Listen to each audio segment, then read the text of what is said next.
Today we continue to send our love to the great people of New York and New Jersey. We support them fully. We grieve alongside every family who has lost a precious loved one. New Yorkers are tough and strong and brave. New Jerseyites are tough and strong and brave, and they're being hit very hard right now. And for the next week, hopefully not much longer than that, we start to go in the other direction. Our country is being hit hard, but some areas have done so incredibly well. We're so proud of them. They will beat this virus. We're going to beat it with the grit and the heart for which they're known and for which our country is known. And we appreciate everything that everybody is doing. We pray for Prime Minister Boris Johnson. He's become a great friend of ours. He loves this country. He loves his country. But he loves the USA. And he's always been very good to us. Whenever we had difficulty, he was with us, and we appreciate it. So we pray for Prime Minister Boris Johnson. He's going through a lot.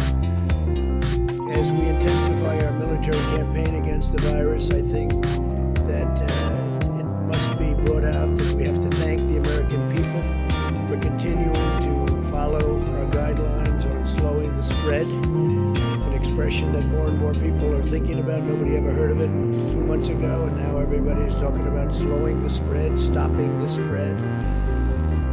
Even during this painful week, we see glimmers of very, very strong hope. This will be a very painful week. And next week, at least part of next week, but probably all of it. Look, if one person dies, it's a painful week. And we know that's going to unfortunately happen. There's a monster we're fighting. But signs are that our strategy is totally working. Every American has a role to play in winning this war. And we're going to be winning it. We're going to be winning it powerfully. And we'll be prepared for the next one, should it happen, but hopefully it won't. Our massive airlift operation for critical supplies, it's called Project Airbridge, continued today as 5 massive flights landed in the United States packed with personal protective equipment. And our nation's heroic healthcare workers will be the beneficiaries of that. 27 more flights are scheduled in the near future over the next couple of weeks. The Army Corps of Engineers is constructing facilities that will support more than 15,000 hospital beds to treat patients in need. So they're building now approximately 15,000. They just completed the big one in New York. They just completed and are in the process of continuing in Chicago and many other places. They're incredible. The Army Corps of Engineers, we owe them a lot for what they're able to do in such a short period of time. They'll build these massive facilities, 2,000 beds in 4 days. So it's really something very special. I know I was in the construction industry. You don't see that happen very often. I want to remind governors and emergency managers that sharing real-time data with us about equipment and their needs is very important. All of their supplies, hospital occupancy is critical. A lot of the occupancy is really getting a little bit lower than anticipated, and that's good. We sort of thought that was going to happen. And we're getting along very well with the governors. This whole situation with respect to talking to us about equipment and equipment needs, giving us a little bit of lead time, so important. All the supplies, we're getting it to everybody like they never thought possible. But will ensure that we can rapidly deploy federal assets where and when they're needed, especially on ventilators. We're actually getting some ventilators back. As you know, the state of California was great. They sent some back, which they won't need, and Washington State likewise. And we have some others coming back, so we're using them in areas we need them. We are pressing forward aggressively on the scientific frontier of the medical war.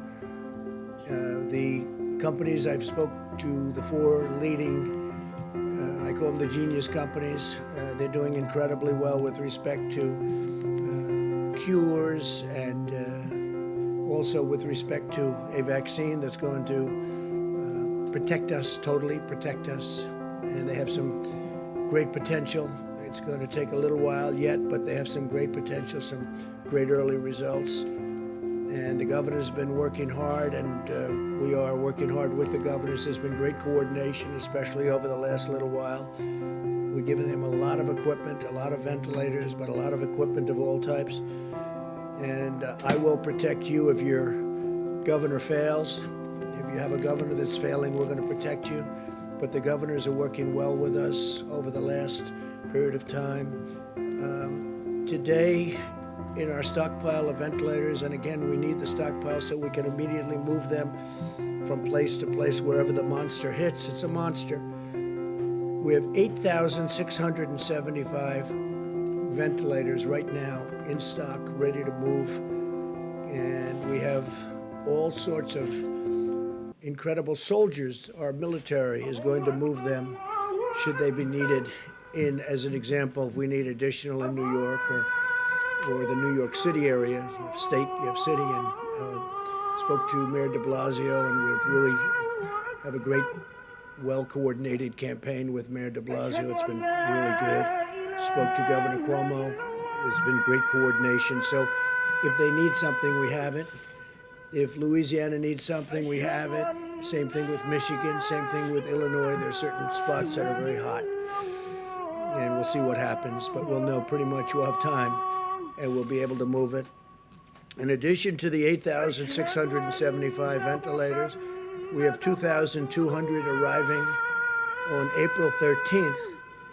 We have 5,500 arriving on May 4th. These are ones that we're building for the most part, and we have, as you know, great companies building them. Ford, General Motors, GE. We have really some great companies that are doing it. On May 18th, we have 12,000. On June 1st, we have 20,000. On June 29th, we have 60,000 ventilators coming, 60. So we have a total of 110,000 ventilators coming over a short period of time. I don't think we'll need them. Hopefully we won't need them. I don't think we'll need anywhere near them. But we'll have them for the future, and we'll also be able to help other countries who are desperate for ventilators. The UK called today, and they wanted to know would it be possible to get 200, and we're going to work it out. We got to work it out. They've been great partners, United Kingdom, and we're going to work it out for them. So they wanted 200. They needed them desperately. We now have 10 drugs in active trials, with 15 more soon to follow, as well as 2 vaccine candidates in active clinical trials. We'll do whatever it takes to secure needed medical supplies and bring more production of essential medicines back to our shores. We're doing that. We're bringing them back to our shores. A lot of these companies, they went a little bit haywire. They went away from this great country, and they had them produced elsewhere. So we're going to start bringing them back. I've been talking about that for a long time, not only with medical, but lots of other things. America continues to perform more tests than any other nation in the world, and I think that's probably why we have more cases.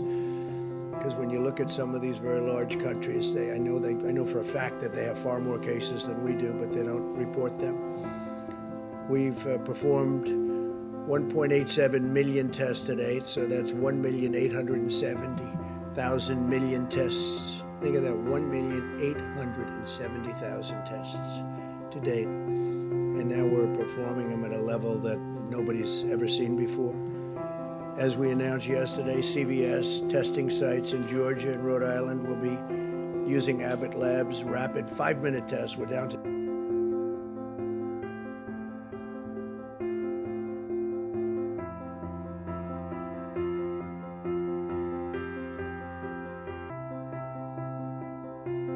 medical supplies and bring more production of essential medicines back to our shores. We're doing that. We're bringing them back to our shores. A lot of these companies, they went a little bit haywire. They went away from this great country, and they had them produced elsewhere. So we're going to start bringing them back. I've been talking about that for a long time, not only with medical, but lots of other things. America continues to perform more tests than any other nation in the world, and I think that's probably why we have more cases. Because when you look at some of these very large countries, I know for a fact that they have far more cases.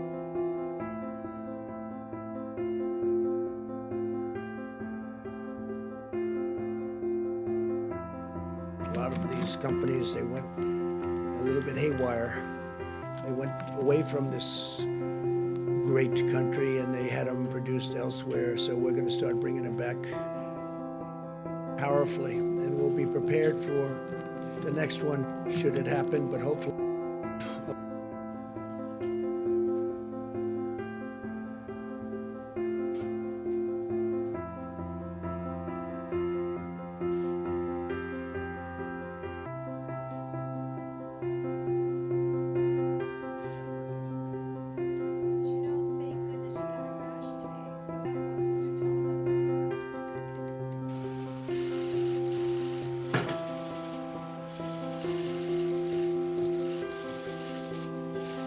Thank you very much.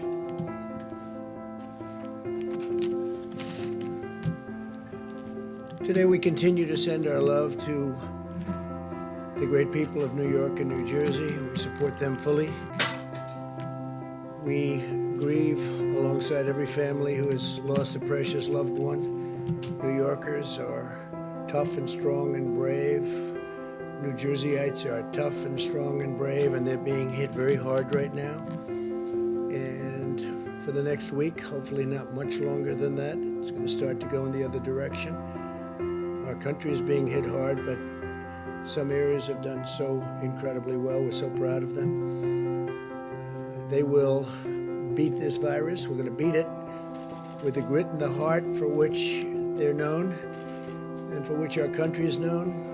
And we appreciate everything that everybody is doing. We pray for Prime Minister Boris Johnson. He's become a great friend of ours. He loves this country. He loves his country. But he loves the USA, and he's always been very good to us. Whenever we had difficulty, he was with us, and we appreciate it. So we pray for Prime Minister Boris Johnson. He's going through a lot. As we intensify our military campaign against the virus, I think that it must be brought out that we have to thank the American people for continuing to follow our guidelines on slowing the spread, an expression that more and more people are thinking about. Nobody ever heard of it 2 months ago, and now everybody's talking about slowing the spread, stopping the spread. Even during this painful week, we see glimmers of very, very strong hope, and this will be a very painful week. And next week, at least part of next week, but probably all of it. Look, if one person dies, it's a painful week. And we know that's going to unfortunately happen. This is a monster we're fighting. But signs are that our strategy is totally working. Every American has a role to play in winning this war.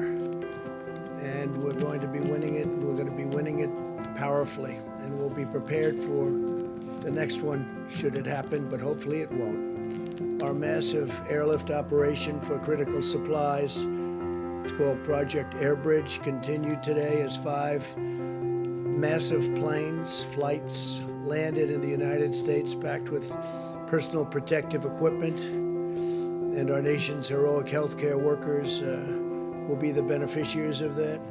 27 more flights are scheduled in the near future over the next couple of weeks.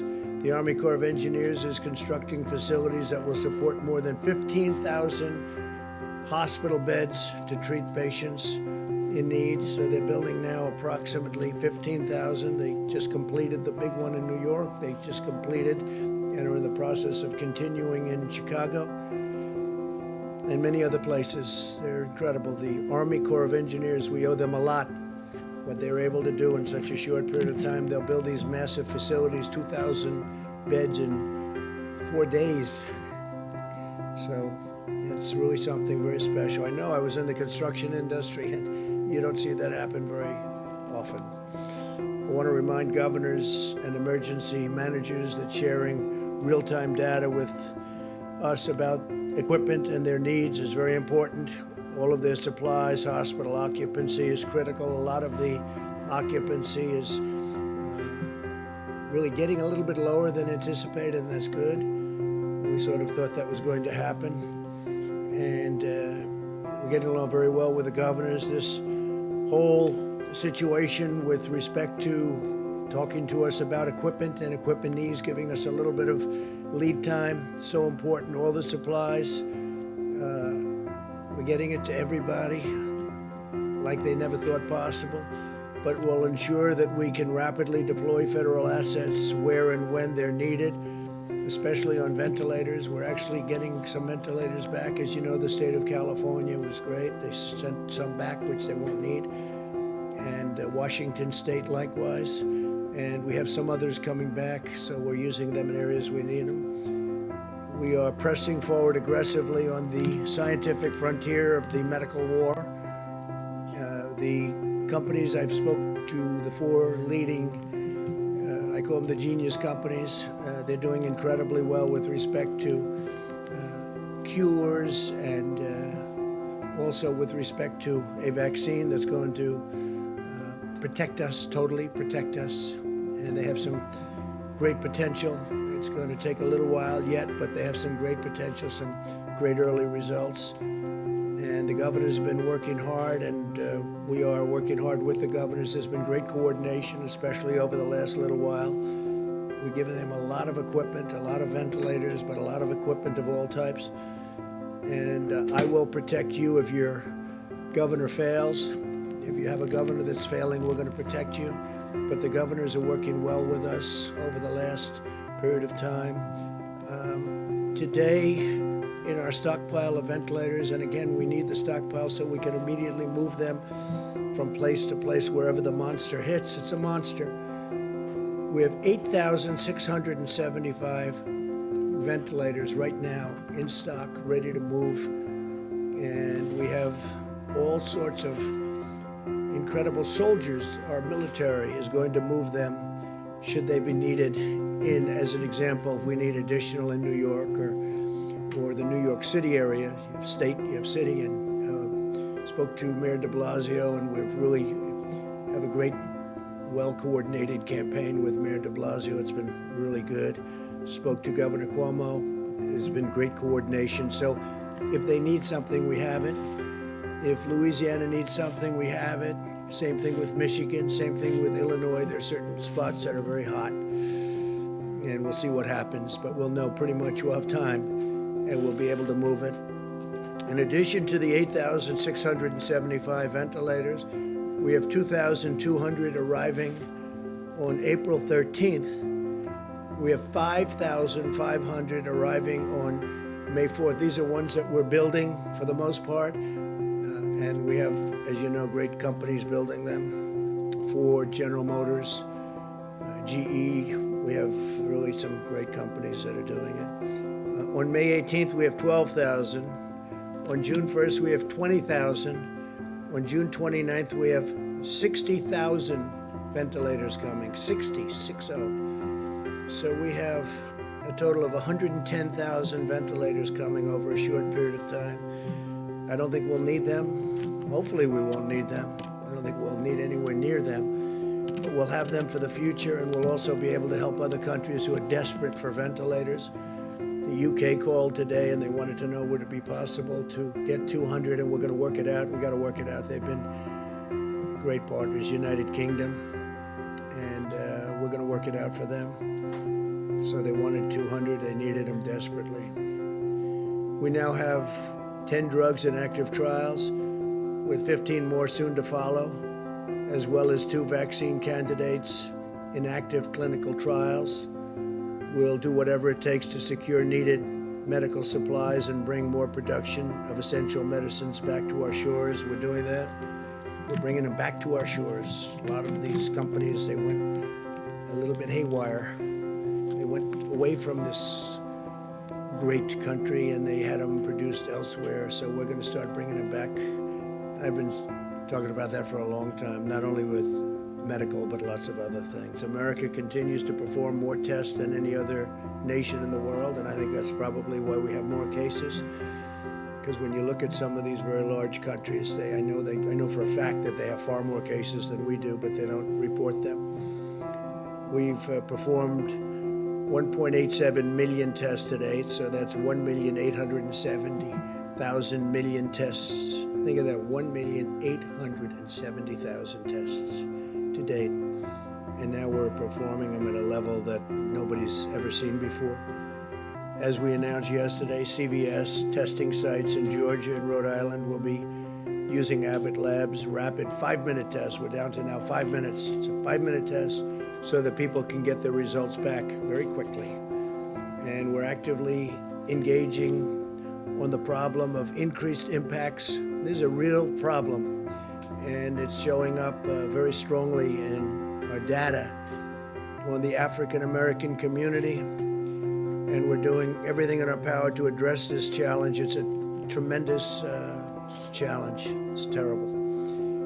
And provide support to African American citizens of this country who are going through a lot, but it's been disproportional. They're getting hit very, very hard. In fact, while we have Tony here, I'd like to maybe have you come up and address that one, and then I'll continue. But if you could address that, it would be great, Tony, please. Thank you, Mr. President. We have a particularly difficult problem of an exacerbation of a health disparity. We've known literally forever that diseases like diabetes, hypertension, obesity, and asthma are disproportionately afflicting the minority populations, particularly the African Americans. Unfortunately, when you look at the predisposing conditions that lead to a bad outcome with coronavirus, the things that get people into ICUs that require intubation and often lead to death, they are just those very comorbidities that are unfortunately disproportionately prevalent in the African American population. So we're very concerned about that. It's very sad. It's nothing we can do about it right now except to try and give them the best possible care to avoid those complications. Thank you. Thank you very much. And Tony, I think you're going to have some pretty accurate numbers over the next few days, right? But they are they're very nasty numbers, terrible numbers. In total, 1,200 Abbott machines, Abbott laboratories have been fantastic, have been shipped now nationwide. Up to 500 more are being produced every week, and 50,000 testing cartridges are being manufactured per day. That means a lot of very fast tests. No nation in the world has developed a more diverse and robust testing capacity than the United States. We're dealing with other nations, helping them out because the testing is very tough for them, and our tests are very accurate. A lot of tests are out there and they're not accurate at all. In fact, some of the tests, you don't have a clue what's going on. So we're working with other nations trying to get them help also. At a time when many Americans are experiencing increased stress, anxiety, and personal loss, we must also ensure that our country can meet the mental health needs of those struggling in this crisis. There are people struggling. They're struggling. And some people are getting to know each other, frankly. Some families are getting to know each other on a positive note, but there are a lot of people struggling. On Thursday, I'll be speaking to leaders and advocates from the mental health organizations all across our country. And we are going to be talking about resources and tools that we'll make available to them. They need help, and it's a big problem. When you take something where it was the most successful country in the world, still is, the whole world is shut down. Think of it, we're down to numbers that are incredible. As I said yesterday, I think it's 182 countries right now. 182 countries are under attack by the scourge, by this virus. But as we wage medical war on the virus, we are also speeding economic relief to our people. It's incredible. We just had a meeting that was absolutely incredible with the banks. I spoke with leaders in the banking and finance industry about our efforts to help American workers and employers. As of today, small business has processed more than $70 billion in guaranteed loans and will provide much needed relief for nearly 250,000 businesses already. So we are going to be providing tremendous amounts of money to the small businesses of our country who have been absolutely clobbered, and they'll be keeping open, and they'll be paying their employees, and they'll be all set to go. We're going to have a rocket upward. I want to thank David Solomon, CEO of Goldman Sachs, Brian Moynihan, CEO of Bank of America, Gordon Smith, Co-President, COO of JP Morgan Chase, Charles Scharf, CEO of Wells Fargo, Michael Corbett, CEO of Citigroup, Al Kelly, CEO of Visa, Michael Mibach, CEO of MasterCard, Noah Wilcox, CEO, Chairman of Grand Rapids State Bank, and we had numerous others also on the call, and I just appreciate them. We're way ahead of schedule, by the way. We're way ahead of schedule. The Paycheck Protection Program has been incredible. So based on the incredible success of the program, I'm announcing that I'll be asking Congress to provide an additional $250 billion for the Paycheck Protection, which will help keep Americans employed to facilitate a quick and full recovery. We're doing very well. We're looking very bipartisan.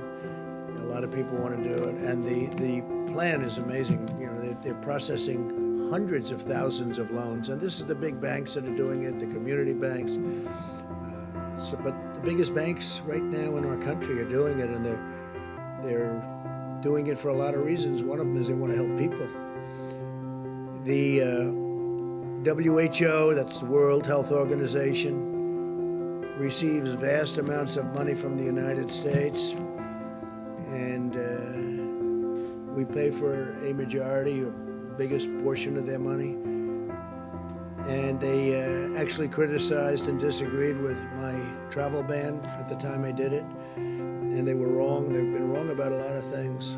And they had a lot of information early, and they didn't want to. They seem to be very China-centric.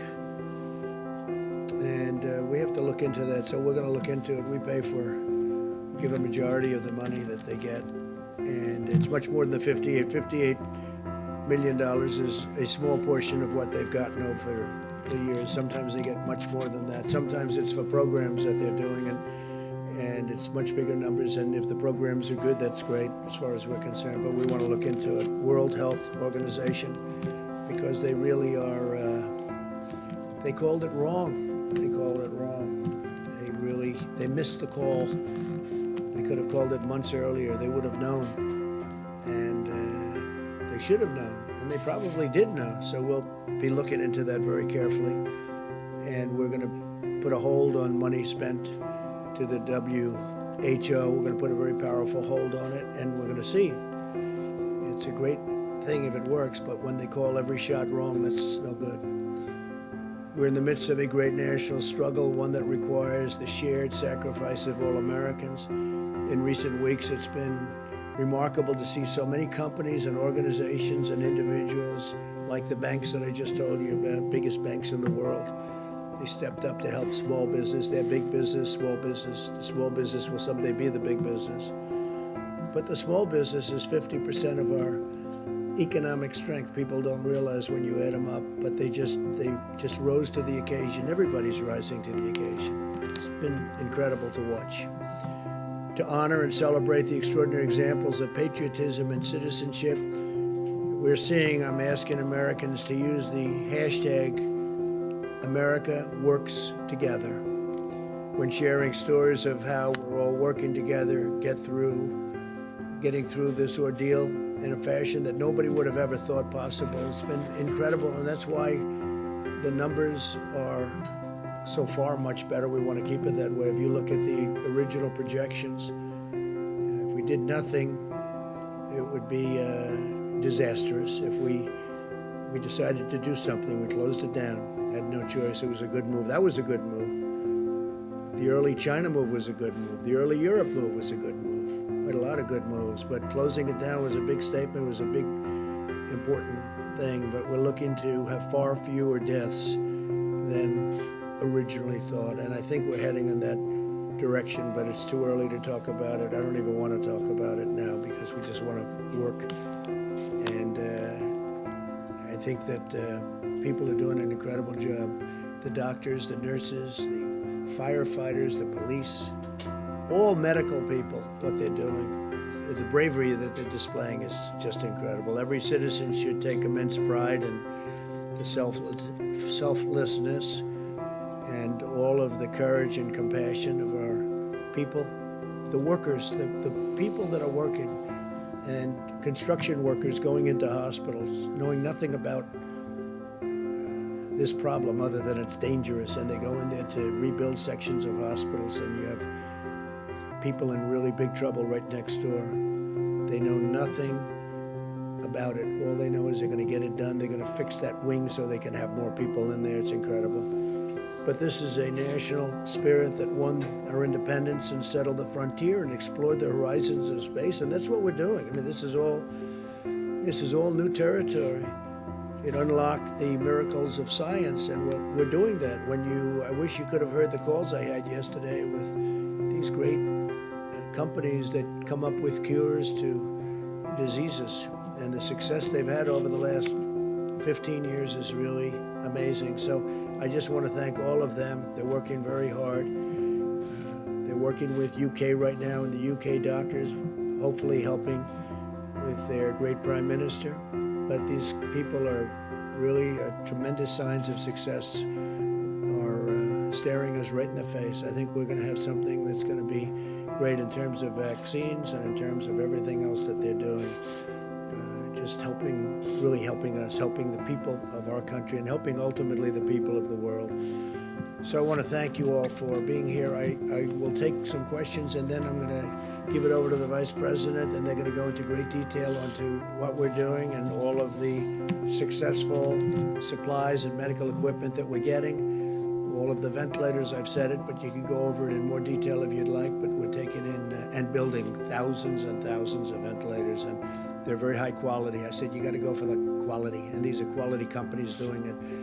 So, because there is a big difference between a good ventilator and a not so good ventilator, Tony, right? We've seen that, and big difference. So we're going top of the line. Steve, please. The acting Navy Secretary submitted his resignation today, Mobley. Why did that become necessary, and what role did you have in this, sir? Well, I had no role in it.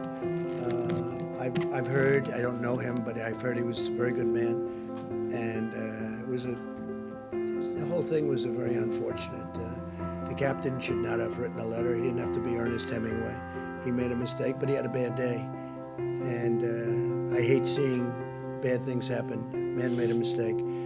But, you shouldn't be writing letters, and you're in the military. You're the captain of a great ship, and you shouldn't be writing letters and sending them to many people. And then it gets out to the media.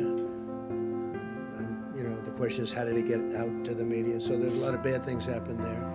And I had heard he did because he didn't want to cause any disturbance for our country. So that was because he wouldn't have had to resign. I would not have asked him. I don't know him. I didn't speak to him.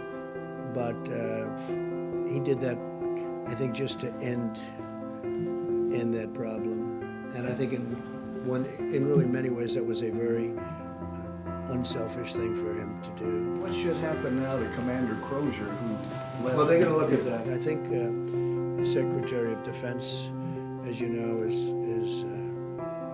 Mark Esper, and he's very capable. And I think he's looking at that right now. They're going to just take it under regular Navy channels to see what they want to do. But he made a mistake, but he shouldn't have done that. And your secretary probably shouldn't have said quite what he said.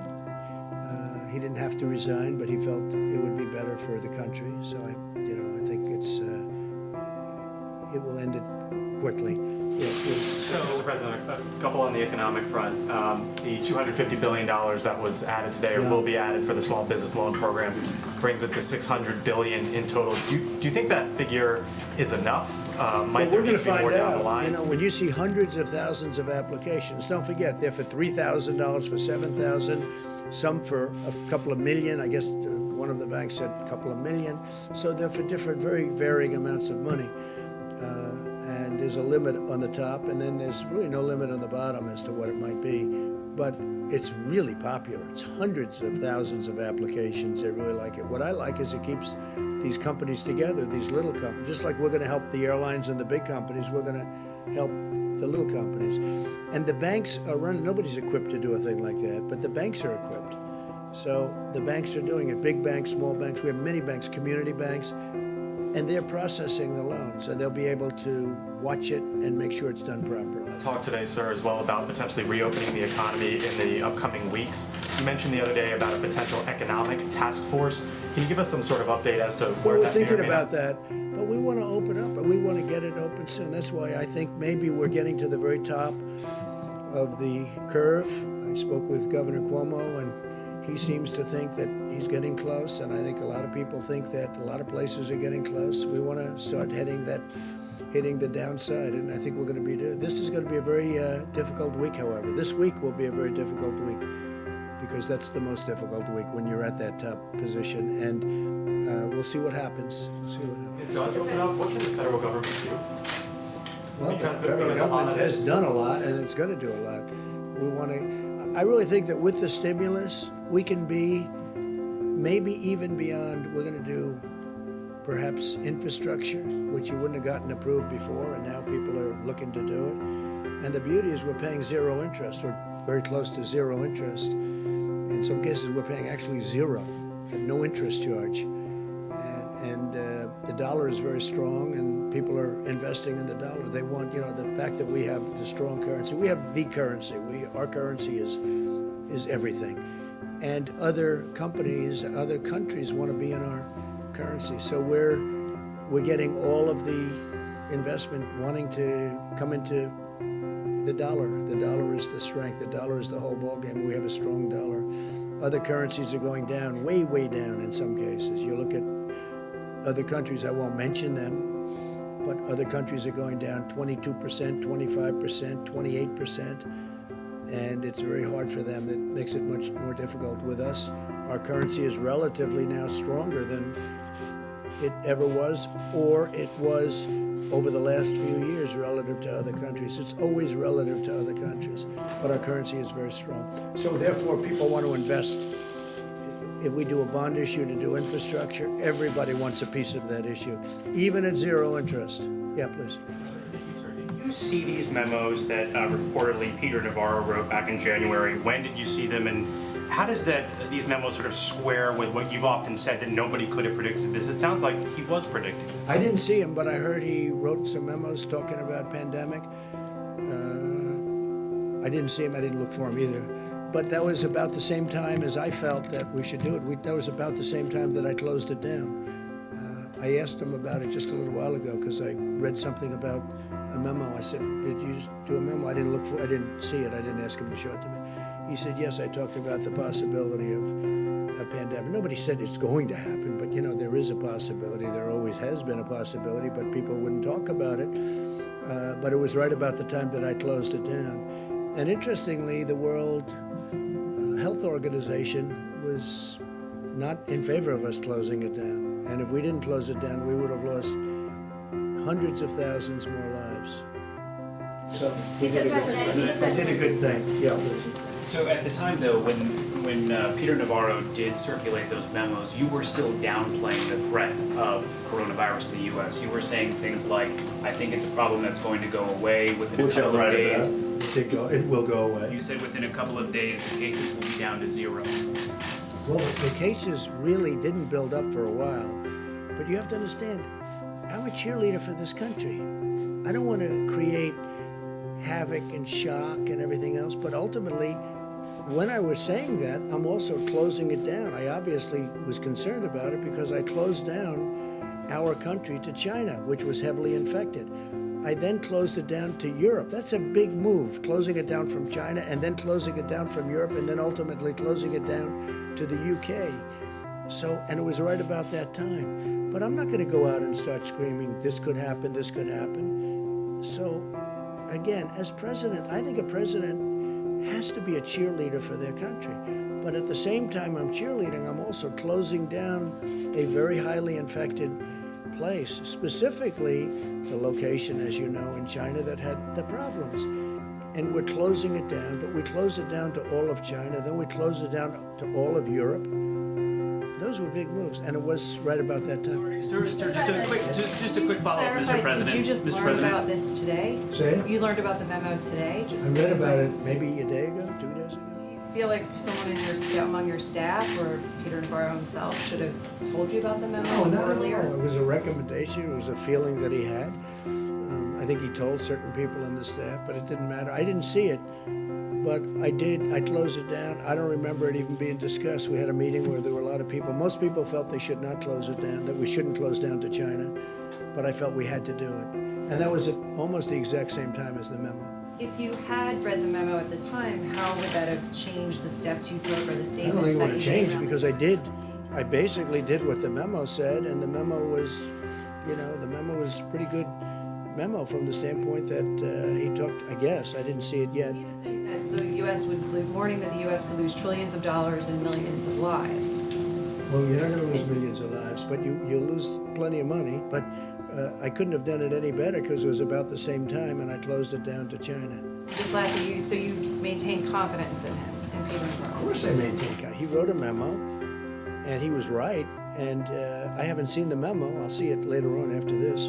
But it didn't matter whether I saw it or not because I acted on my own. I guess I had the same instincts as Peter. Peter's a smart guy, and he's a good guy, and he's done a wonderful job. But he wrote a memo, and I guess he talked to various people about it. But ultimately, I did what the memo, more or less what the memo said, just about the time the memo came out. I closed it down. I took a lot of heat. The World Health Organization was very much against. They didn't like it. They actually put out statements about it. In all fairness to Joe Biden, he called me xenophobic.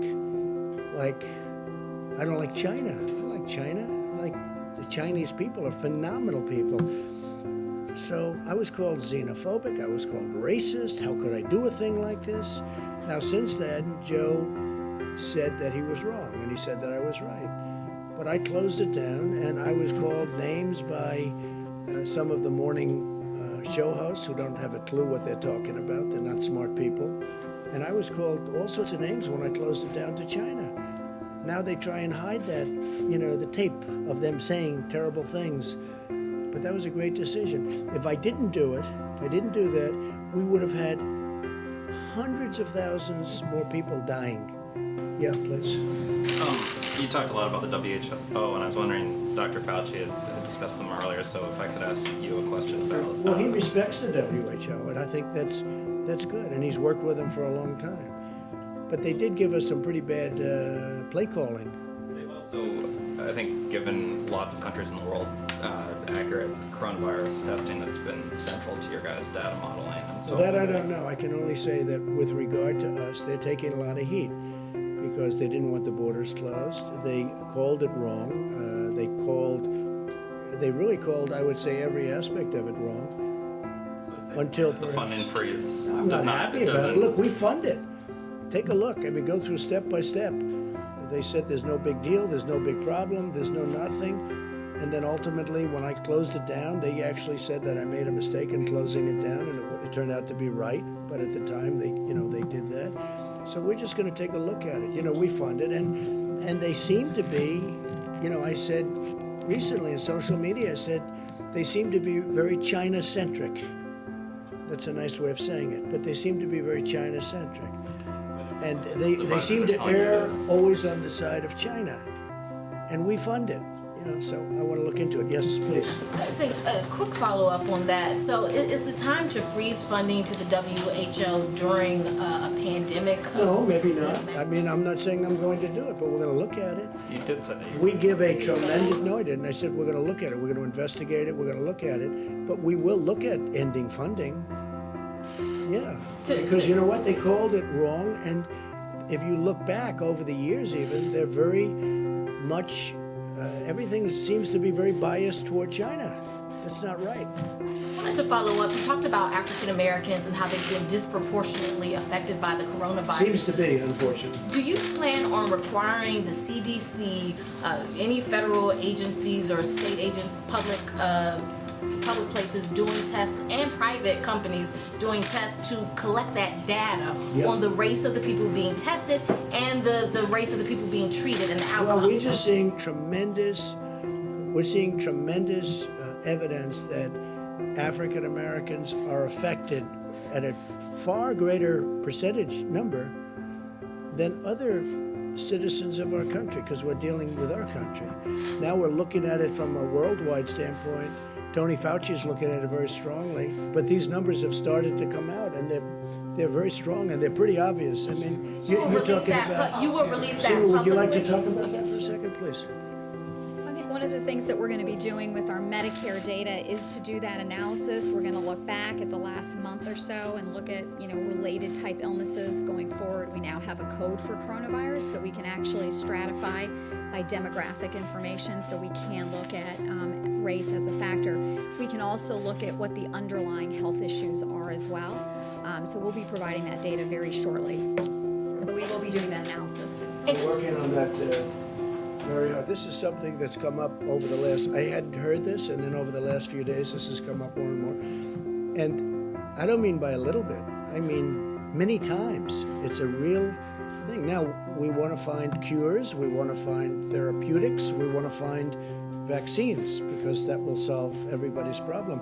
But why is it that the African American community is so much, numerous times more than everybody else, and we want to find the reason to it? And Dr. Fauci, Seema, both of them, and others are working on this, and they're going to have very good, I would say over the next, in less than a week, I think you're going to have very good statistics. Couple of days. Something specifically aimed at those communities that are being hard hit, those black communities Well, that are we're being hard helping hit. them a lot. But what's happening is we're trying to find out why is it that it's 3 and 4 times. Now, maybe that's not going to be the final number, but why is it 3 or 4 times more so for the black community as opposed to other people? It doesn't make sense, and I don't like it. And we're going to have statistics over the next probably 2 to 3 days, okay? Mr. President. Please, in the back. Thank you. I'd like to ask a question on behalf of myself and a colleague who couldn't be here due to social distancing. Thank you. Who are you with? Who? With Hearst Newspapers. I'm the print cooler today. Thank you.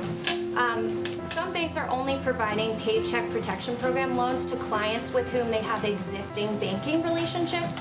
And you spoke to banking CEOs today. I wonder if you'll ask them, these lenders, to accept applications from all small businesses, not just the businesses with whom they have existing Okay, they'll be doing relationships. that, but we're also working with small community banks, so they will be doing that. It's a question I've already spoken about. I mean, in many cases, they have long-term relationships with thousands of companies. I was amazed to see how many, you saw the number of applications. It's hundreds of thousands. It's a lot of work.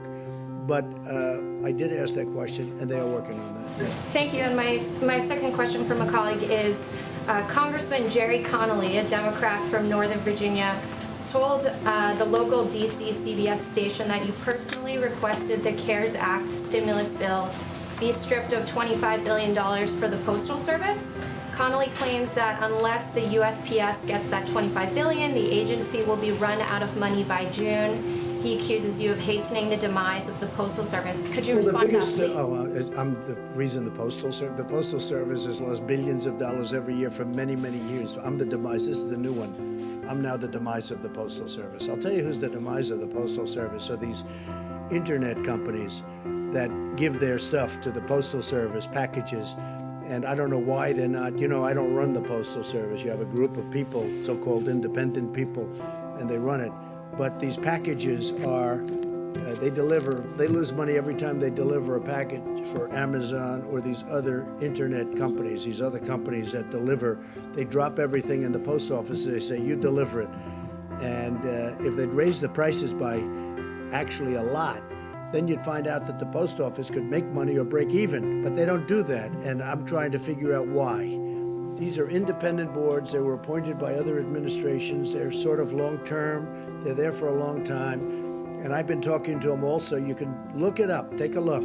They have to raise the prices to these companies that walk in and drop thousands of packages on the floor of the post office and say, deliver it. And they make money, but the post office gets killed. Okay? So they ought to do that, and we're looking into it, and we've been pushing them now for over a year. And you know that because you've seen the stories. I'm pushing them. It's not fair for them to these great, wonderful modern companies. They walk into our old post office with all these routes that could never be built. You could never build them. They go into areas that you could never do. And they say, here, deliver this. and they lose a lot of money per package, and they have to raise their prices, but this Postal Commission doesn't do it. Now, we just got a chance to appoint a couple of people onto the commission, as I understand it, and that's good. But they have to raise their prices, otherwise they're just going to lose a lot of money. And tell your Democrat friend that he ought to focus on that, because if he focused on that, he could truly save the post office. Post office has been losing billions of dollars a year for many, many years. And have him take a look at that, because that's the way to solve the problem. Thank you so much, Mr. President. Thank you so much. Mr. President, you say this week will be very painful, very difficult, but a few weeks ago you say this was just like a flu. What have you learned? I didn't say 2 weeks ago it was a flu. The question is, Mr. President, what have you learned that Ready? you could offer as an advice to foreign leaders who still are skeptical about this pandemic and who are against social distancing? What is your advice? What have you learned? You said I said it was just like a flu. So the worst pandemic we ever had in this world was a flu, and it was called, you know that, it was in 1917, 1918. And anywhere from 50 to 100 million people died. That was a flu, okay? So you could say that I said it was a flu, or you could say the flu is nothing to sneeze at. And what can you offer as an advice to foreign leaders who are skeptical about this pandemic and who are against social distancing? Well, I think there aren't too many of them. If you look throughout the world, and everyone, just about everyone that has practiced that is now closing up. Well, the UK was an example. Now, they talk about Sweden, but Sweden is suffering very gravely. You know that, right? Sweden did that. The herd, they call it the herd. Sweden's suffering very, very badly. It's a way of doing it, but everybody has been watching everybody else. And so far, almost every country has done it the way we've done it. We've chosen to do it. If we didn't do it that way, we would have lost hundreds of thousands of more people, okay? Mr. President, there's voting going on today in Wisconsin. There are reports of thousands of people waiting in hours-long lines as they've had to weigh their own personal health and their civic responsibility. Do you think that the Supreme Court was right in its decision that voting should go forward, and the absentee extension should not take place? Yeah. Look, the Supreme Court, of course they were right, because what the Democrats wanted, and you know what this happened. I supported a man named Justice Kelly, who's Daniel Kelly, highly respected justice. And I supported him just the other day, social media. I know of him. He's just a fantastic justice, and I endorsed him. And as soon as I endorsed him, they wanted to move the election. They didn't want to move the election. As soon as I endorsed him, the Wisconsin Democrats say, "Oh, let's move the election to 2 months later." They didn't mind having the election until I endorsed him, which is very interesting. And now they talk about, oh, safety, safety. Well, it was 15 minutes after I put out an endorsement that they said we have to move the election. They didn't want to move the election before that. The other thing they wanted to do, which is crazy, at the end of the election, they wanted to have 1 week for proxies to come in, or mail ballots. Now, mail ballots, they cheat, okay? People cheat. Mail ballots are a very dangerous thing for this country because they're cheaters. They go and collect them. They're fraudulent in many cases. You got to vote. And they should have voter ID, by the way. You want to really do it right, you have voter ID.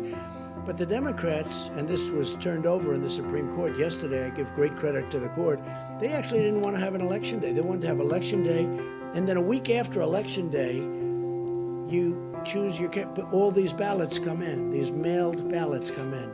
The mailed ballots are corrupt, in my opinion, and they collect them, and they get people to go in and sign them, and then they're forgeries in many cases. It's a horrible thing.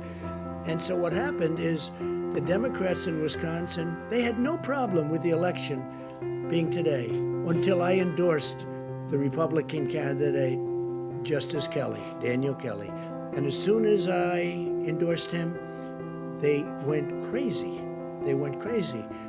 And you know that's true. And now all of a sudden, because go back 2 weeks, go back 2 days. They didn't want to move the election. They were having the election. They were fine because they thought they were going to win the election. Then I endorsed him, and all of a sudden they think they're not. Now I understand there are lines that go back a long way. I hope they're going to vote for Justice Kelly. Okay? Mr. President, do you think that Americans President,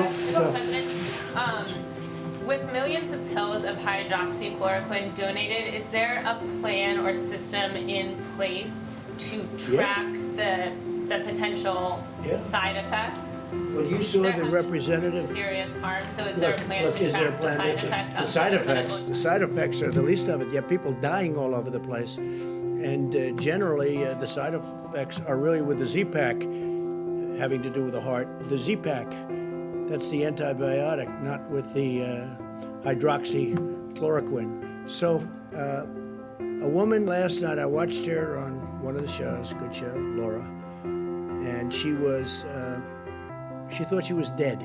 She was a representative from Michigan. She was just in horrible shape for 12 days, 14 days. She thought she was dead. I think she said that her doctor said she's, it's going to be very tough. She saw me talking about this, and she asked her husband to go to the drugstore. Now, this is a Democrat representative, a person that, perhaps wouldn't be voting for me. I think she'll be voting for me now, even if she's a Democrat, even if she's a Democrat representative. And they went to the store, which I made available because we have millions of doses. We have, I think, 29 million doses of this drug.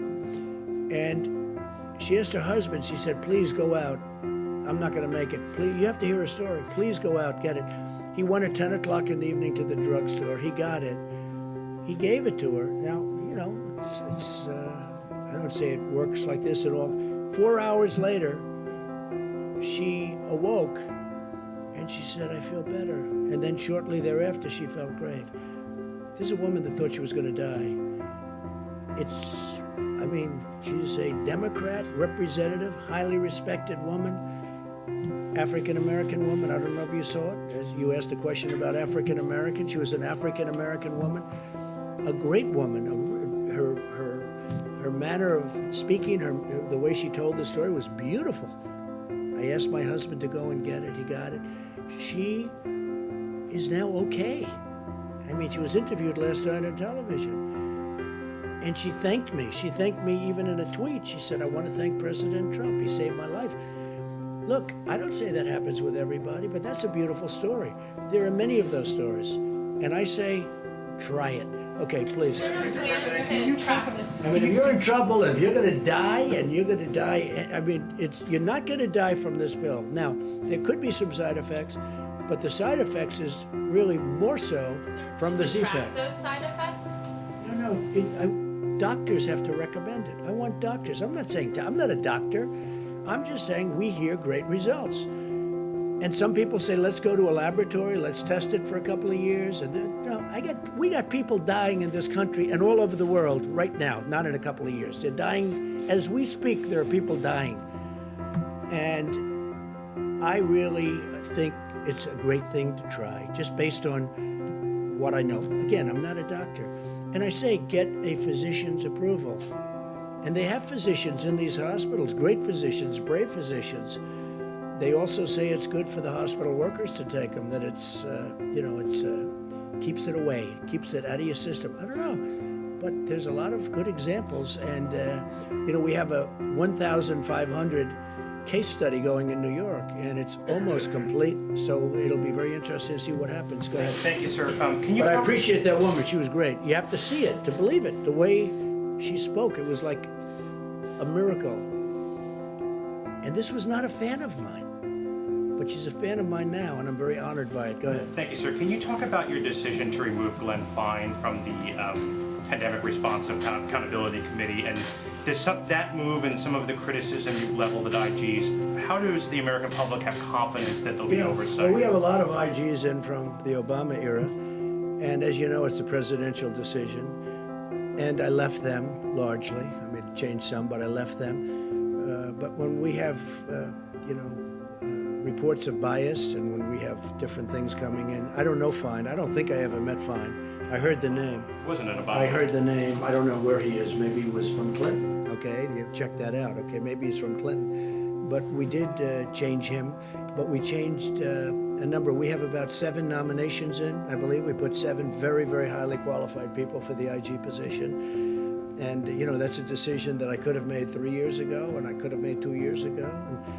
But we're putting in, not so much for him, we're putting in 7 names. I think it was 7, and they're going in now. Yeah. Mr. President, when you talk about the WHO being China-centric, what exactly are you talking about? Is it because China is underplayed how many I victims don't know. they've They had? seem to come down on the side of China. Don't close your borders to China. Don't do this. They don't report what's really going on.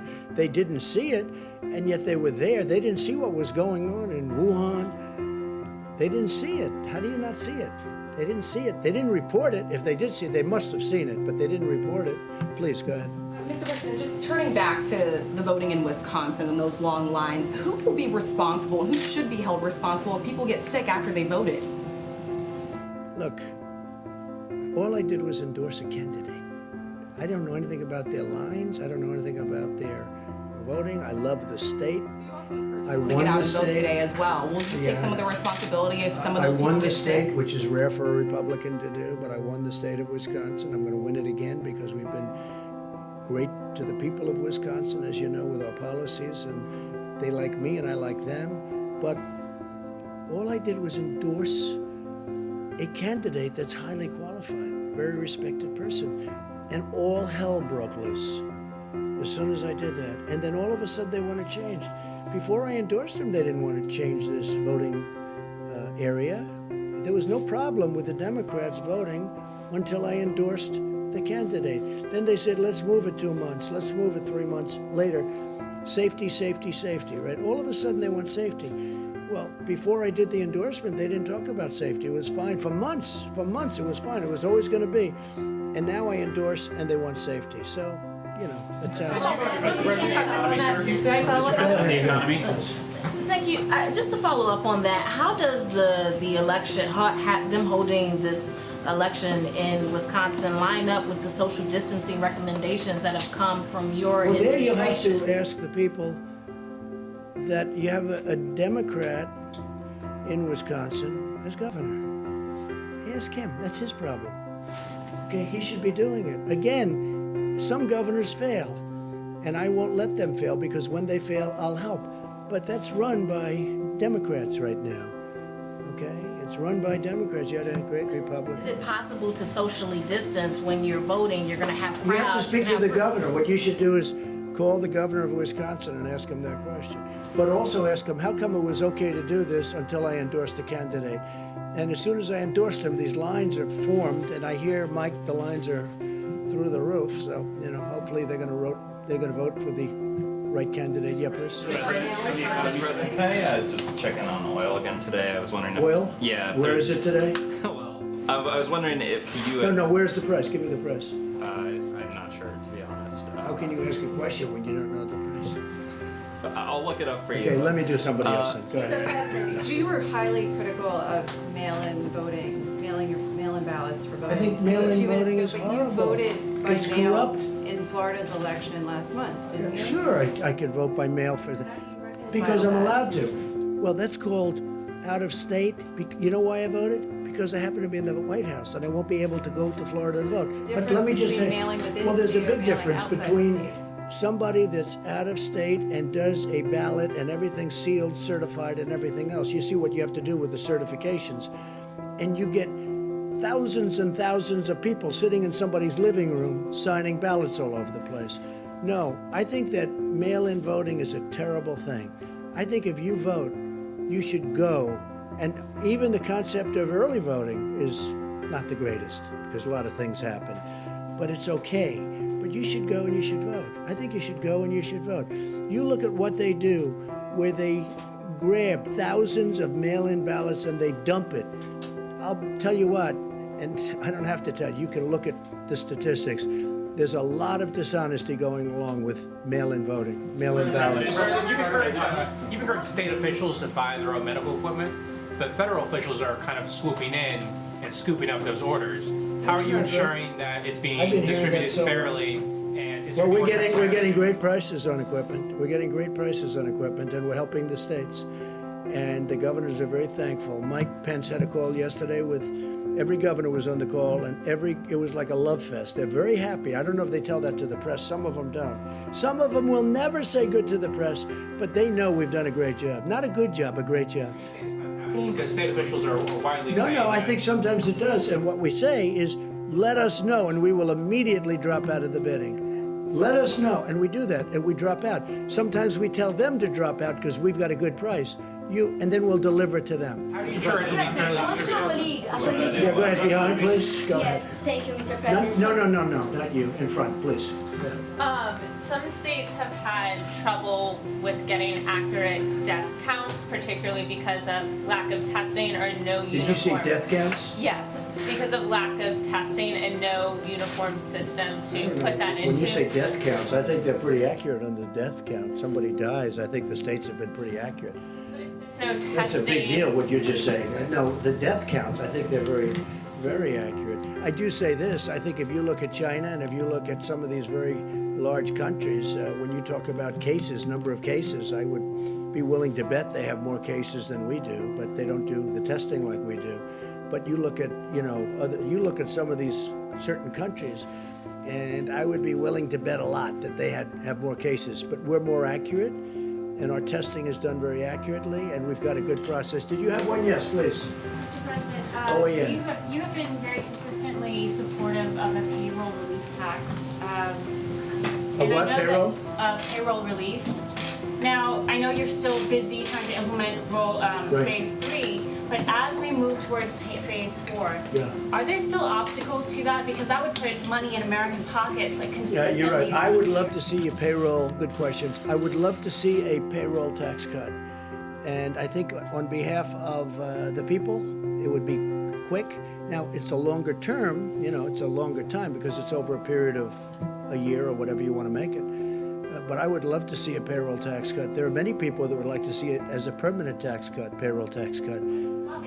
Well, the Democrats right now are stopping it. What are their reasons? I don't know. I don't know. Maybe they think it's good politics to stop it. But you'd get a lot of people, a lot of money immediately.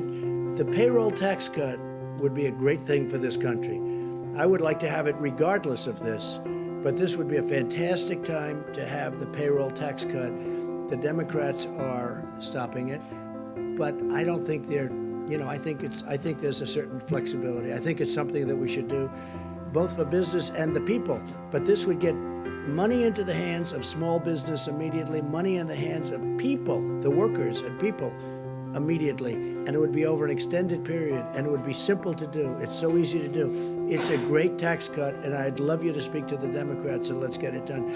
So I'm going to give this now to Vice President Pence, and they're going to go over some very good statistics with everybody, and we'll have a couple of answers on that because we're working very hard on the African American community with respect to what's going on because it's not good. I don't like it.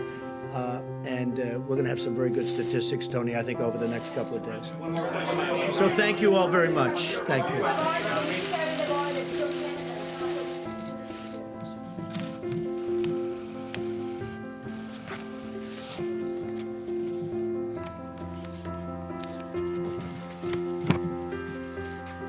Thank you all. A few updates, and then I'll introduce Dr. Deborah Birx to talk about what we're seeing around the country, what the data is telling us. But suffice it to say, as the President said several times, this is a very tough week in America. And our hearts go out to all of the families that have lost loved ones to the coronavirus. But I know I speak for the entire White House coronavirus task force when I say our hearts are with the people of the greater New York City area today. As we stand here today, in the midst of heartbreaking numbers of losses in New York City, I also want to assure the American people that there's reason for hope.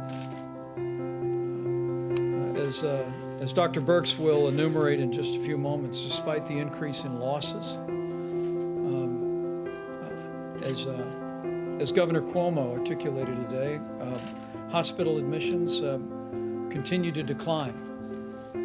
And in our report early this morning from Dr. Birx, we continue to see evidence of stabilization in some of the areas around the country of the most significant outbreak. The New York metro area, including New Jersey, Long Island, and Connecticut, New Orleans metro area, Detroit, Boston, Chicago, and Denver, as Dr. Birx will explain, continue to give evidence of stabilization, which in a very real sense is evidence that the American people are putting into practice the social distancing, the President's guidelines for our nation. And for that, as the President said earlier today, we thank the American people. Even in the midst of hardship and loss at a time when we've seen more than 385,000 Americans test positive for the coronavirus and more than 12,000 succumb to this illness. The evidence that Dr. Birx will describe to you will show that the American people know our future is in our hands. And so as I begin, allow me just simply to continue to urge every American to put into practice the guidance you're receiving from your state and local authorities. Take it to heart, take it seriously, share it with your family and your friends, and know that you're making a difference, America, because you truly are. Today, for my part, I spoke to over 500 small business owners in a conference call, and there I heard about their enthusiasm for the Paycheck Protection Program.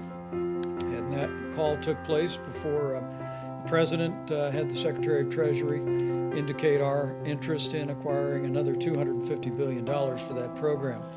As of this morning, more than $60 billion in forgivable loans that would cover 2 months of paychecks at small businesses had already been distributed, and the number is going to grow literally by the day. We also had a very productive call today with some other American heroes. You know, we all have in our hearts and in our minds our healthcare workers, and I'll speak for a moment about the supplies and resources that we're working to provide for all of them. But right below our healthcare workers are all the people that are working in critical infrastructure around the country, and some of the most important people are working in food supply. I mean, from the farmers and the ranchers to our processors, to our distributors, to our truckers, to our grocers. Americans are keeping food on the table for our fellow Americans. And let me begin by just saying what I said to some of the most prominent CEOs of meat and grain industry companies in the country, companies like Tyson Foods and Hormel today. Not just these companies, but to all the hardworking people working in food supply today, thank you. Thank you for what you're doing to keep those grocery store shelves stocked. Thank you for showing up for work every day and working hard to keep that food supply rolling in America. You know, it was more than 5 weeks ago that the President brought in all the grocery store leaders in the country, and there he received a commitment that no grocery store in America would close, and they haven't. But it's been these heroic Americans, from the farm to the fork, that have made it possible for Americans to have one less worry, and they are truly inspiring heroes. That being said, I did hear from the industry today that there have been reports of some plants having reduced capacity because of people having concerns about exposure to the coronavirus.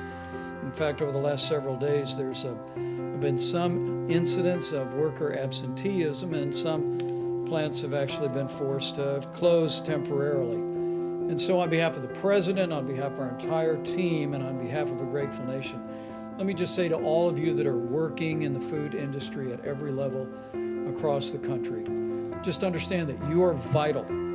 You are giving a great service to the people of the United States of America.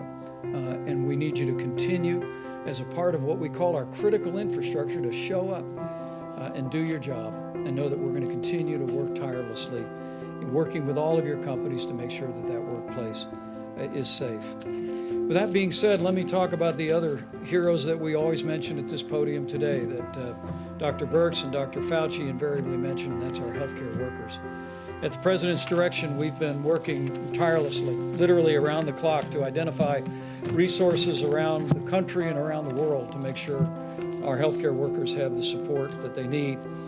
With some 51 major disaster declarations, most recently Minnesota, being approved, states have stood up 27,000 National Guard, but personnel-wise, before the end of business today, there will be more than 3,000 Department of Defense and Health and Human Service medical personnel on the ground in the greater New York City area. Those people will be redeployed once that region of the country moves through the coronavirus epidemic in that area. And we salute those extraordinary patriotic Americans for stepping forward to bring real relief to our healthcare workers. With regard to equipment, Admiral Polovchek reported to the task force throughout the course of the day today that we have continued to distribute ventilators across the country. We're sending additional ventilators from the Strategic National Stockpile. Maryland will receive 50 ventilators. Delaware will receive 50 ventilators. And that will leave more than 8,400 ventilators still in the national stockpile. One correction from yesterday. After our press briefing yesterday, FEMA made a different decision with regard to what the state of California generously made available. And the ventilators, some 500 ventilators that we again want to thank Governor Gavin Newsom and the people of California for donating to our nation's efforts. 100 of those are being deployed to New York, 100 to New Jersey, 100 to Illinois, 50 to Maryland, 50 to Washington, D.C., 50 to Delaware, and 50 to Nevada. With regard to the remainder of what we call personal protective equipment, again, we've been literally leaving no stone unturned anywhere in the country, anywhere around the world. And as Admiral Polovchek described just a couple of days ago, we've established not just an air bridge, but a control tower system modeled after military logistics out of FEMA. And while FEMA is acquiring a small portion of what's being acquired, 90% of the supplies are being routed directly into our massive distribution system. And FEMA is using the data that Dr. Birx provides to target those resources to the areas most in need.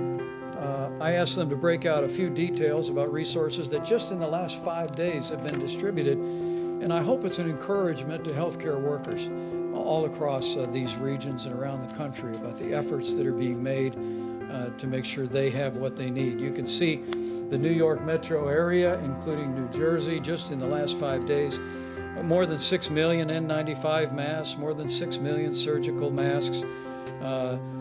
When Governor Cuomo and I last spoke, he told me there was a real challenge for medical gowns in the New York City area and in New Jersey as well. And 2.8 million gowns were distributed to that region as well. Going next to New Orleans, where again, while we see some encouragement, challenges remain in that community. Some 837,000 N95 masks for healthcare workers, 165 surgical masks, other items including almost 6 million gloves have been distributed. Detroit continues to be a real focal point. We're working closely with Governor Gretchen Whitmer as well as Mayor Mike Duggan to meet the needs of healthcare workers in Detroit. Just in the last 5 days, 1.6 million N95 masks have been routed into the healthcare system in Detroit, nearly 700,000 surgical masks, and 24 million gloves, just as a portion of what's displayed. And in the Chicago metro area, which we continue to focus on each and every day, more than 1.7 million N95 masks have been routed into their healthcare system, 900,000 surgical masks, 25 million gloves. I share these details in the hopes that healthcare workers looking on will be encouraged. At the President's direction, we are making every effort to make sure you have the resources you need to do your job, to do it safely, and to go home safe to your family, even while you provide that extraordinary and courageous care that our healthcare workers are providing literally around the clock in the midst of the coronavirus challenge. The last slide is just the cumulative numbers that we have distributed, and I'm happy in a few moments to answer any questions about that. Again, the system that we have in place is one that is essentially infusing our major distribution networks with millions of items, and then FEMA is directing on a day-by-day and oftentimes hour-by-hour basis where those resources are most needed. And we'll continue to do that as the coronavirus makes its way through these communities and through communities that are very much on our watch list today. Let me just lastly say that, again, I want to thank the American people for stepping up and doing your part.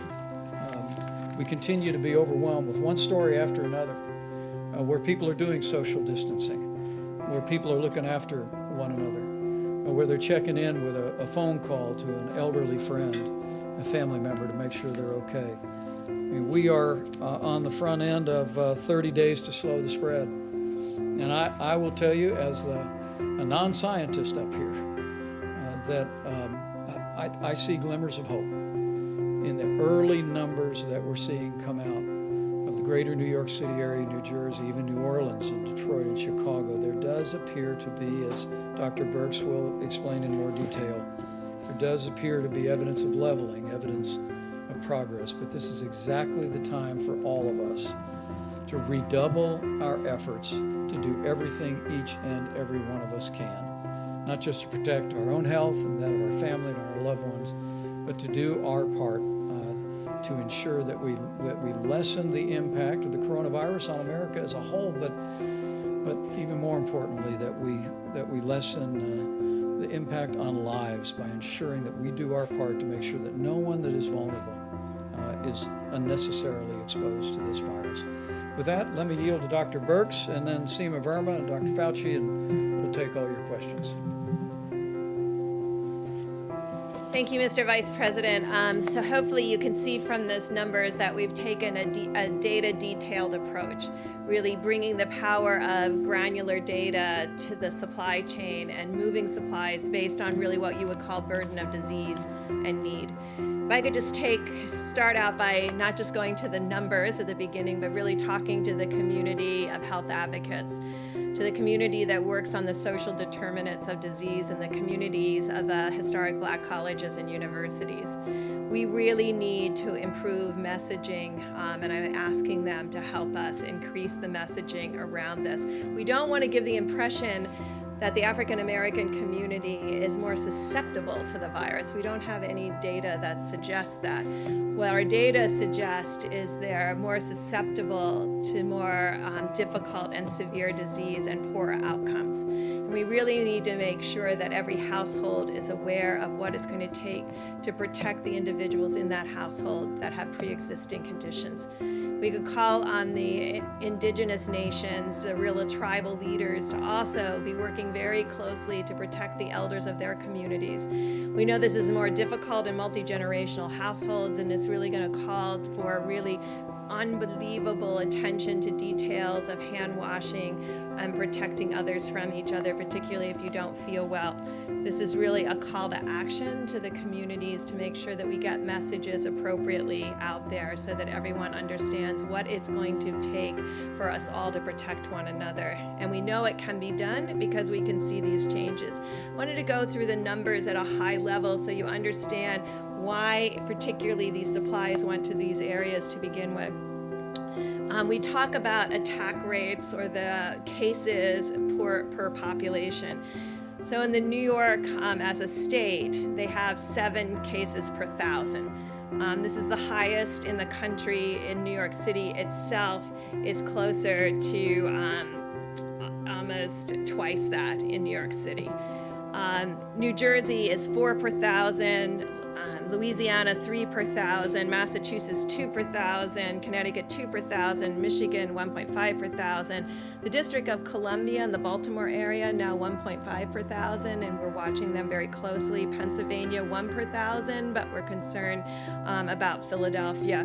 What is allowing us to move supplies based on burden of disease and need is the extraordinary West Coast that has had very low numbers, from Washington that was less than 1 per thousand, California that is less than 0.5 per thousand, and Oregon that's even less than that. And it's those states where there's large populations, because of the enormous work that they're doing to prevent expansion and spread of the virus. It's allowing resources to go to these states and these communities and these counties that need more support.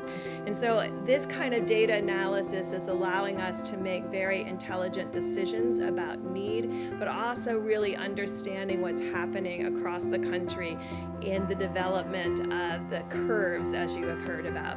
And so we do see, and I know you heard me caution that over the weekend sometimes there's decreased case reporting, and so there were increases in a series of communities on Monday. We're seeing that stabilize again, and when you look over 3 days, you're starting to see that we may be actually in a series of communities outside of New York and New Jersey and Connecticut creating a much flatter graph, a much flatter curve.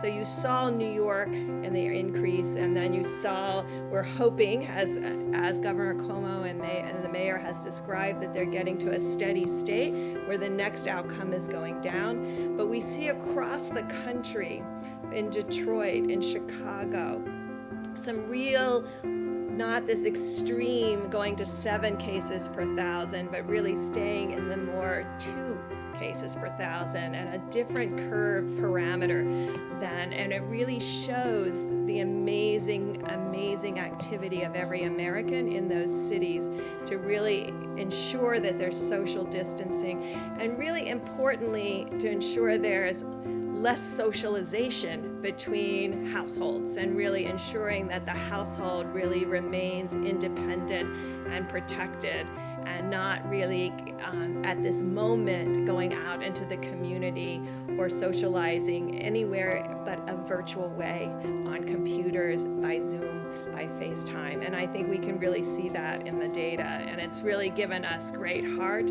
I want to finish by really talking to my laboratory directors, because you're extraordinary and you've done an amazing amount of testing. Those nearly 2 million tests that we're getting to, those were all done in the last 2 to 3 weeks. But we do have excess capacity. So if all the lab directors could look in their laboratories, if they have an Abbott M2000, if they could get that up and running, we could double the number of tests that we're doing per day. That is a high throughput.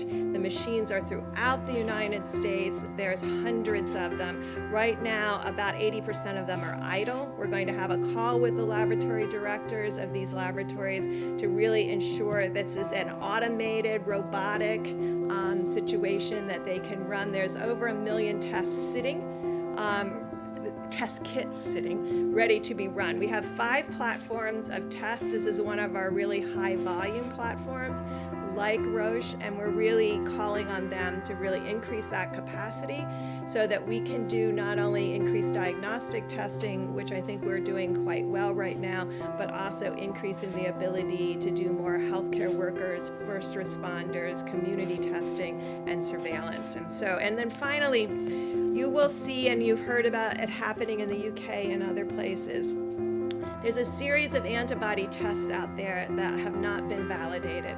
We're working right now very closely with a series of companies that know how to make these tests, that have made these tests for us for decades, for HIV, for a rapid test. They're working on that technology to bring that quality of test, which is in the 90+% sensitivity and specificity, to the American people for antibody tests. But until we get those, if you see them on the internet, do not buy them until we can give you a test that's reliable for all Americans. And we are working very hard to have that happen and bring that to the American public.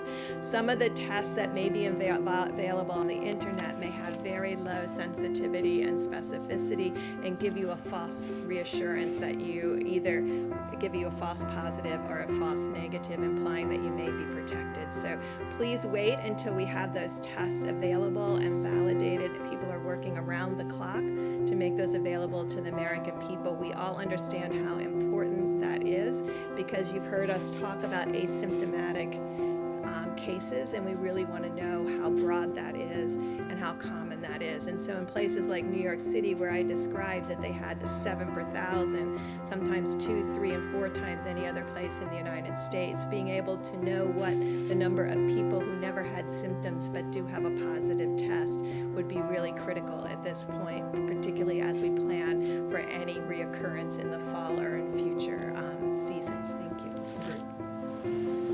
And we have Seema Verma, with Center for Medicaid and Medicare Services, will discuss what we've done to support hospitals. As we support healthcare workers, we want to make sure the institutions that are providing the environment for care are well financed, and she's got a couple of funding streams, and help is on the way. Seema? Thank you, Mr. Vice President. And let me just start with echoing the President and the Vice President's comments about our condolences to all the people out there that have lost somebody to the coronavirus. And also, sincere appreciation and thanks to all our healthcare workers that are on the front lines. But we know that it's the impact on the healthcare system isn't just those frontline workers. Healthcare organizations across the nation are having increased expenses. They're having to spend more on supplies. You're seeing all of the supplies that are being sent to them, and that's having a direct impact on their bottom line. Many of them are also having increased expenses because they're taking advantage of some of the flexibilities that we've given them. Hospitals without walls, they're putting, you may see tents out in their parking lots where they're doing testing or screening, so they have a lot of increased expenses as well. Other healthcare organizations are not performing essential surgeries or other services. A lot of them are moving to telehealth, and that represents lost revenue for these healthcare organizations across the country. And so the President has asked us to address this issue. About 10 days ago, we put out something called accelerated payments that we do in the Medicare program, and it allows us to advance payments to providers based on their historical Medicare revenues that they receive. So just in 10 days, we've been able to provide payments to providers. We had about 25,000 requests. We've processed about 70% of these.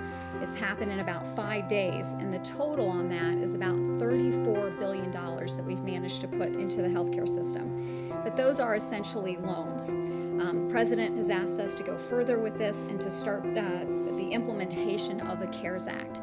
That provides $100 billion to the healthcare system.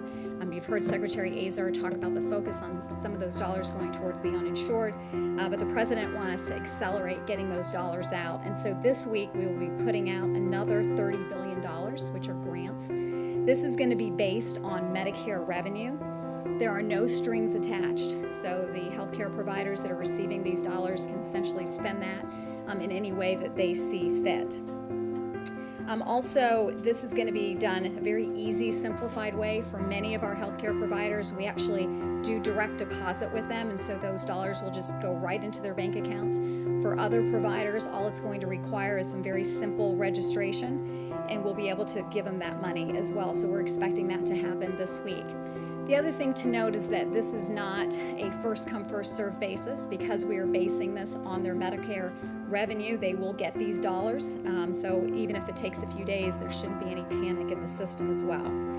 The other thing to recognize here is that our priority was on getting these dollars out as quickly as possible. We heard that from the many healthcare providers across the country that weighed in on this. They said the most important thing was to get these dollars out as quickly as possible. But we recognize that in terms of getting these dollars out, because it's based on Medicare revenues, there are providers out there, pediatricians, children's hospitals, OBGYNs, even our nursing homes, that a lot of their revenue comes from other sources, Medicaid or other payer sources. And so those organizations will be addressed in the second tranche of funding, and we'll have a priority for these organizations and these types of healthcare providers.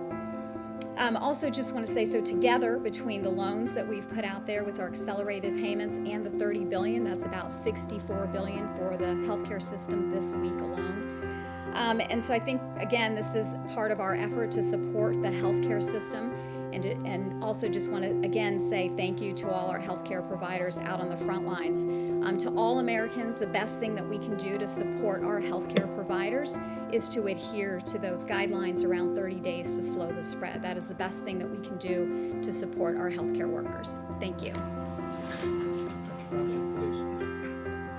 I just want to make a brief comment to get back to the discussion about the health disparities in the African American community, because it really is very important. And the reason I want to bring it up, because I couldn't help sitting there reflecting about sometimes when you're in the middle of a crisis, like we are now with the coronavirus, it really does have ultimately shine a very bright light on some of the real weaknesses and foibles in our society. And as some of you know, the greater proportion of my professional career has been defined by HIV/AIDS. And if you go back then, during that period of time when there was extraordinary stigma, particularly against the gay community, and it was only when the world realized how the gay community responded to this outbreak with incredible courage and dignity and strength and activism, that I think that really changed some of the stigma against the gay community, very much so. I see a similarity here because health disparities have always existed for the African American community. But here again, with the crisis, how it's shining a bright light on how unacceptable that is, because yet again, when you have a situation like the coronavirus, they are suffering disproportionately, as Dr. Burke said correctly. It's not that they're getting infected more often, it's that when they do get infected, their underlying medical conditions, the diabetes, the hypertension, the obesity, the asthma, those are the kind of things that wind them up in the ICU and ultimately give them a higher death rate. So when all this is over, and as we said, it will end, we will get over coronavirus, but there will still be health disparities, which we really do need to address in the African American community. Thanks.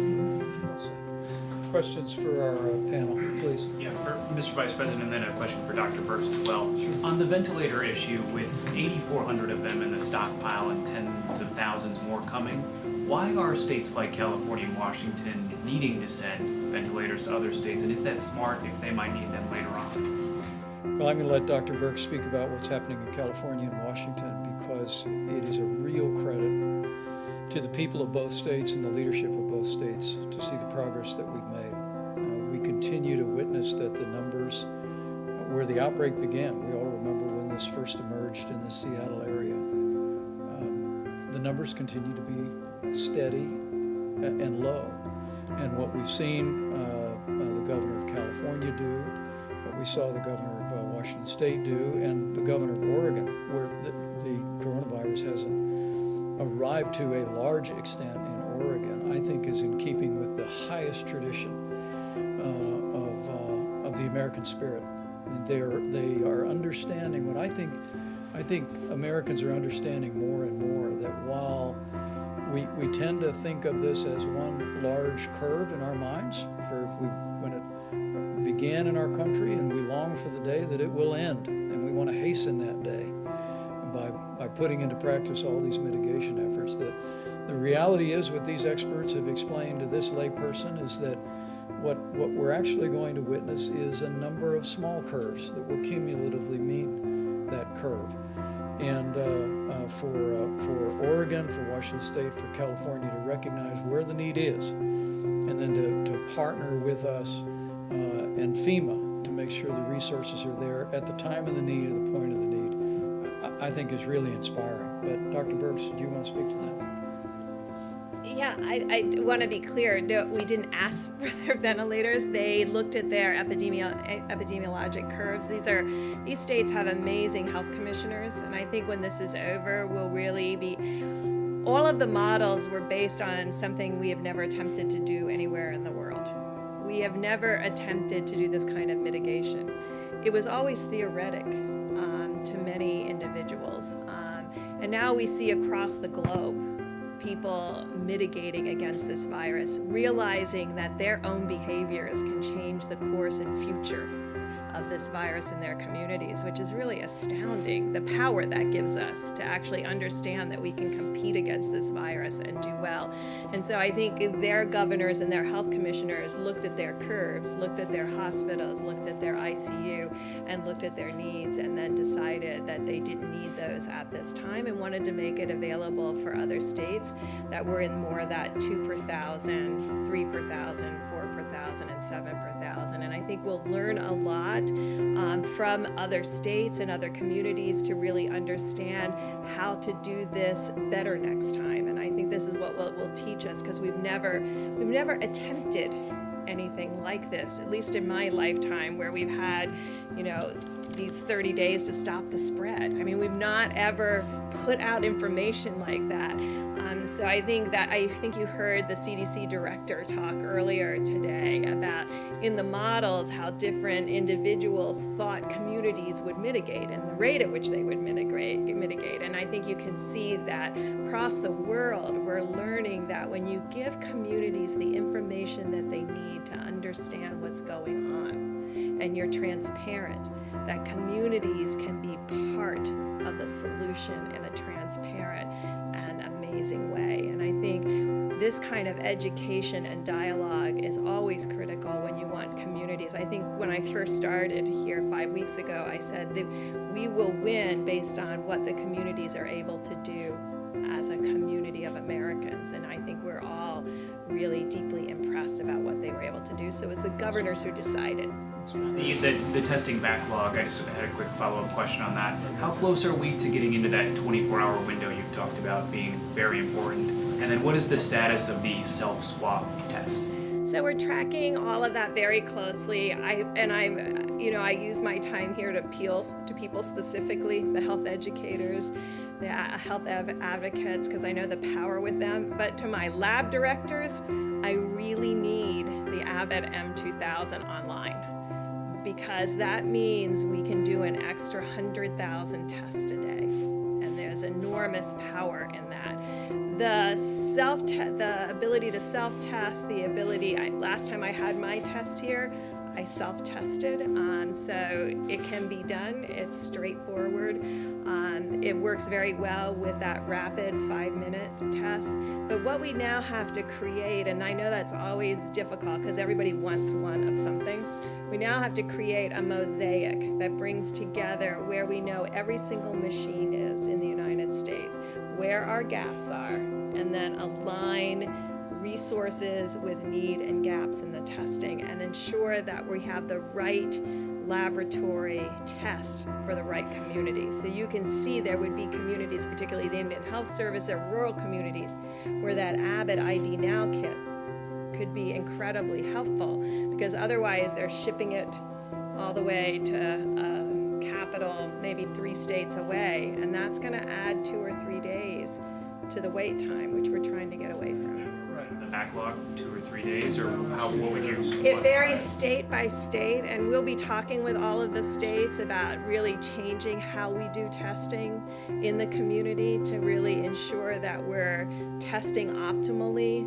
Because right now we have still focused very much on hospital diagnosis, because we know it will make a difference in treatment. So these major laboratories are still putting drive-through tests at the back to all the hospital tests. And so that's where the backlog is, in the drive-through tests. So I know if you're an outpatient, not an inpatient, but if you're an outpatient, that is where the delays right now are, but it's state by state. And so some states have 24-hour, 48 hours for both their outpatients and inpatients.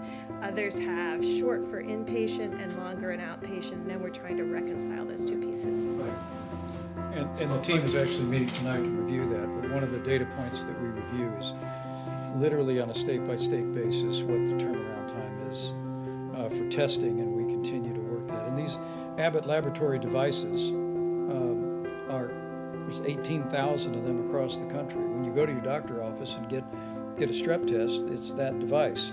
All Abbott Laboratories has done, with strong and swift efforts of the FDA, is create a test to put in that for the coronavirus, and it's a 15-minute test. And so I want to renew our call to all the healthcare providers around the country is find your Abbott device, and we'll work our hearts out to get a test to you. How about in the back corner? Mr. Vice President, thank you. One for you, and then one for either of the doctors, if you don't mind. For you, sir, back to this idea of reopening up the economy, since it's not like there's a switch that you can just turn it back on. How does the administration envision this happening? Is it guidance from the White House and you hope the governors follow it? Are you going to put it in the governor's hands or the mayor's hands? How do you envision all of that working together? Well, the one thing I can assure you is that the president's decision in that regard is going to be informed by what the data shows and about decisions about when we can responsibly reopen America and put America back to work. I can tell you the CDC will have new guidance tomorrow that the CDC will be publishing for people who were in proximity to an individual that tested positive for coronavirus but have no symptoms.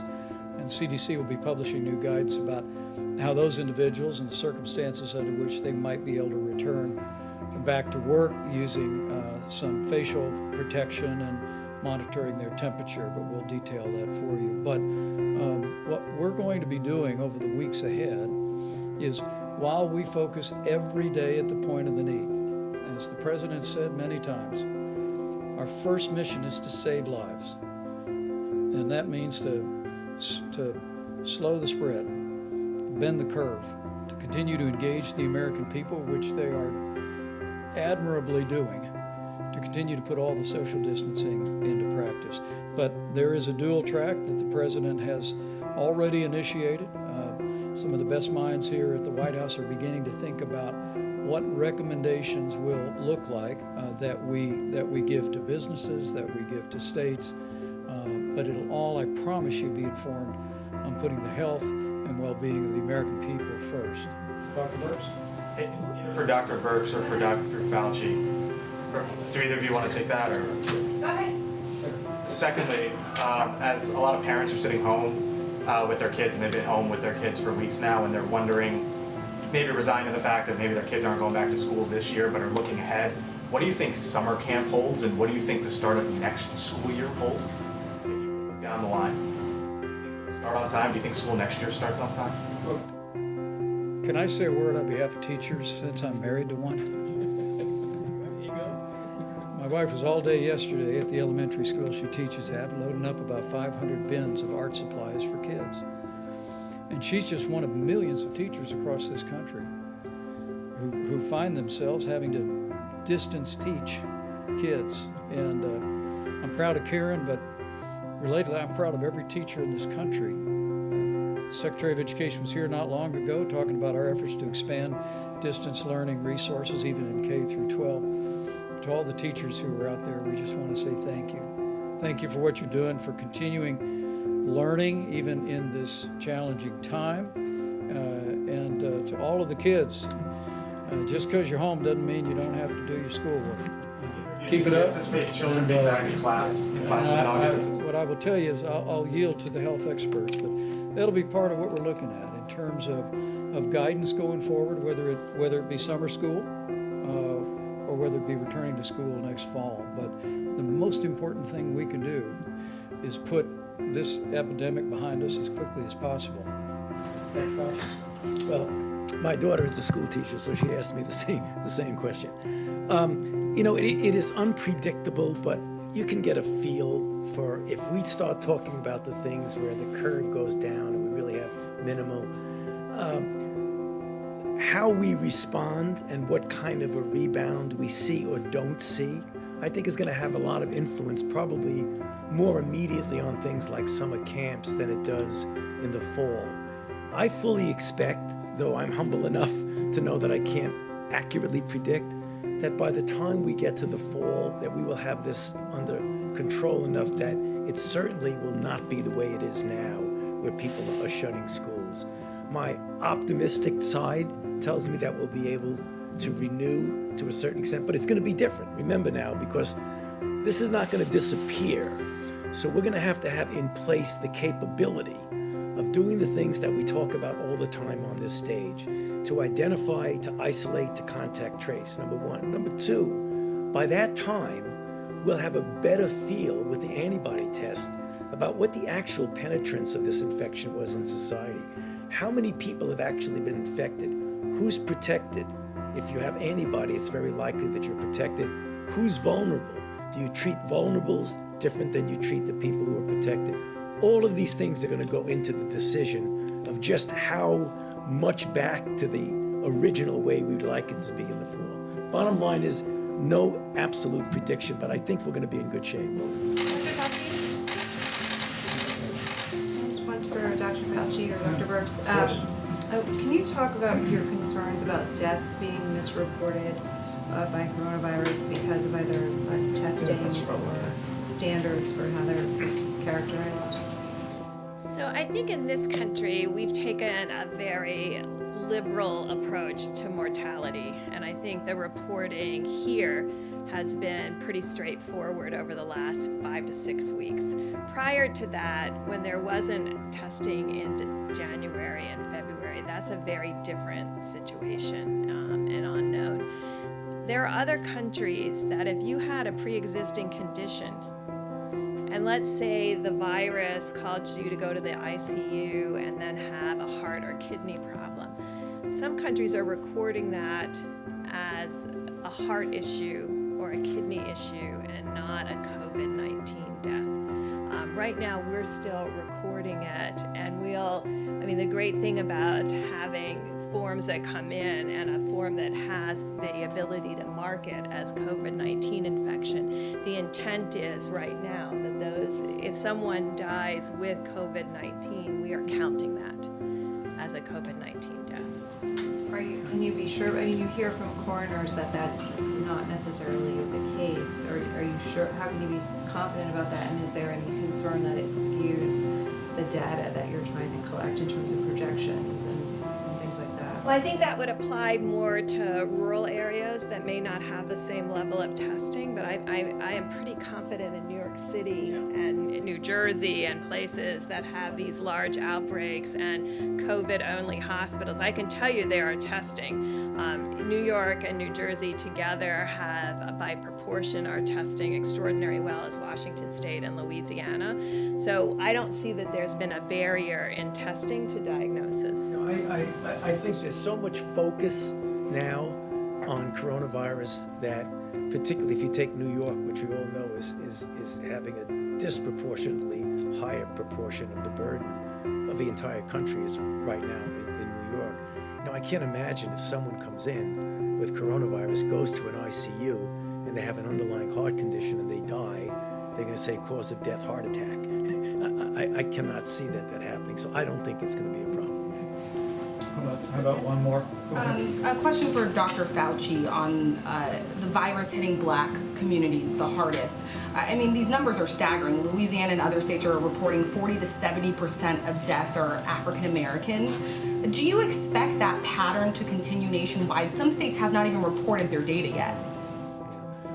You know, I can't be confident to predict patterns, but the underlying reason why that is happening doesn't change from state to state. Worse. Now, I expect that when African Americans get infected, given the disproportionate disparity of the underlying conditions that lead to complications like the ones I mentioned, I expect that we will still see the pattern that when you look at the proportion of people who get into serious trouble and die, again, it's going to be disproportionate towards the African Americans. I do expect that. And is the federal government now leading the charge in collecting this information from the states, and when will it be made public? Yes, the answer is yes, it will be public as soon as you get enough data to be able to make a meaningful statement. So can we expect this week or a couple of days? The task force has assigned that to several members of the team. We're assembling that data now.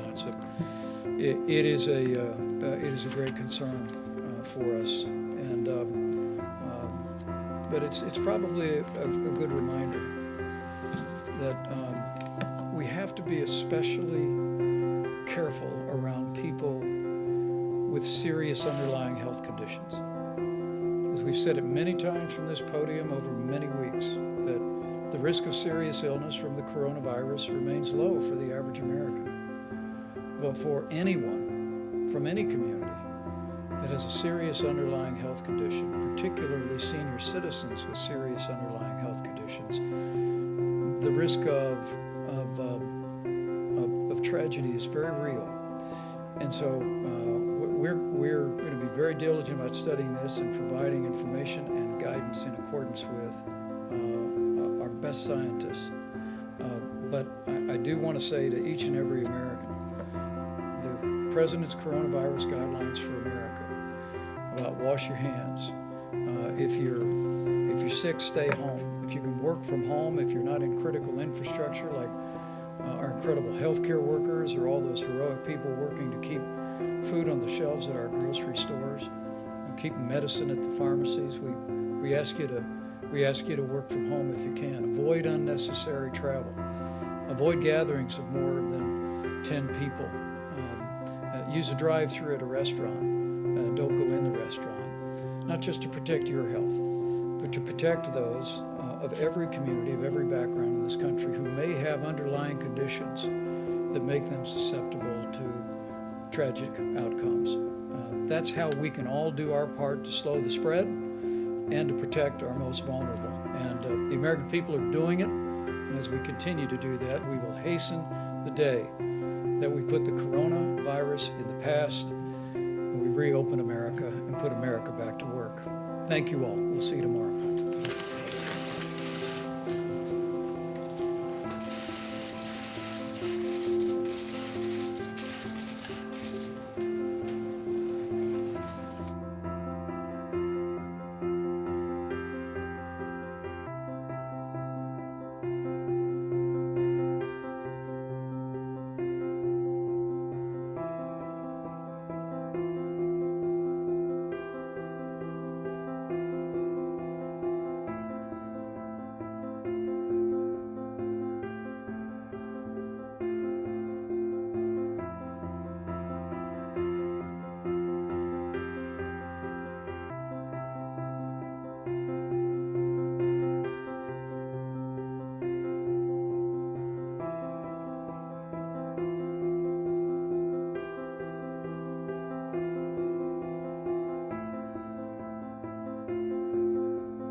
easy, simplified way for many of our healthcare providers. We actually do direct deposit with them, and so those dollars will just go right into their bank accounts.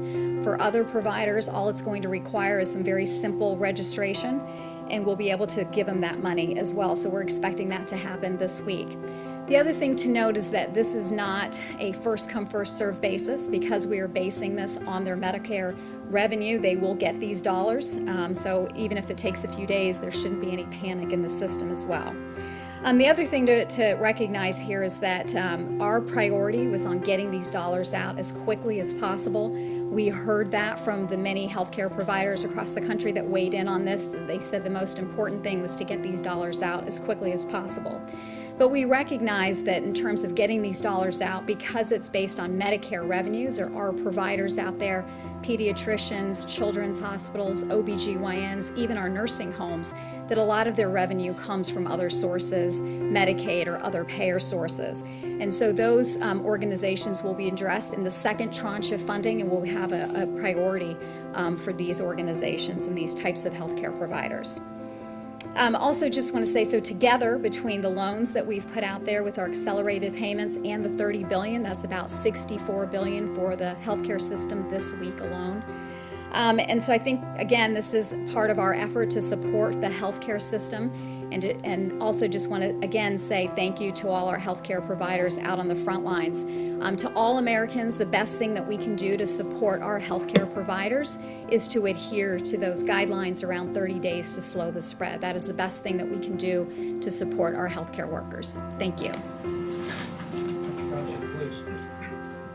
I just want to make a brief comment to get back to the discussion about the health disparities in the African American community, because it really is very important. And the reason I want to bring it up, because I couldn't help sitting there reflecting about sometimes when you're in the middle of a crisis like we are now with the coronavirus, it really does have ultimately shine a very bright light on some of the real weaknesses and foibles in our society.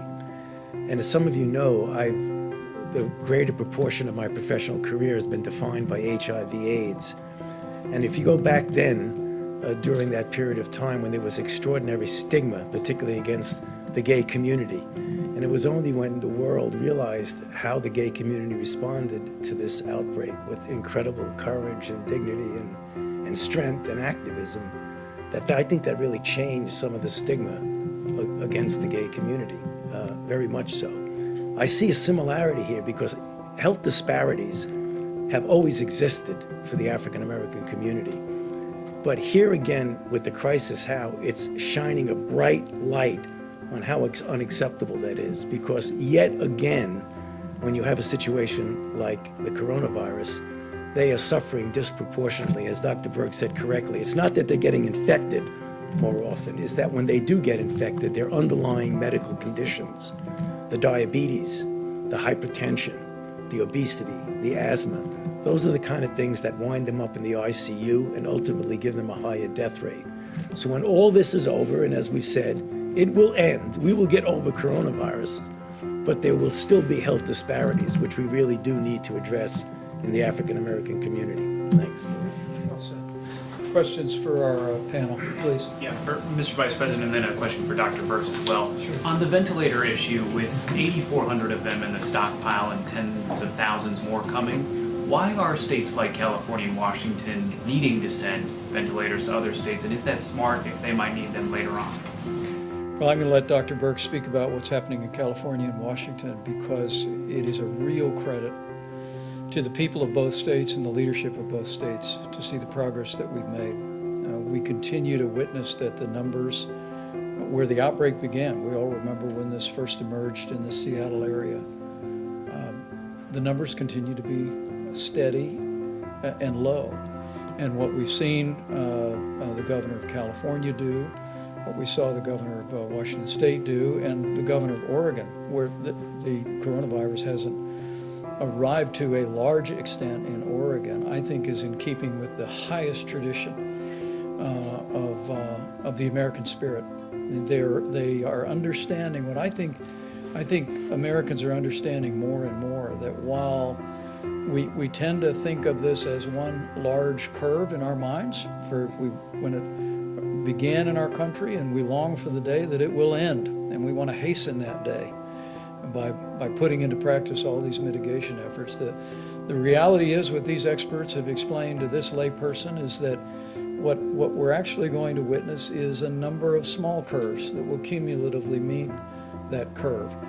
And for Oregon, for Washington State, for California to recognize where the need is, and then to partner with us and FEMA to make sure the resources are there at the time of the need, at the point of the need, I think is really inspiring. But Dr. Burks, do you want to speak to that? Yeah, I want to be clear. No, we didn't ask for their ventilators. They looked at their epidemiologic curves. These states have amazing health commissioners, and I think when this is over, we'll really be. All of the models were based on something we have never attempted to do anywhere in the world. We have never attempted to do this kind of mitigation. It was always theoretic to many individuals, and now we see across the globe people mitigating against this virus, realizing that their own behaviors can change the course and future of this virus in their communities, which is really astounding, the power that gives us to actually understand that we can compete against this virus and do well. And so I think their governors and their health commissioners looked at their curves, looked at their hospitals, looked at their ICU, and looked at their needs, and then decided that they didn't need those at this time and wanted to make it available for other states that were in more of that 2 per 1,000, 3 per 1,000, 4 per 1,000, and 7 per 1,000. And I think we'll learn a lot from other states and other communities to really understand how to do this better next time. And I think this is what will teach us, because we've never attempted anything like this, at least in my lifetime, where we've had, these 30 days to stop the spread. I mean, we've not ever put out information like that. So I think you heard the CDC director talk earlier today about, in the models, how different individuals thought communities would mitigate and the rate at which they would mitigate. And I think you can see that across the world, we're learning that when you give communities the information that they need to understand what's going on, and you're transparent, that communities can be part of the solution in a transparent and amazing way. And I think this kind of education and dialogue is always critical when you want communities. I think when I first started here 5 weeks ago, I said that we will win based on what the communities are able to do as a community of Americans. And I think we're all really deeply impressed about what they were able to do. So it was the governors who decided. The testing backlog, I just had a quick follow-up question on that. How close are we to getting into that 24-hour window you've talked about being very important? And then what is the status of the self-swab test? So we're tracking all of that very closely. I use my time here to appeal to people specifically, the health educators, the health advocates, because I know the power with them. But to my lab directors, I really need the Abbott M2000 online, because that means we can do an extra 100,000 tests a day, and there's enormous power in that. The ability to self-test, last time I had my test here, I self-tested, so it can be done. It's straightforward. It works very well with that rapid 5-minute test. But what we now have to create, and I know that's always difficult because everybody wants one of something, we now have to create a mosaic that brings together where we know every single machine is in the United States, where our gaps are, and then align resources with need and gaps in the testing, and ensure that we have the right laboratory test for the right community. So you can see there would be communities, particularly the Indian Health Service or rural communities, where that Abbott ID Now kit could be incredibly helpful, because otherwise they're shipping it all the way to a capital, maybe 3 states away, and that's going to add 2 or 3 days to the wait time, which we're trying to get away from. The backlog, 2 or 3 days, or what would you? It varies state by state, and we'll be talking with all of the states about really changing how we do testing in the community to really ensure that we're testing optimally. Because right now we have still focused very much on hospital diagnosis because we know it will make a difference in treatment. So these major laboratories are still putting drive-through tests at the back to all the hospital tests. And so that's where the backlog is in the drive-through tests. So I know if you're an outpatient, not an inpatient, but if you're an outpatient, that is where the delays right now are, but it's state by state. And so some states have 24-hour, 48 hours for both their outpatients and inpatients. Others have short for inpatient and longer in outpatient, and then we're trying to reconcile those two pieces. Right. And the team is actually meeting tonight to review that, but one of the data points that we review is literally on a state-by-state basis what the turnaround time is for testing, and we continue to work that. And these Abbott laboratory devices there's 18,000 of them across the country. When you go to your doctor office and get a strep test, it's that device.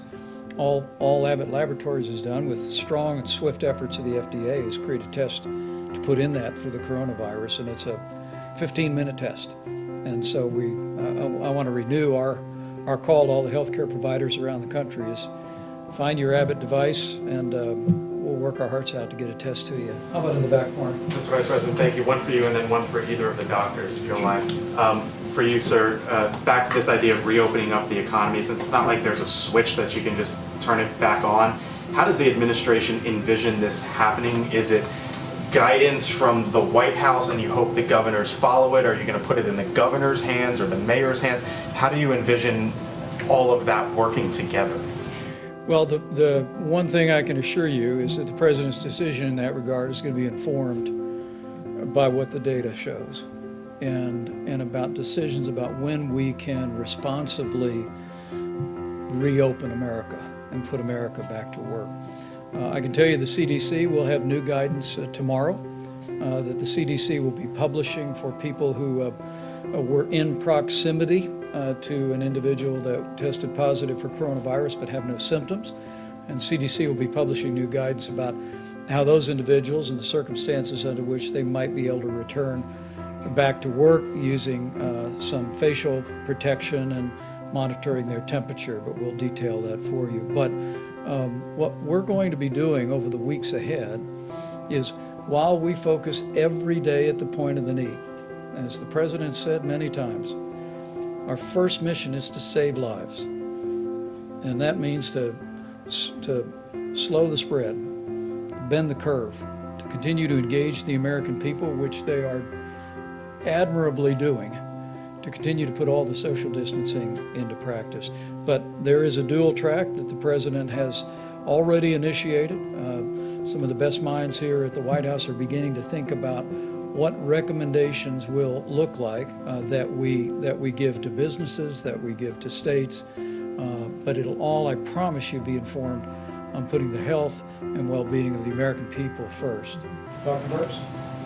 For Dr. Burks or for Dr. Fauci, do either of you want to take that? Or? Go ahead. Secondly, as a lot of parents are sitting home with their kids, and they've been home with their kids for weeks now, and they're wondering, maybe resigning to the fact that maybe their kids aren't going back to school this year, but are looking ahead, what do you think summer camp holds, and what do you think the start of next school year holds? If you look down the line, do you think it'll start on time? Do you think school next year starts on time? Can I say a word on behalf of teachers since I'm married to one? There you go. My wife was all day yesterday at the elementary school she teaches at, loading up about 500 bins of art supplies for kids. And she's just one of millions of teachers across this country who find themselves having to distance teach kids. And I'm proud of Karen, but relatedly, I'm proud of every teacher in this country. Secretary of Education was here not long ago talking about our efforts to expand distance learning resources, even in K through 12. To all the teachers who are out there, we just want to say thank you. Thank you for what you're doing, for continuing learning even in this challenging time. And to all of the kids, just because you're home doesn't mean you don't have to do your schoolwork. Keep it up. Anticipate children being back in classes in August. What I will tell you is I'll yield to the health experts, but that'll be part of what we're looking at in terms of guidance going forward, whether it be summer school or whether it be returning to school next fall. But the most important thing we can do is put this epidemic behind us as quickly as possible. Well, my daughter is a school teacher, so she asked me the same question. It is unpredictable, but you can get a feel for if we start talking about the things where the curve goes down and we really have minimal, how we respond and what kind of a rebound we see or don't see, I think is going to have a lot of influence, probably more immediately on things like summer camps than it does in the fall. I fully expect, though I'm humble enough to know that I can't accurately predict, that by the time we get to the fall, that we will have this under control enough that it certainly will not be the way it is now, where people are shutting schools. My optimistic side tells me that we'll be able to renew to a certain extent, but it's going to be different. Remember now, because this is not going to disappear. So we're going to have in place the capability of doing the things that we talk about all the time on this stage, to identify, to isolate, to contact trace, number one. Number two, by that time, we'll have a better feel with the antibody test about what the actual penetrance of this infection was in society. How many people have actually been infected? Who's protected? If you have antibody, it's very likely that you're protected. Who's vulnerable? Do you treat vulnerables different than you treat the people who are protected? All of these things are going to go into the decision of just how much back to the original way we'd like it to be in the fall. Bottom line is no absolute prediction, but I think we're going to be in good shape. Dr. Fauci? Just one for Dr. Fauci or Dr. Birx. Can you talk about your concerns about deaths being misreported by coronavirus because of either testing or standards for how they're characterized? So I think in this country, we've taken a very liberal approach to mortality. And I think the reporting here has been pretty straightforward over the last 5 to 6 weeks. Prior to that, when there wasn't testing in January and February, that's a very different situation and unknown. There are other countries that if you had a pre-existing condition, and let's say the virus caused you to go to the ICU and then have a heart or kidney problem, some countries are recording that as a heart issue or a kidney issue and not a COVID-19 death. Right now, we're still recording it, and the great thing about having forms that come in and a form that has the ability to mark it as COVID-19 infection, the intent is right now that if someone dies with COVID-19, we are counting that as a COVID-19 death. Can you be sure? I mean, you hear from coroners that that's not necessarily the case. Or are you sure? How can you be confident about that? And is there any concern that it skews the data that you're trying to collect in terms of projections and things like that? Well, I think that would apply more to rural areas that may not have the same level of testing, but I am pretty confident in New York City and in New Jersey and places that have these large outbreaks and COVID-only hospitals. I can tell you there are testing. New York and New Jersey together have, by proportion, are testing extraordinarily well as Washington State and Louisiana.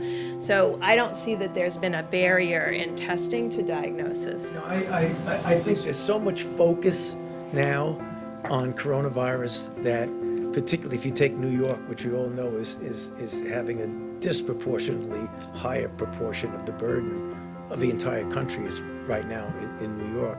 I can't imagine if someone comes in with coronavirus, goes to an ICU, and they have an underlying heart condition and they die, they're going to say cause of death, heart attack. I cannot see that happening, so I don't think it's going to be a problem. How about one more? A question for Dr. Fauci on the virus hitting Black communities the hardest. These numbers are staggering. Louisiana and other states are reporting 40 to 70% of deaths are African Americans. Do you expect that pattern to continue nationwide? Some states have not even reported their data yet. I can't be confident to predict patterns, but the underlying reason why that is happening doesn't change from state to state. Do you expect it to get worse? I expect that when African Americans get infected, given the disproportionate disparity of the underlying conditions that lead to complications like the ones I mentioned, I expect that we will still see the pattern that when you look at the proportion of people who get into serious trouble and die, again, it's going to be disproportionate towards the African Americans. I do expect that. And is the federal government now leading the charge in collecting this information from the states, and when will it be made public? Yes, the answer is yes. It will be public as soon as you get enough data to be able to make a meaningful statement. So can we expect this week or a couple of days? The task force has assigned that to several members of the team. We're assembling that data now. It is a great concern for us, and but it's probably a good reminder that we have to be especially careful around people with serious underlying health conditions. As we've said it many times from this podium over many weeks, that the risk of serious illness from the coronavirus remains low for the average American.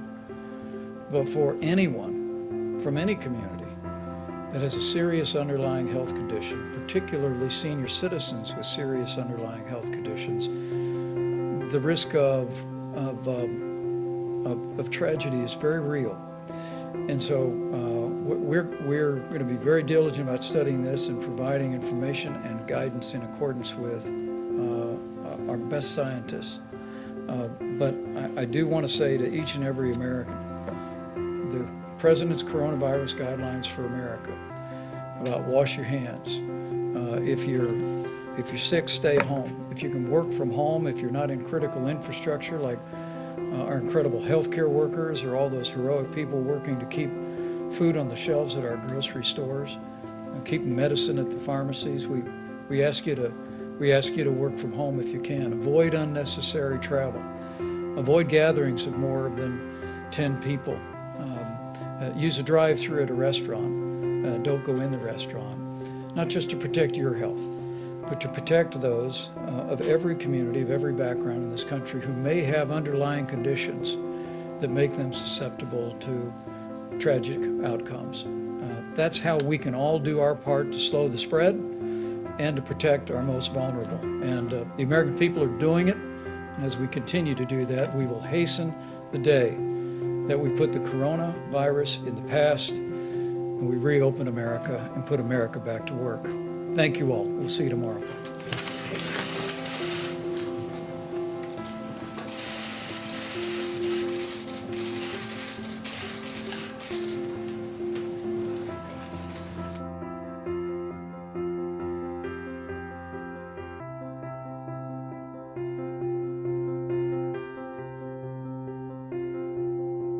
Why do no grocery stores have powdered sugar anymore? I get toilet paper hoarding, but powdered sugar? Come on, people.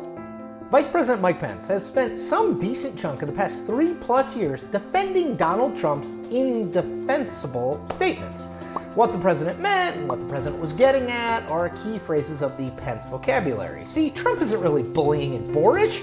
He's frank and a straight shooter or something. Now, Pence does this for a simple reason. He would like to be president, and being on Trump's good side is the only way that happens.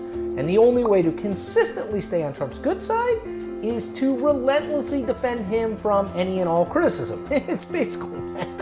Which brings me to Pence's most recent defense of Trump over, yes, you guessed it, the coronavirus. So in an interview with CNN's Wolf Blitzer in late March, Pence sought to defend Trump's past statements downplaying the coronavirus, suggesting that the president was simply projecting hope and optimism, and at no time had Trump, in Pence's word, belittled the virus. Watch this. I don't believe the president has ever belittled the threat of the coronavirus. Yeah.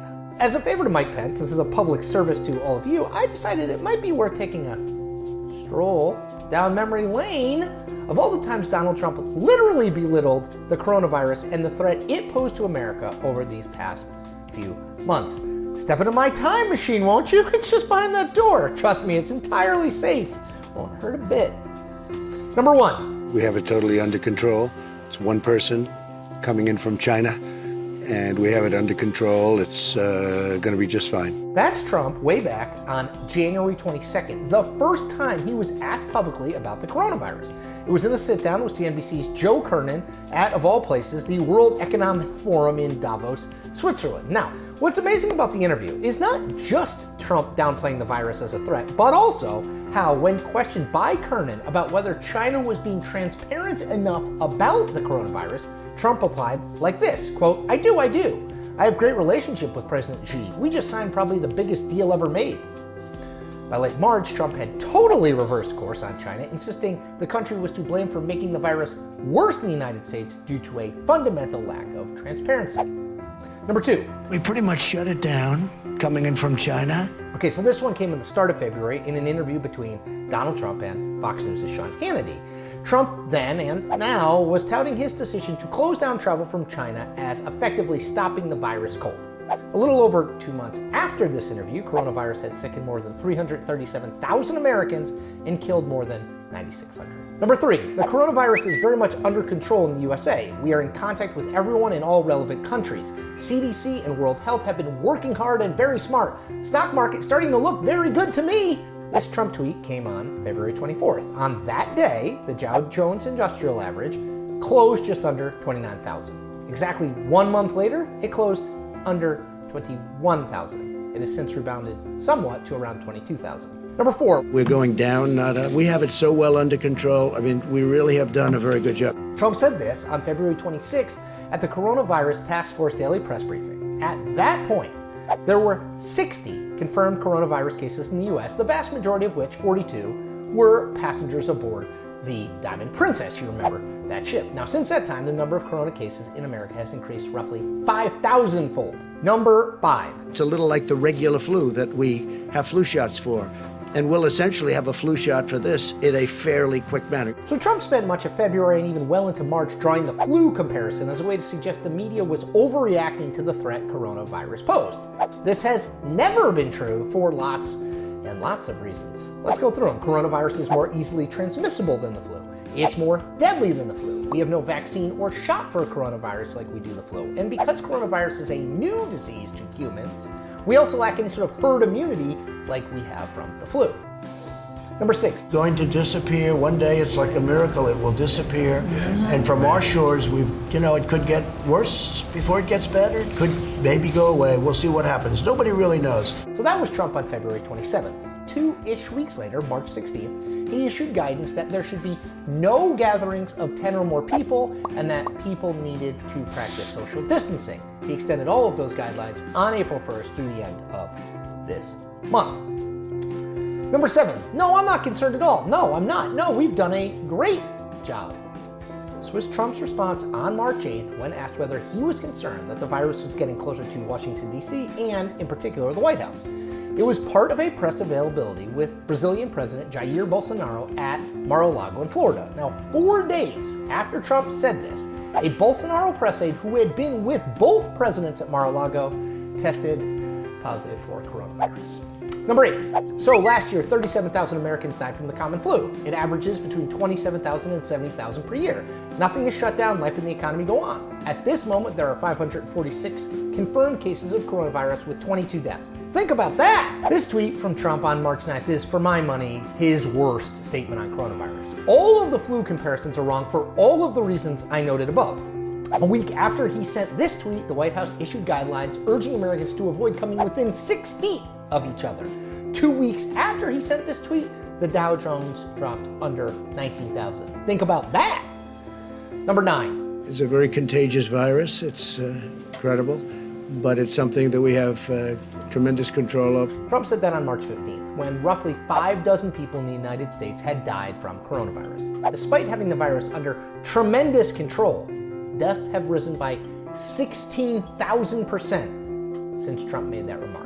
Number 10. I don't believe you need 40,000 or 30,000 ventilators. You go into major hospitals sometimes, they'll have 2 ventilators, and now all of a sudden they're saying, can we order 30,000 ventilators? This one comes from another Hannity-Trump interview, this one on March 27th, and it features the President of the United States suggesting that governors and hospitals in hard-hit areas like New York are purposely exaggerating their medical needs to keep coronavirus patients alive. Yeah. Last but not least, number 11. You call it germ, you can call it a flu, you can call it a virus, you can call it many different names. I'm not sure anybody even knows what it is. Infectious disease experts know exactly what coronavirus is, and it's not the flu. Here's how the Centers for Disease Control defines it. Quote, COVID-19 is caused by a coronavirus, end quote. Simple. So let's be honest here, Mike Pence. By saying that the president has never belittled the threat or consequences of coronavirus, you, sir, are belittling the word belittled. And that is the point. We make new point episodes from my house every Tuesday and Thursday. We are also doing political trivia every Monday, Wednesday, and Friday from my Instagram account. Follow that at SalizaC. And in the meantime, stay home and please stay safe.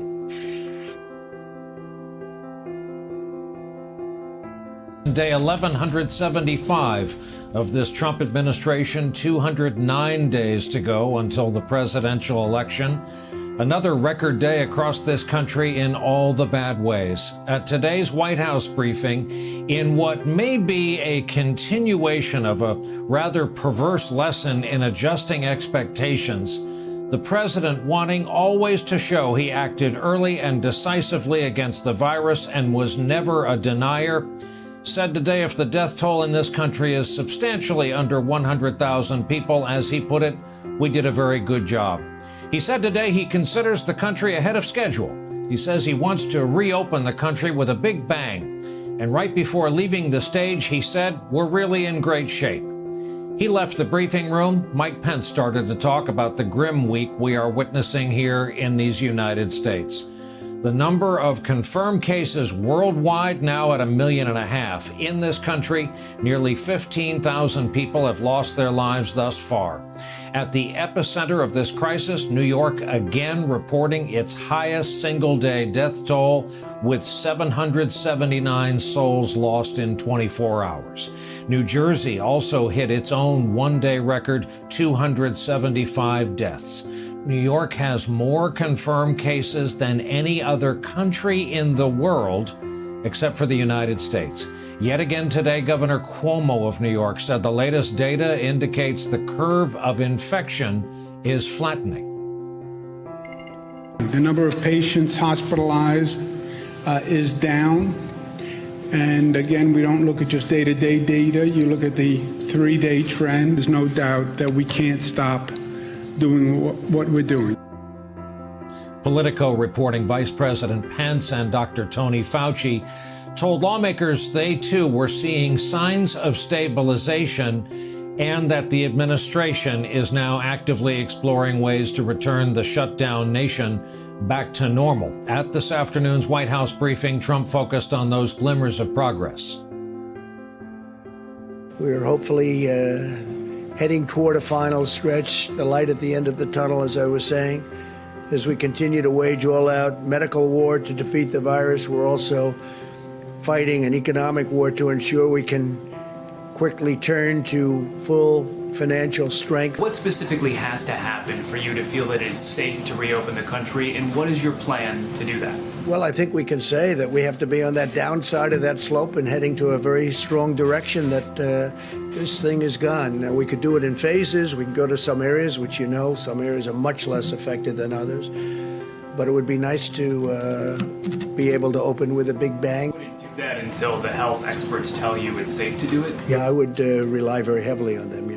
You think, is there a system for monitoring and testing that you're looking at? Yeah, we're putting in very heavy testing systems. He's talked about that notion before of opening regionally. It's still not clear how any of that would take place, especially given the current level of testing in this country. We've only tested 0.6% of the population. Yet the director of the CDC came to the briefing with new guidelines outlining how essential employees can return to their jobs even if they've been exposed. These are individuals that have been within 6 feet of a confirmed case or a suspected case, and so that they can, under certain circumstances, they can go back to work. If they're asymptomatic, they could go back to work if they do several things, as we say here. Take their temperature before they go to work, wear a face mask at all times, and practice social distancing when they're at work. Stands to reason if people go out too early, the curve creates a bounce. The president is still talking about his goal of Easter Sunday to pack the churches in this country, you'll recall, and get back to work. Well, of course, Easter Sunday is 4 days away. He concedes that isn't going to happen, but he wants credit for the idea while wanting to claim he wasn't entirely serious. I had a date, and I thought it was a very aspirational date. It's turning out to be very interesting because a lot of good things are happening by Easter. But I had a very aspirational date. I didn't think we could make it. I didn't say we would do it by Easter, but I said, boy, wouldn't that be great to shoot for Easter? That would be a great day, beautiful day, very important day to a lot of people like me and like some of you in the room, maybe all of you in the room, frankly. But Easter is a very important day. So I had aspirationally, I said, let's see if we can do it at Easter, but I said it would be very tough. And I was criticized for that. So I don't like giving dates. And that wasn't a date. That was just an aspiration. That would have been incredible. But I don't think we're going to be very far behind. And some of these models are looking like Easter is going to be a very important date anyway because of the curve. I mean, it's hitting the top and it's starting to come down. And one person said Easter is looking like a good time. So a good time for that, for heading down. In the real world, on this Passover night, the number of virus cases is now growing quickly in cities like Philadelphia, Baltimore, Washington, D.C. There's more reporting today on the rapid spread of the illness in less populated parts of our country. President Trump also promoting the use of that anti-malaria drug against the coronavirus, even though many doctors and public health experts are not yet endorsing an unproven treatment. Our national stockpile is now equipped with nearly 30 million hydroxychloroquine pills. So we're up to about 30 million. We're distributing by the millions. In addition, the azithromycin and zinc. They say zinc. You should add zinc. Now, it's all has to be recommended by doctors, physicians, but they say zinc. I want to throw that out there because that's where they seem to be having the best result. So you add the zinc and the azithromycin, and it's been, we've had a lot of good stories. We'll talk about this with our guests in a bit. The vice president did say there are at least 4 separate clinical trials underway studying this hydroxychloroquine. There's also news concerning the White House original projection of as many as 200,000 virus fatalities, even with social distancing in effect. Those numbers are now being reversed and revised downward. One model used by the administration's task force puts the number at 60,000 and 400 COVID-related U.S. deaths by August. Today, Dr. Deborah Birx said it's evidence social distancing may be working. That is modeled on what America is doing. That's what's happening. Americans are in adapting to and following through on these behavioral changes, and that's what's changing the rate of new cases, and that's what will change the mortality going forward. The president was asked again today about that January memo from his trade advisor, Peter Navarro, who warned about the risks and potential costs of a pandemic. A memo the president said yesterday he hadn't read as of yesterday. Here's what he had to say today. Were you ever briefed on those memos? Did you ever discuss those memos with anybody? I don't remember that. I've now seen the memo. I saw it. It was, Peter sends a lot of memos. I didn't see the memo. As you know, World Health was saying that was not correct because at the time they called it wrong. But I didn't see the memo, but I acted as quickly as people were shocked that I acted so quickly.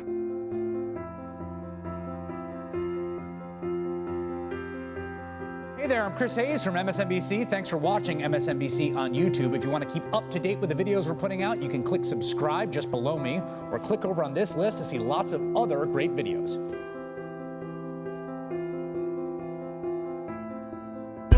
Scientists in China are trying to determine if a new virus strain is responsible for a pneumonia outbreak in the city of Wuhan. China says the number of people infected by a mysterious respiratory virus has more than tripled over the weekend. China today says it has confirmed cases of human-to-human transmission. Dr. Li Wenliang tried to raise the alarm about a new mystery illness. That virus has taken his life. The ability of the deadly coronavirus to spread is getting stronger. Significant clusters have developed in South Korea, Japan, and Iran. The World Health Organization says an animal is probably the source of this new virus, and this now closed seafood market is probably ground zero. Wuhan in China now on lockdown as the country struggles with fear of a pandemic.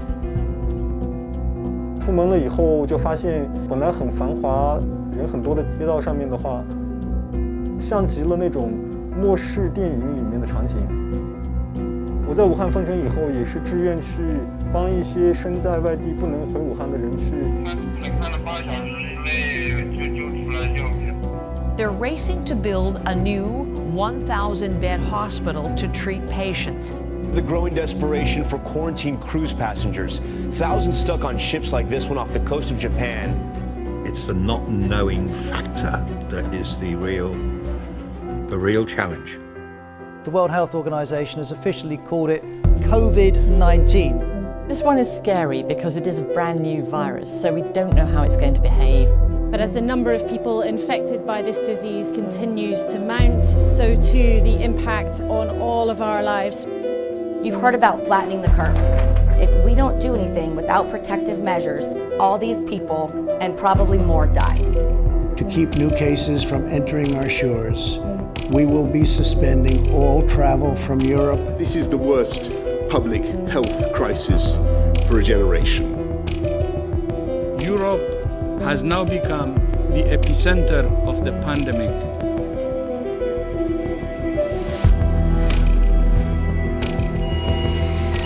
They're fighting a war here and they're losing.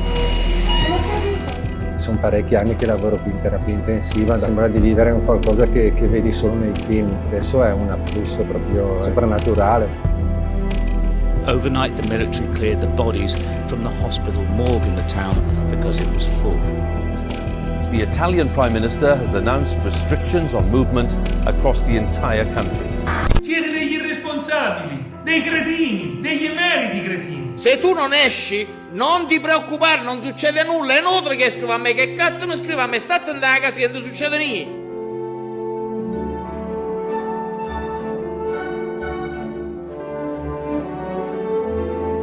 Mi aiuterà a capire e a dare più importanza alle piccole cose, alle cose che prima mi sembravano scontate. Vivere, respirare, non so, una passeggiata, un abbraccio.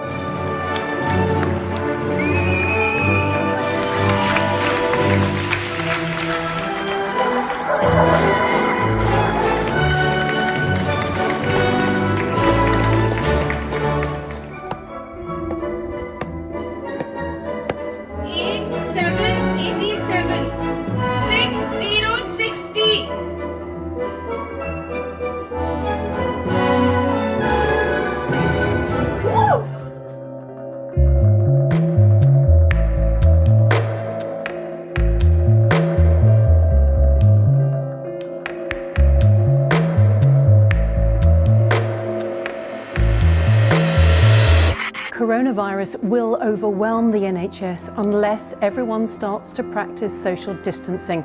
From this evening, I must give the British people a very simple instruction. You must stay at home. And those people and people who are just stripping the shelves of basic foods. You just need to stop it. Can you all go home, please? It's not a holiday, it's a lockdown, which means you don't just come here and sunbathe. Can you please just leave? A bright spring day, normally full of tourists. As you can see, it is absolutely deserted. If anyone is thinking, taking any chances, just take a look at me. For many of us, this is the challenge of our lives. And it is going to get a bit worse before it gets better. The case numbers will go up. Do you fear that we're heading for the kind of scale of suffering that we've seen in Italy? Regrettably, the answer has to be yes. A blue call is coming in, warns the nurse. This is the reality of working on the front line and managing huge numbers of patients. For doctors and nurses treating patients, supplies are urgently needed. We're staying away from our families and we're putting ourselves in danger. It feels like a losing battle, but it's not, because we've all got hope and we're all trying to do what we can, and we're all sticking together. Well done!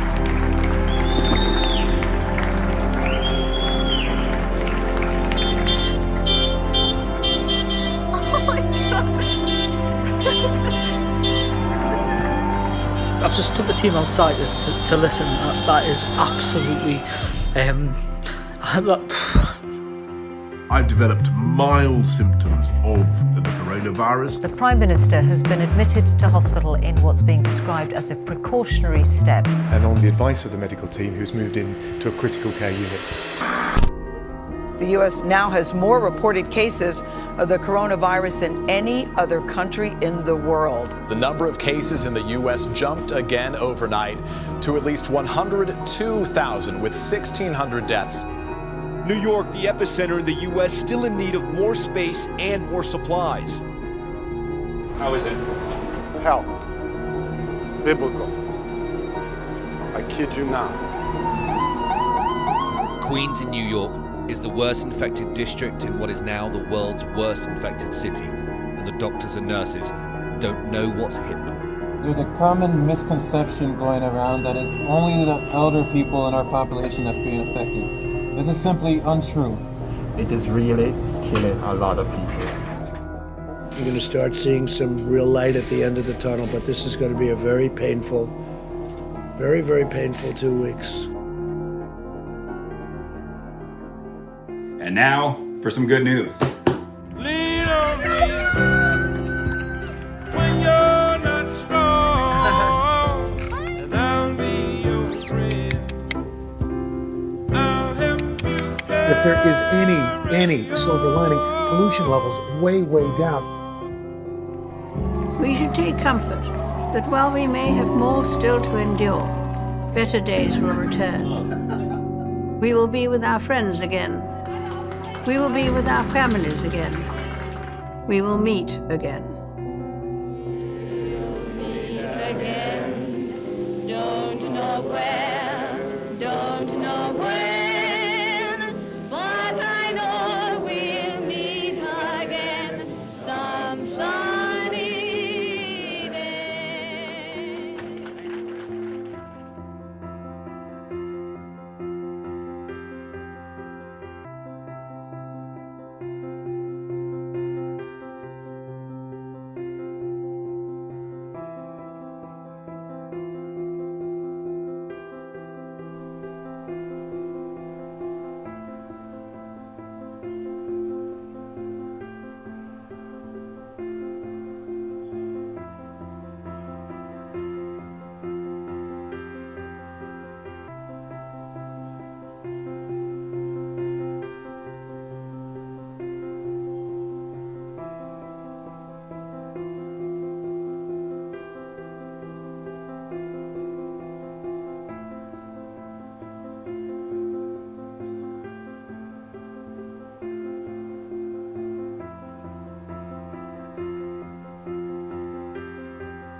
Scientists in China are trying to determine if a new virus strain is responsible for a pneumonia outbreak in the city of Wuhan. China says the number of people.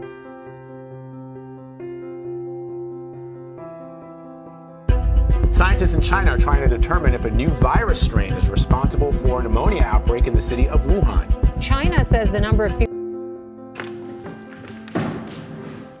Good afternoon to everyone. These are stressful, emotional times, as we know. And today is a day in the state of New York with very mixed emotions based on two very different pieces of information we have. I'm trying to work through the mixed emotions for myself, so I'll just present the facts and then we'll go from there. There is good news in what we're seeing, that what we have done and what we are doing is actually working and it's making a difference. We took dramatic actions in this state. New York Pause program to close down schools, businesses, social distancing, and it's working. It is flattening the curve, and we see that again today. So far, meaning what? Meaning that curve is flattening because we are flattening the curve by what we are doing. If we stop what we are doing, you will see that curve change. That curve is purely a function of what we do day in and day out. But right now it's flattening. The number of patients hospitalized is down. And again, we don't look at just day-to-day data. You look at the 3-day trend, but that number is down. The 3-day average trend is also down. Anecdotally, the individual hospitals, the larger systems are reporting that some of them are actually releasing more people than are coming in, so they're net down. So we see the quote-unquote flattening of the curve. We have more capacity in the hospital system than ever before. So we've had more capacity in that system to absorb more people.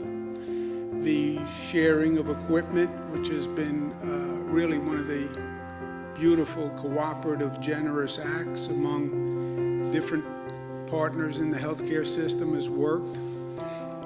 If the hospitalization rate keeps decreasing the way it is now, then the system should stabilize over these next couple of weeks, which will minimize the need for overflow on the system that we have built in at Javits and at the USNS Comfort.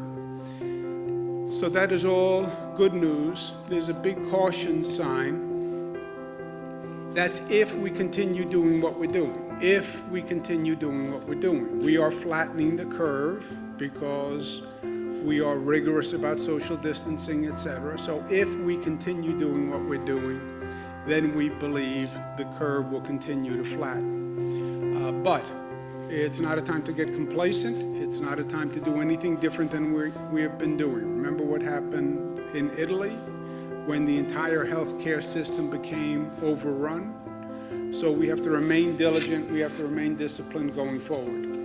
But there's no doubt that we are now bending the curve, and there's no doubt that we can't stop doing what we're doing. That's the good news. The bad news isn't just bad. The bad news is actually terrible. Highest single-day death toll yet, 779 people. When you look at the numbers on the death toll, it has been going steadily up, and it reached a new height yesterday. The number of deaths, as a matter of fact, the number of deaths will continue to rise as those hospitalized for a longer period of time pass away. The longer you are on a ventilator, the less likely you will come off the ventilator. Dr. Fauci spoke to me about this, and he was 100% right. The quote-unquote lagging indicator between hospitalizations and deaths. The hospitalizations can start to drop, the deaths actually increase because the people who have been in the hospital for 11 days, 14 days, 17 days pass away. That's what we're seeing. Hospitalizations drop and the death toll rises. I understand the science of it. I understand the facts and the logic of it, but it is still incredibly difficult to deal with. Every face, every number is a face, right? And that's been painfully obvious to me every day. But we have lost people, many of them frontline workers, many of them healthcare workers, many of them people who were doing the essential functions that we all needed for society to go on, and they were putting themselves at risk, and they knew they were. Many of them vulnerable people who this vicious predator of a virus targeted from day one. This virus attacked the vulnerable and attacked the weak. And it's our job as a society to protect those vulnerable. And that's what this has always been about from day one.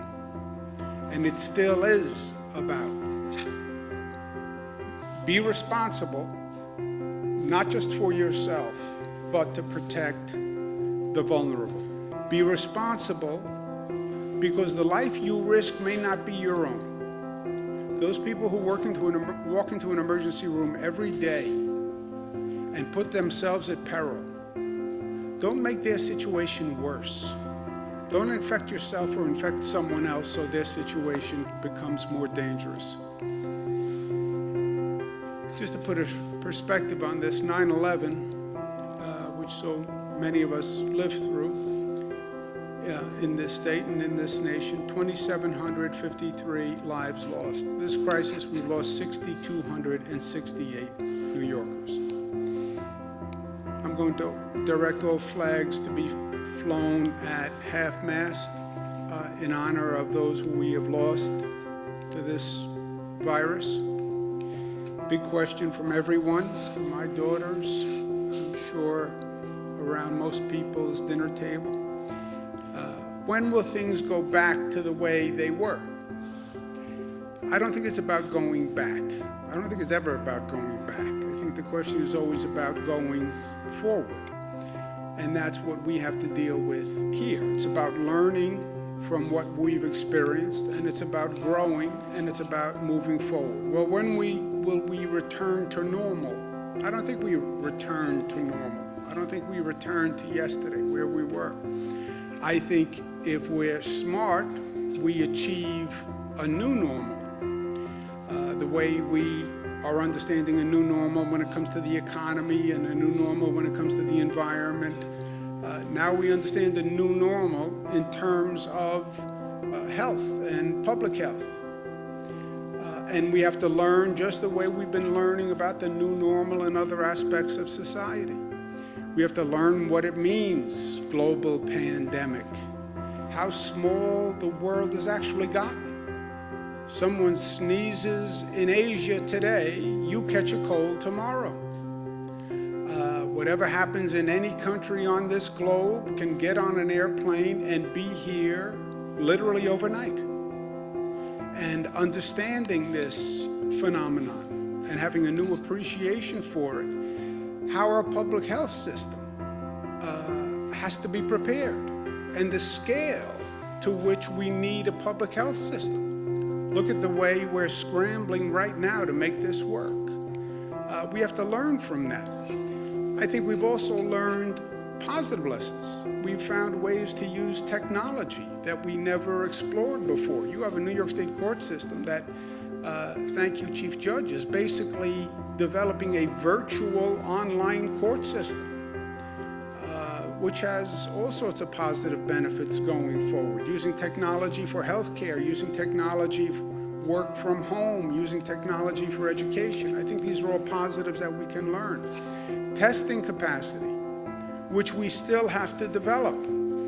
That is going to be the bridge from where we are today to the new economy, in my opinion. It's going to be a testing-informed transition to the new economy, where people who have the antibodies, people who are negative, people who have been exposed and now are better, those are the people who can go to work, and you know who they are because you can do testing. But that we've all developed a sense of scale over the past few weeks in dealing with this. There's also lessons to be learned. Why are more African Americans and Latinos affected?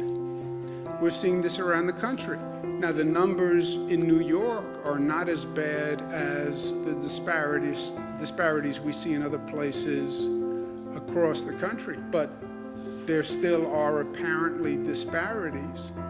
Why? Well, comorbidity, I understand that, but I think there's something more to it. You know, it always seems that the poorest people pay the highest price. Why is that? Why is that? Whatever the situation is, natural disaster, Hurricane Katrina, the people standing on those rooftops were not rich white people. Why? Why is it that the poorest people always pay the highest price? But let's figure it out. Let's do the work. Let's do the research. Let's learn from this moment, and let's learn these lessons, and let's do it now. We're going to do more testing in minority communities, but not just testing for the virus. Let's actually get research and data that can inform us as to why are we having more people in minority communities, more people in certain neighborhoods. Why do they have higher rates of infection? I get the comorbidity. I get the underlying illness issue. But what else is at play?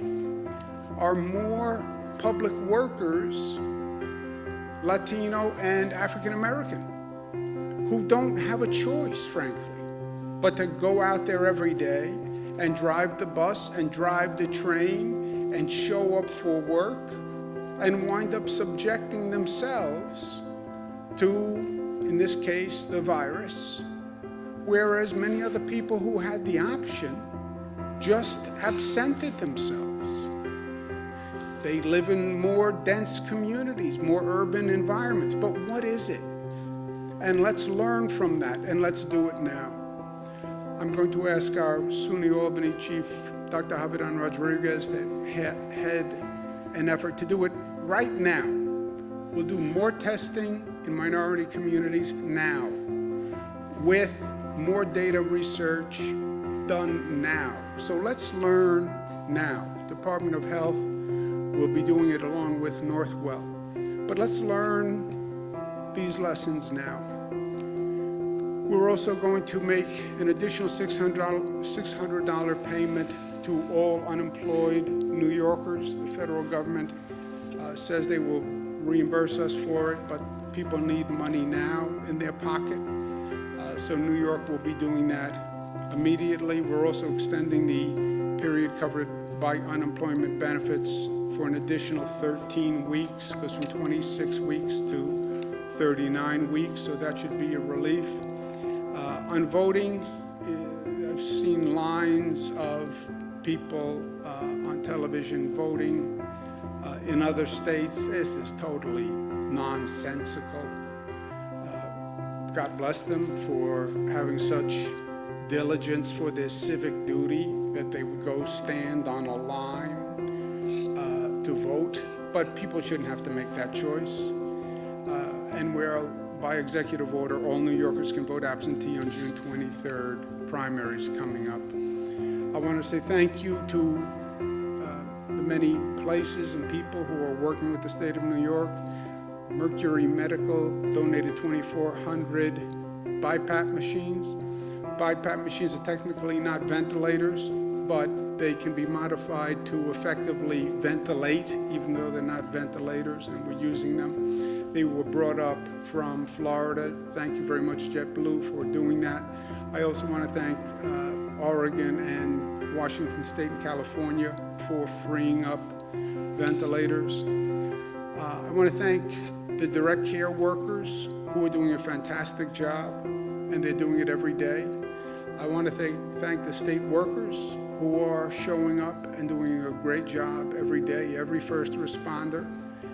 This has been a long battle, and it's going to go on, but I want them to know how thankful we all are of them for what they're doing.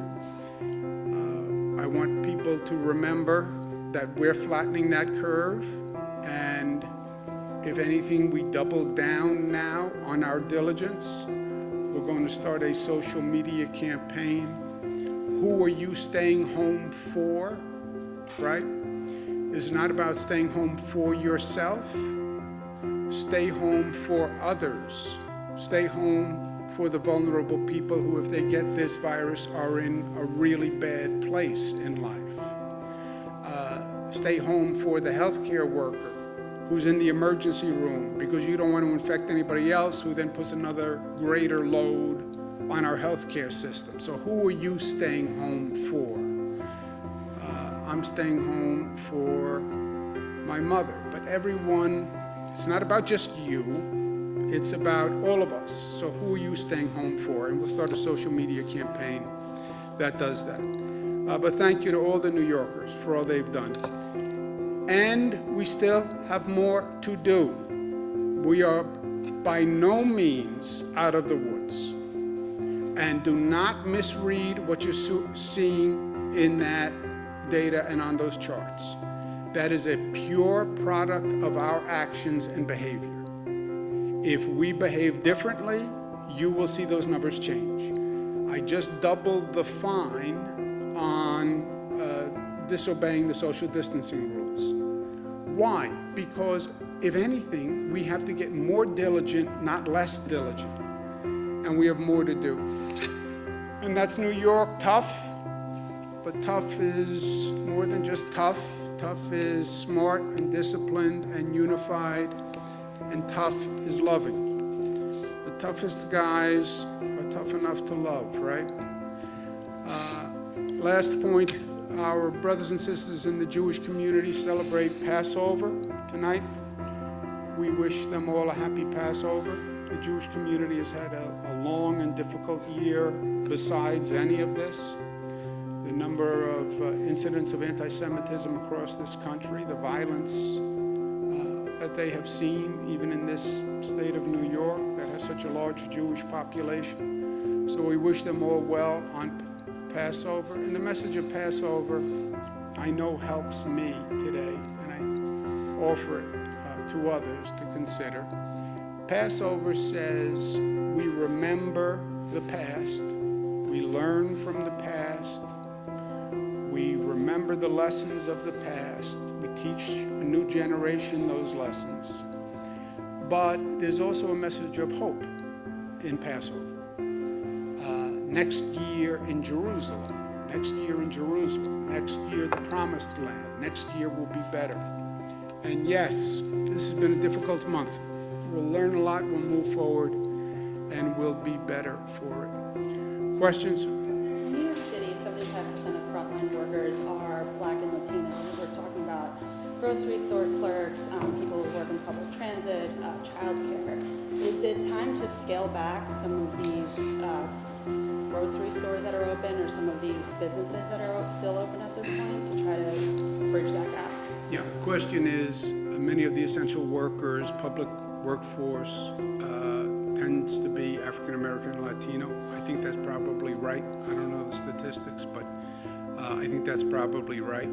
I also believe the frontline workers do have a greater exposure than most people. I think that's one of the things we'll find when we do this research on why is the infection rate higher with the African American community and the Latino community.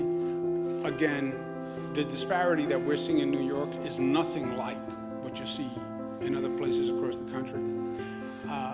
But I think it is something that we have to understand.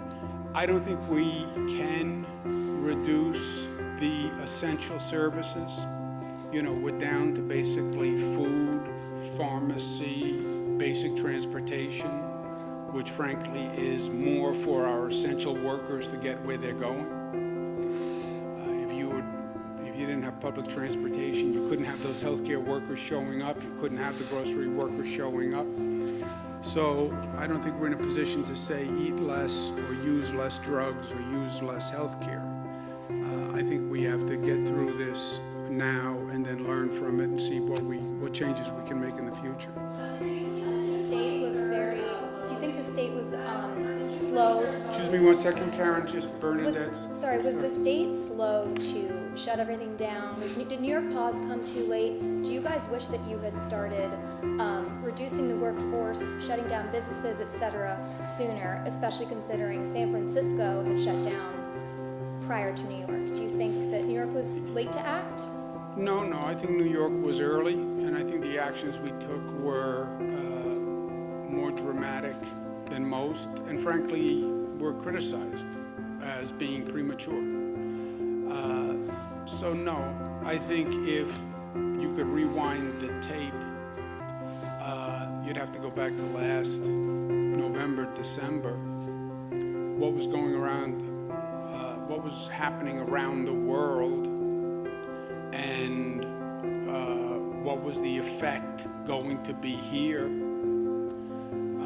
My point about, global pandemics, we're watching China, we're watching Italy, we're watching other countries. Well, extrapolate from that on a national basis. What was the first part of your question, Bernadette? Just wondering if you think, should you have shut down the schools? There's a conflict between the city schools, De Blasio and you were having that debate over should we shut them down, also bars and restaurants. Should any of those actions come further? There wasn't a debate. Incremental? There wasn't a debate. I made the decision to close down the city schools. I didn't have a debate. There was a debate about closing city schools, and people thought I closed the city schools prematurely. That was the ongoing debate. But no, I think, look, if anything, in retrospect, it shows what we did is right. I'm sorry, Karen. On the June 23rd voting, do you envision polling places being open, as you know, many of the poll workers are older workers, or would everybody be voting by mail? I think we're just saying absentee voting is an option. We don't say it's a necessity, right? We're saying absentee voting is an option. We're saying the temporary illness provision of the absentee voting will include the risk of contracting COVID-19, and I think we're going to take a wait-and-see approach as we get closer on whether or not any polls should be open. Releasing COVID data to the public, but many other nursing homes aren't. Should all facilities do so? Do you understand that question? Peconic Landing? Peconic Landing and the community on Long Island that's been seeing the high number of Peconic cases. Landing is a nursing home that has been releasing data. Should other nursing homes be releasing data, is the question? Should all nursing homes or any nursing homes? So we are tracking the nursing homes, and we want to protect the privacy of the individuals in the nursing homes, and we do defer that back to the homes themselves, so that particular place has released data, but we do track it. Outbreaks or known clusters at nursing homes? We have seen in multiple nursing homes across the state, particularly in the lower, downstate, I should say, cases, and we do track them. Some of them are as a result of one person who's there, and others have gotten infected, so we are looking at that closely. The public to know about that? Can't the state release the list of nursing homes with a high number of COVID patients like other states and countries have? Well, again, it goes back to the fact that the nursing home is, in many ways, where they live. It's not like where you go into the hospital and then you can leave the hospital. So we try to protect their privacy a little bit more, but we do track, and if there's a case there or if there's a concern there, we go in and investigate it immediately. Jesse? Governor Broadway said that it would be shut down until June 7th this morning. Is that going to be a good rule of thumb for other sorts of mass gatherings in New York City or statewide? No, I wouldn't use what they think. You anticipate mass gatherings beginning before June 7th? I don't know, but I wouldn't use what Broadway thinks as a barometer of anything. Unless they're in the public health business and they have seen better numbers and models. I think, look, all of these projections basically turned out to be wrong, right? And this is a very hard thing to model because besides all the variables, you're modeling public behavior and what people will do. If you go back and you look at even models that were put out in January, they all had a premise about how effective social distancing would be, what percent of the population would actually comply with social distancing, etc. And they have turned out to be wrong. But I think, Jesse, they can be wrong either way. You know, I'm more worried about people saying, oh, well, the number of cases is coming down. It's now safer. It's not. It's not. I'm more afraid of the number changing and the curve changing because people read something into it that's not there. If you reduce that compliance on social distancing, you'll see those numbers go up within days. Literally go up within days. So, no, I take it one day at a time, look at the data for the day, look at the numbers for the day, and then make a decision. Well, 2 weeks, look, we only went to April 29th, right, with the school closing. We extended everything until April 29th on the school closing, New York pause. Even that's a projection. I wouldn't go past that. What about other areas of the state? We obviously see concentrations on Long Island, Stephen, downstate, Hudson Valley. If there are other places where you haven't seen these cases, do you foresee opening schools, opening up? You haven't seen these cases yet, Jimmy, and be careful of tents and be careful of counting out chickens before they hatch. We haven't seen cases yet. We are in the midst of this. Don't start doing a retrospective like it's over, because that's the attitude we have to avoid. You will see more cases in upstate New York. I'll bet you whatever you want to bet right now. You will see more cases on Long Island. I'll bet you whatever you want to bet right now. So we're not through it. It's not over. We are in the midst of it. We have some good news in that what we're doing is working. And by the way, we've all been killing ourselves, right? One way or the other. Isolation, the work of the healthcare system has been phenomenal. People working 24 hours a day, people exposing themselves. The good news is that's showing a benefit and flatten the curve at a lower rate than almost any of the models were projected, okay? That's the good news. But we are still in the midst of it. And the bad news, the terrible news is, look at how many lives we lost.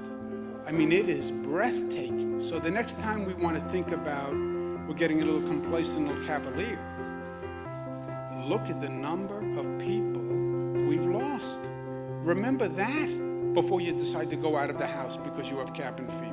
What sort of metric, what metric would you be looking at, or Dr. Zucker, or any of you, to make that sort of decision? What would be the tipping point, so to speak? Look at the infection rates, Jesse. That number has to come down on the other side of the mountain. The number of infection, new cases going into a hospital, the infection rate has to come down to a point where you believe the isolation of the vulnerable, the other measures we're taking, is enough to start to reopen. And then how do you reopen? It's not just going to be about Broadway theaters. Before you go to Broadway theaters, people are going to say, when can I go back to work? When can I go back to school? When are the other essential services going to open? You know, before they go to a play, there's going to be a lot of other questions that they're going to ask. And that's going to be a function of numbers. Frankly, I would like to do that on a regional basis with Connecticut and New Jersey, because this is a regional workforce. So I stay very close to Governor Murphy and Governor Lamont on those decisions.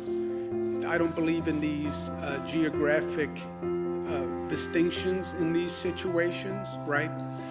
There is no New York City. There's New York City, there's Nassau, there's Suffolk, there's Westchester, there's Rockland, right? The virus doesn't stop at a border, and these decisions are regional in nature.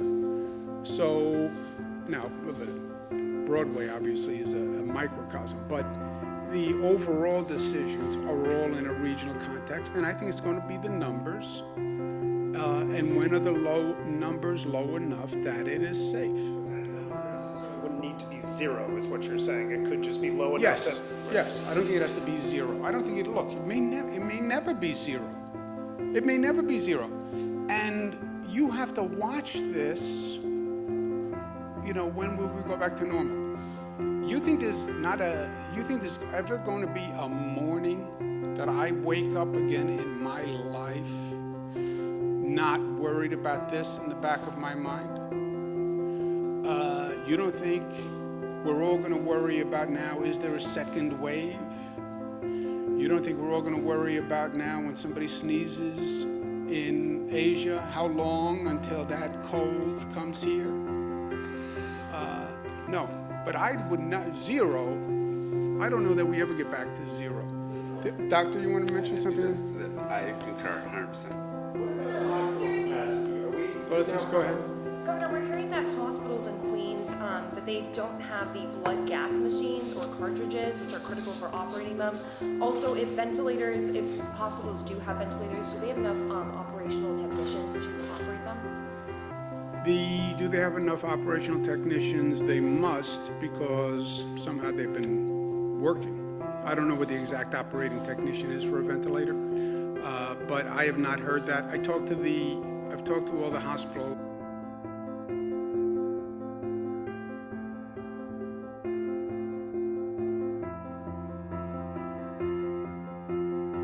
Hospitals in Queens, that they don't have the blood gas machines or cartridges, which are critical for operating them.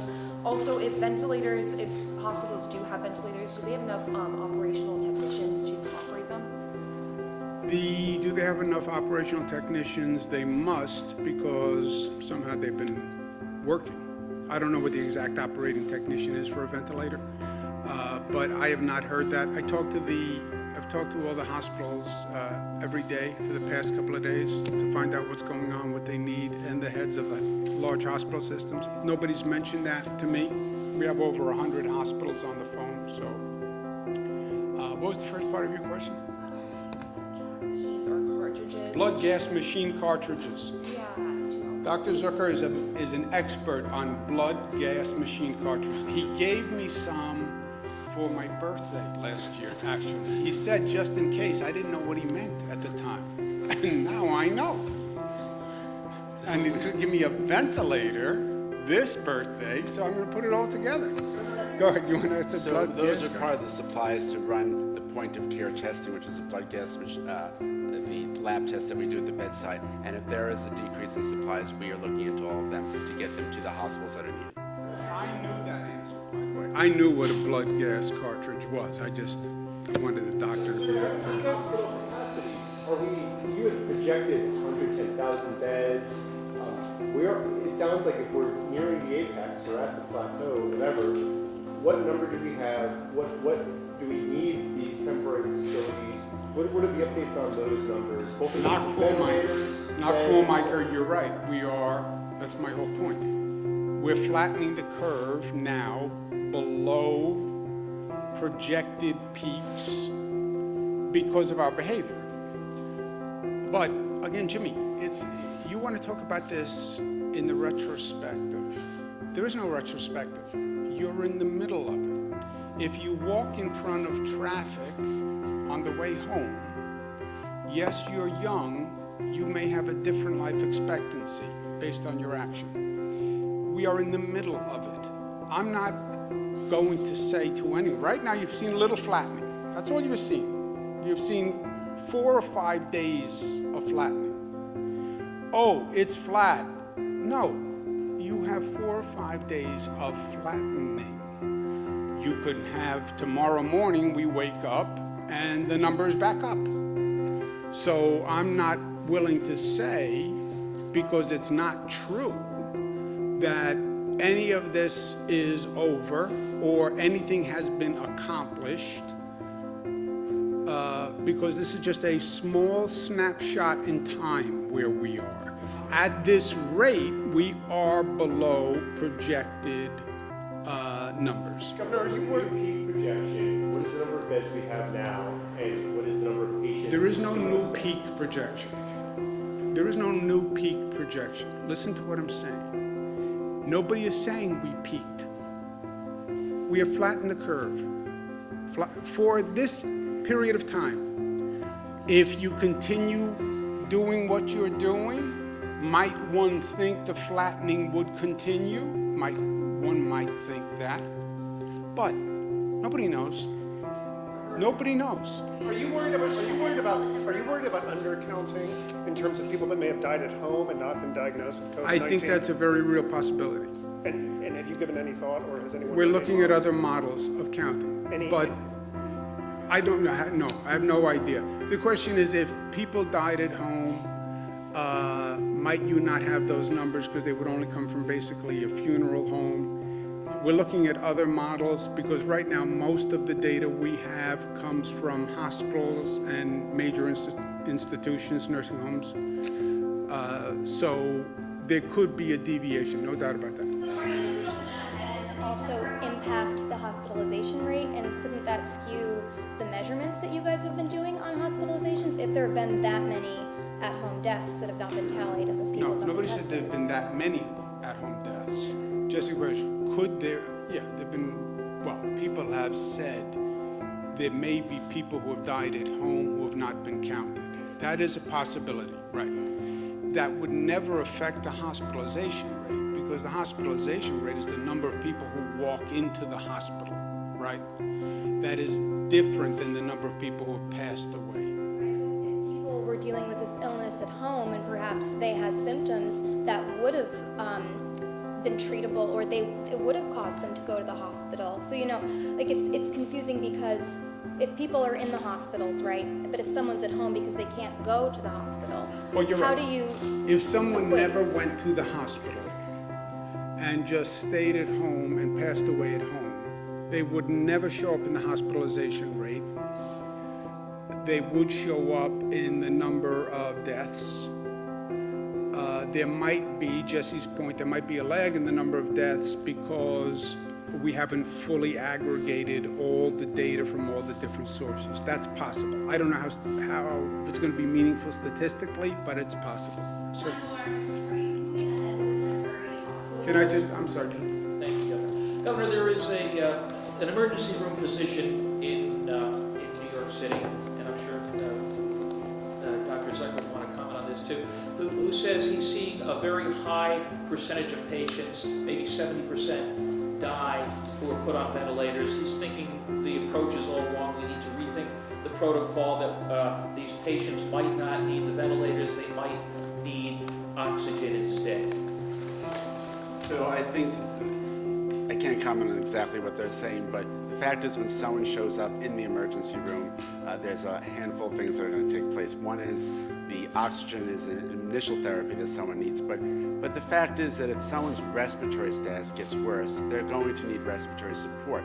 The real question may be, is there other interventions that one could do? And we are looking at what other possible therapies would be out there that could possibly be given earlier, and that's all experimental. Is it possible the ventilators might be doing more harm than good? So the issue with ventilators in general is that if someone goes on a ventilator, and the government has spoken about this before, about how long people stay on the ventilator, the longer you stay on the ventilator, you end up potentially causing damage to the lung. It's a pressure that's being pushed into your lungs, and you're constantly putting pressure into those little air sacs in the lungs. It can damage them, and the high levels of oxygen also can damage your lungs. But the fact is, it's what's called the catch-22 in a lot of ways, which is where you need the ventilator, but if you're on it a long time, it can cause harm. That's why you try to get them off as fast as possible. Excuse me? In Great Britain.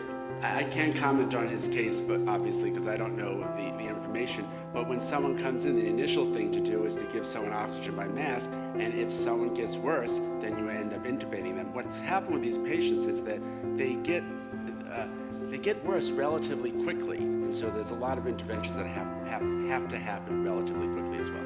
Yeah, I'm not a medical doctor, obviously, but look, nobody wants to put people on the ventilator. I've discerned that much, and I think you're right. The percentage of people who go on the ventilator who never come off the ventilator is incredibly high. I've even heard like closer to 80%.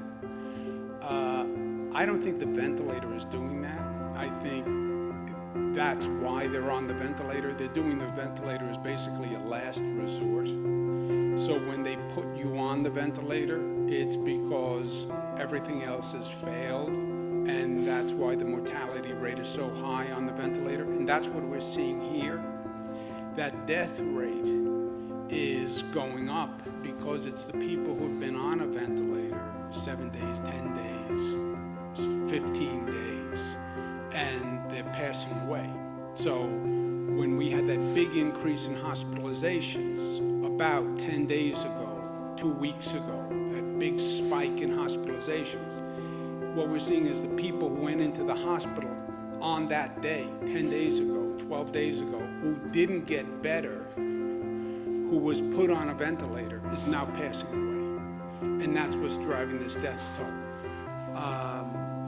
And look, that number, what's even making it more depressing and distressing, that death toll probably will be this high or near this high or even higher for the next several days, because it's the coefficient of the high hospitalization rate from 2 weeks ago or so. So when you get up tomorrow morning, the news could be just as bleak. And that's why I'll end where I started, mixed emotions. We are flattening the curve. Thank God.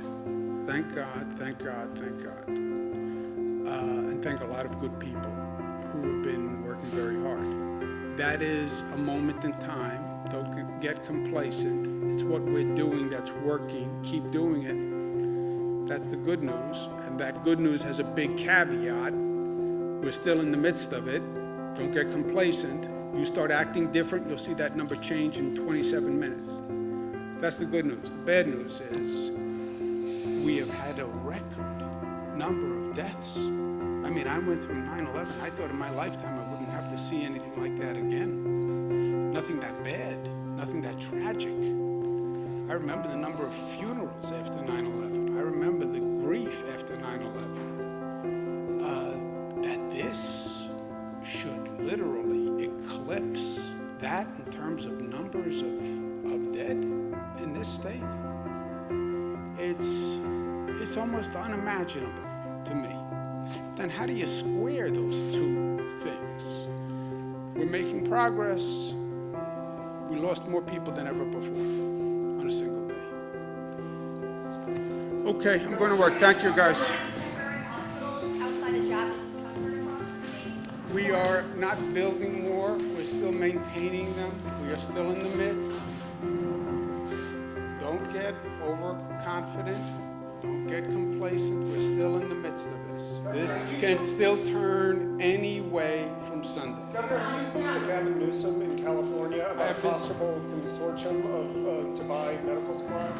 I have not talked to him about a possible consortium, but it's one of the things the National Governors Association is talking about. Because what we just went through, where states are competing with other states, this made absolutely no sense for anyone. So a statewide consortium would be a positive alternative, or a federal government that did all of the purchasing instead, Jesse, and then just gave it to the states that need a multi-state consortium. Federal government can purchase, right? When I was in the federal government, FEMA effectively was the shipping clerk. They did the purchasing, they disseminated to the states. That's the simplest system. Federal government on a federal disaster, which means multiple states, that's a federal disaster. They are the purchasing entity. They are the master strategist for the operation. That's option A. If the federal government's not going to do it, option B, let the states as a consortium be a purchasing consortium. That's what the National Governors Association conversation is. Because what happened here where I place a bid, Chicago places another bid, California places another bid. That's just madness. Talk to you later. Thank you.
progress, we do need to talk about it because it tells us something. And it's something I think New Yorkers should be proud of because it's really about what you have done. It's really about the fact that New Yorkers listened to the guidance from the healthcare leadership telling you to socially distance, telling you to shelter in place. People really listened and they really did what was needed, even though it was very tough. So I want to talk about that and what it means, but I'm going to also say numerous times we have to be careful not to take this initial information and make more of it than we should, because it is only based on a few days and it's only initial information. It's not something we can draw much bigger conclusions from. In fact, it would be dangerous to take a small amount of information and decide too many things based on it. That actually could create some new problems and new dangers, and we don't want that. But let's talk about what you have achieved, because I think the real heroes here are everyday New Yorkers who had to change their lives. All of you had to do something very, very different in very little time. A month ago, this city was in a very different reality. And a month ago feels like, a year ago now. I think a lot of us are having that kind of feeling that so much has happened so quickly. There's really nothing I can think of in our lives that has had this kind of reality where we've gone through just massive, massive changes in so little time. It seems like every day there's something very, very different, very new. Sometimes, hour by hour we saw huge changes. This is hard for all of us to make sense of. We're human beings. That's asking a lot of us to constantly adjust to such a difficult circumstance. And we as New Yorkers, we are warm people, we are emotional people. We love our family gatherings, we love our gatherings with our friends, we love to go to restaurants and nightclubs. We're probably the most social people in the whole country. We're used to being close together. And for these last weeks, that hasn't been possible, and that's really hurt. The fear about the disease, the anxiety, the pain we're seeing around us. Every New Yorker knows someone who has the coronavirus. So many of us know people who have passed away. That's what's in the front of our minds. And that's what we are every day fighting together. But at the same time, we all feel a sense of loss that we had a life that we in so many ways loved in this city, and it's been so strange and so different in the last few weeks. But I want people to know, the reason I say the heroes are everyday New Yorkers is because when asked to do something incredibly difficult, when asked to make these massive changes, New Yorkers went and did it. Amazing levels of follow-through, compliance with these instructions, no matter how hard it was. And it's something everyone should be proud of, because even though we got a long way to go, this is still going to be a very long battle.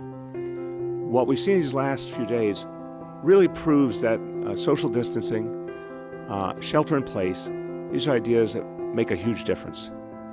And they only make a huge difference when people do them the right way, and New Yorkers are doing that in so many ways. So this gives me hope, more hope than ever, that we can get through this really tough moment and come out together, save a lot of lives, and get on to recovery at some point. But now here's the point I want to make about not drawing too many conclusions, because again, there's a danger in that. We're proving every day that these smart strategies can save lives, can protect people. But we know from some other parts of the world that they started to see a little bit of progress, took their foot off the gas, let down their guard, and guess what? This awful, ferocious disease started to reassert itself. And that's something we have to guard against. We have to beat it back, not open the door again too early for it to resurge and hurt so many people. So what I'm telling you today is something has started to move. We're going to let you know day by day if we see that that positive pattern is sustained or not, because there's no guarantees. Clearly tells us something about what has been working, but it doesn't tell us when this is going to be over. It tells us we got to actually double down and stick to the strategies that are working. And that is frustrating. I'm trying to tell you the truth based on all the information we have, but it's frustrating because we all want to get back to normal. We all want to go see our family, our friends. You know, the weather's getting nice. Everyone would love to go out, be in the park, you know, eat outdoors at a restaurant. There's all sorts of wonderful things in this city. Outdoor concerts, all the things that we look forward to as it gets warmer, but we're not there yet. And we can't get our hopes up the wrong way. We have to keep vigilant, disciplined, strong, resilient. This is what New Yorkers have done. And this is what we've done in other crises too, and we need to keep doing it. So, the point about doubling down is the strategy's working. Stick to it. Even as it gets warmer, you start to feel that pull, like you want to go do some of the things you used to do. Stick to the plan, stick to the strategy. Over time, we'll be able to give you more sense of how long this will be. I've always said, expect a tough April and a tough May. I'm still saying that. But what we'll do is, with every piece of new information, we'll update you, give you a sense of what it means. But in the meantime, see the progress as an affirmation that you have done the right thing, and if you keep doing it, it's going to help us through this. Why are we telling you there's some progress? Well, this is about the facts. First of all, the ventilator use. We've talked so much about ventilators. They are life-saving. This is the way you ensure that someone, God forbid, they're in distress, this disease is close to taking their life, and a ventilator can save their life, help them keep breathing, help the doctors and nurses see them through. The question until very, very recently, just a few days ago, was would we have enough? And that was based on the fact that we saw some very clear patterns in the use of ventilators.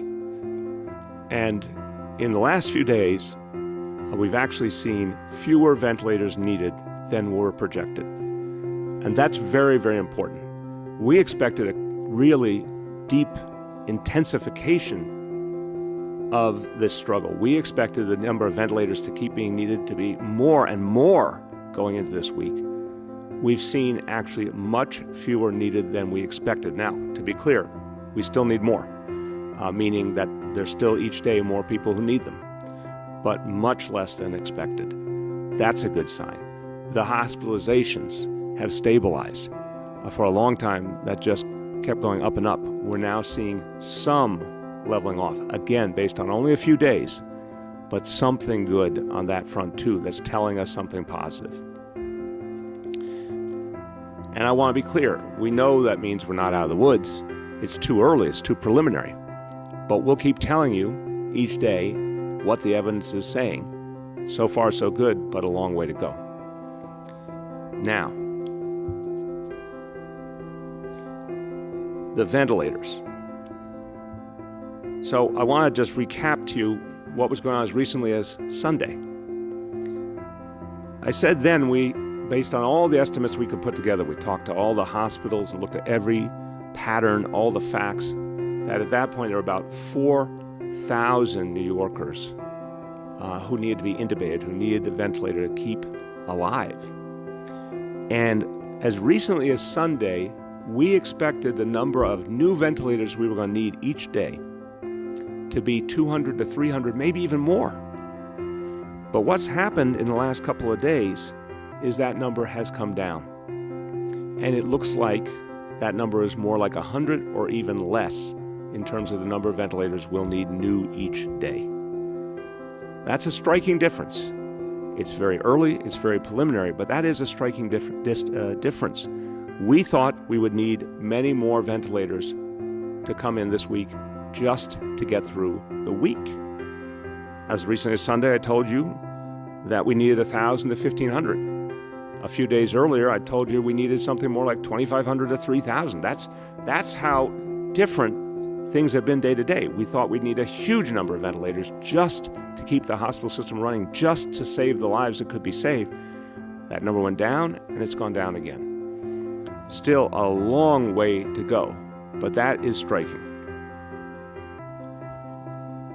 Now, constantly over these last few weeks, I've appealed to the federal government, the state government to help us with ventilators. I want to be thankful, and I want to be clear that our call for help has been heard time and time again. So we got constantly shipment after shipment, including most recently 500 more ventilators from the state of New York. This now means we have a total of almost 5,500 ventilators available throughout our New York City hospitals of all kinds. We have a small emergency reserve of 135 that we're holding in case something has to be quickly moved to a place where the need is greatest. What it means for the first time in a while is that I can say with assurance that we will get through this week in terms of ventilators. We actually have enough to get through this week free and clear. We are not going to say that we can accurately predict next week yet. It's still too early this week to say that. But the fact that we have confidence we can get through this week is definitely a good sign. Now, there's some other things to report. And some of them are hopeful, and some of them are very, very tough and raise very important questions about what's really going on. But one that's good is when it comes to our public servants, our first responders, the people who we depend on to keep us safe. So many of them we know were out sick because of symptoms of the coronavirus or because they had a confirmed case of the coronavirus. And that has been something that caused tremendous worry. We were worried for them. They're our heroes. We wanted to make sure they came through okay, their families came through okay. But we also saw fewer and fewer of our first responders available on any given day, and people got very worried about what that would mean. I want to thank the NYPD and the FDNY for holding the line throughout this crisis, always coming up with another way to address all the challenges out there to make sure that the men and women we relied on were ready, always bringing in new first responders. Of course, the amazing effort to bring in paramedics and EMTs from other parts of the country. We're so thankful for that. But here now we're seeing something good start to happen, because I've said all along one thing that's true about our first responders is primarily they are younger and obviously very healthy people, and that meant that they could go through this disease quickly, thank God, in the vast majority of cases. And I'm not for a moment forgetting we have lost some of our first responders. Their families are grieving. But thank God for the vast majority. They've come through quickly and they've come through well. So the NYPD now reports that they have 276 officers who had tested positive who have now returned to duty. The FDNY reports that 1,310 EMTs, paramedics, and firefighters who either tested positive or were exposed to a patient who had tested positive or were suspected of having been infected. 1,310 of our first responders at the FDNY have returned to duty. And that's so moving. That's so important for all of us. So we're very grateful. But I told you there's also some things we're learning that really should cause real concern, and facts that now are clear. And we want to make it very clear to the people of this city that as facts become clear, we're going to put them out. We're always going to make sure that we believe the information is accurate. But once it's factual, once it's clear, we're putting it out. So one of the things that's been discussed in recent days is, what do we know about who is being afflicted by this disease? Who are we losing? What does it tell us? Are there some larger realities that we need to look at here? The answer is yes, there are. Here is a disease that has hurt people, hurt families in every corner of our city. Let's be clear. Every community, every zip code has been hurt by this disease. Families are grieving right now across every part of the 5 boroughs. But we also now have information that points out that there are clear inequalities, clear disparities in how this disease is affecting the people of our city. the truth is that in so many ways, the negative effects of coronavirus, the pain it's causing, the death it's causing, tracks with other profound healthcare disparities that we have seen for years and decades in this city. So many people have struggled to get the healthcare they need who didn't have the money to afford the healthcare they deserve. So many people have lived with chronic healthcare conditions throughout their life, so often associated with challenges like poverty. We're seeing folks who have struggled before really being hit particularly hard by the coronavirus. Look, that's a blatant inequality, and we don't accept it, meaning we have to fight in new ways. We have to come up with new strategies to address what is now a documented disparity. As you're going to see, again, every community feeling this pain, some communities feeling it disproportionately. We're going to help everyone, and the strategies we have in place are meant, of course, to save the lives of New Yorkers across the board, every part of our city.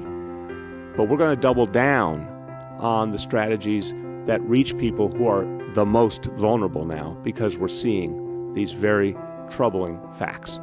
So here's what the information from our health department shows us.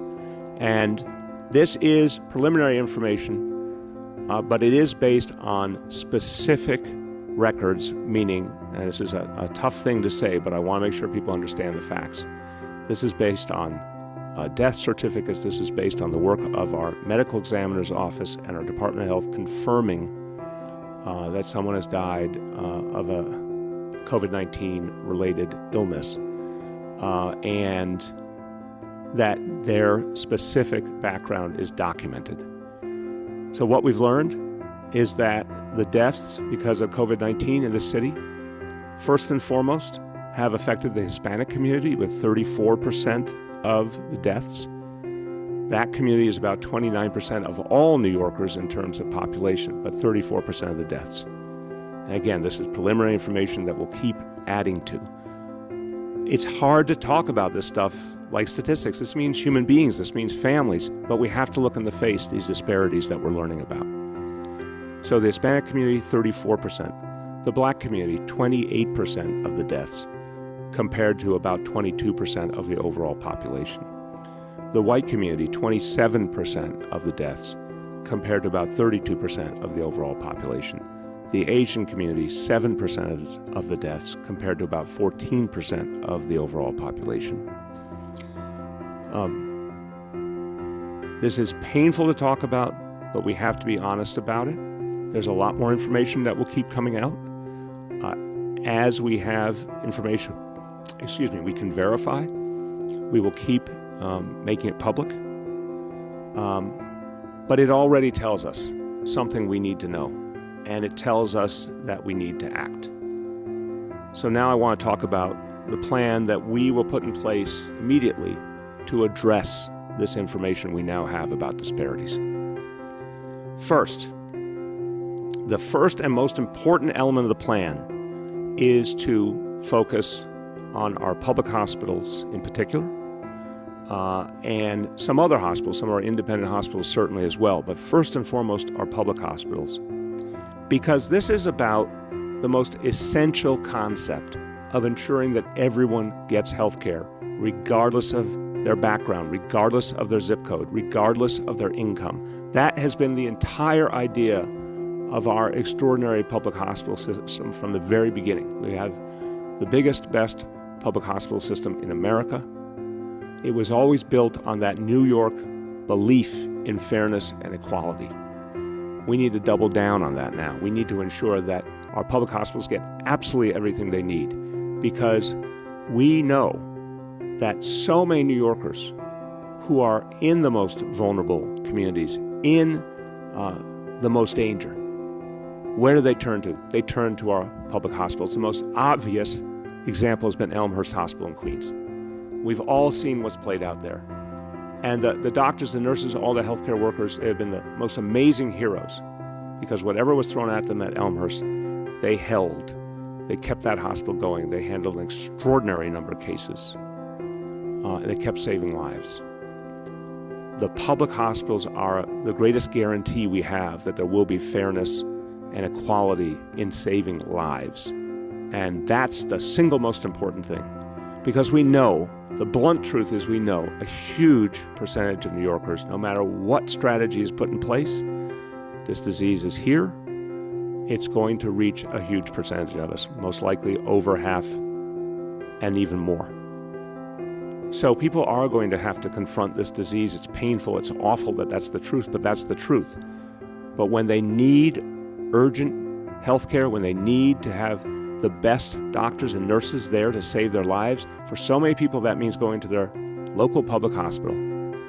And we must ensure that that hospital has all the personnel it needs, all the ventilators it needs, all the PPEs, everything. That's been the core of the strategy, and we got to go even deeper into that strategy because that's where you literally save the lives that can be saved. The second is we're going to do a major campaign to educate people, to give them more and more detailed information on how to address this crisis. There'll be a multi-million-dollar ad campaign, a traditional media, digital campaign focused on communities of color, focused on communities where English is not the first language. In fact, these ads will be in 14 different languages with a deep effort to get to folks who have gotten some of the word, obviously, but not all the information we want them to have so that we can further protect them. We're going to keep investing in this kind of effort to make sure we get much deeper into communities, including immigrant communities, with real valuable information about how to navigate this extraordinary challenge. Third, the media efforts, everything we're trying to do to educate people every day are crucial, but they certainly will not be enough. And now comes a part that's going to be very challenging because of the nature of this crisis, but we have to do grassroots outreach again. This is something we're going to develop over the next few days. We're going to have to work closely with community-based clinics where there are healthcare workers that have a deep sense of their own communities, who speak the language in every sense of their own communities, who have the relationships and the trust. We're going to have to find a way to get healthcare workers out into communities to educate people, to answer their questions, to help them address their immediate challenges, but in a way that's safe for those healthcare workers. We are absolutely, as you heard earlier, sticking by shelter in place, social distancing, but we need to find a way to get healthcare workers in a safe, smart, strategic way out into communities for direct communication with people in greatest need. So we'll have more on that plan in the coming days. Clearly, those healthcare workers will need to have proper protection, and that has to be absolutely secured for this plan to work, which is why we will continue all our efforts to bring in a huge amount of additional supplies to the city, PPEs, to protect all our healthcare workers and first responders and everyone who needs them. Fourth point is to deepen our efforts that have started, but I think they can go a lot farther. When you call 311, for example, there are many times when you're patched through to a health and hospitals clinician, a doctor or a nurse or another healthcare worker, who can answer questions and determine, for example, a lot of people call wondering if, because of how they're feeling, if they need testing. That's been something that people have been able to get through 311. But we need to deepen that and make it more possible for people to call just to talk through their situation more, to get more advice, and not just because they're wondering whether they need a test, but to actually have a dialogue with healthcare workers, again, in multiple languages, about what they're feeling, what's going on. Maybe it is not someone even just calling about their own condition. Maybe it's someone calling about their grandma, their grandpa. Maybe it's someone calling about their mom or their child. We need to create more of an opportunity for everyday New Yorkers, many of whom don't have a doctor that's their everyday doctor, to get someone on the phone right away, a trained professional who can talk through the details and give them guidance. That has to be much more available, and that's what we're going to do.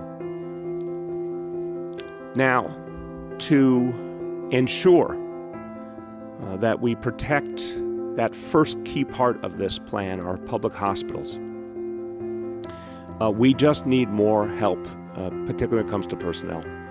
The frontline healthcare workers have gone through hell, but they've held the line. They've been heroes in every way. Some of them have gotten sick themselves and been out. We look forward to them coming back healthy. We're praying for them, we're hoping for them, and for their families.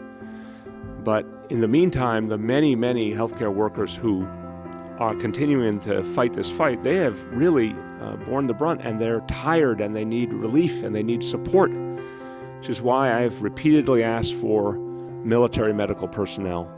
And it's been a plea I've made to Washington repeatedly. We've seen some progress. We have almost 300 who have come in now out in our public hospitals. These are doctors, nurses, respiratory therapists, highly trained people, highly effective medical personnel, many of them with the kind of military experience that makes them very, very ready to handle the toughest situations.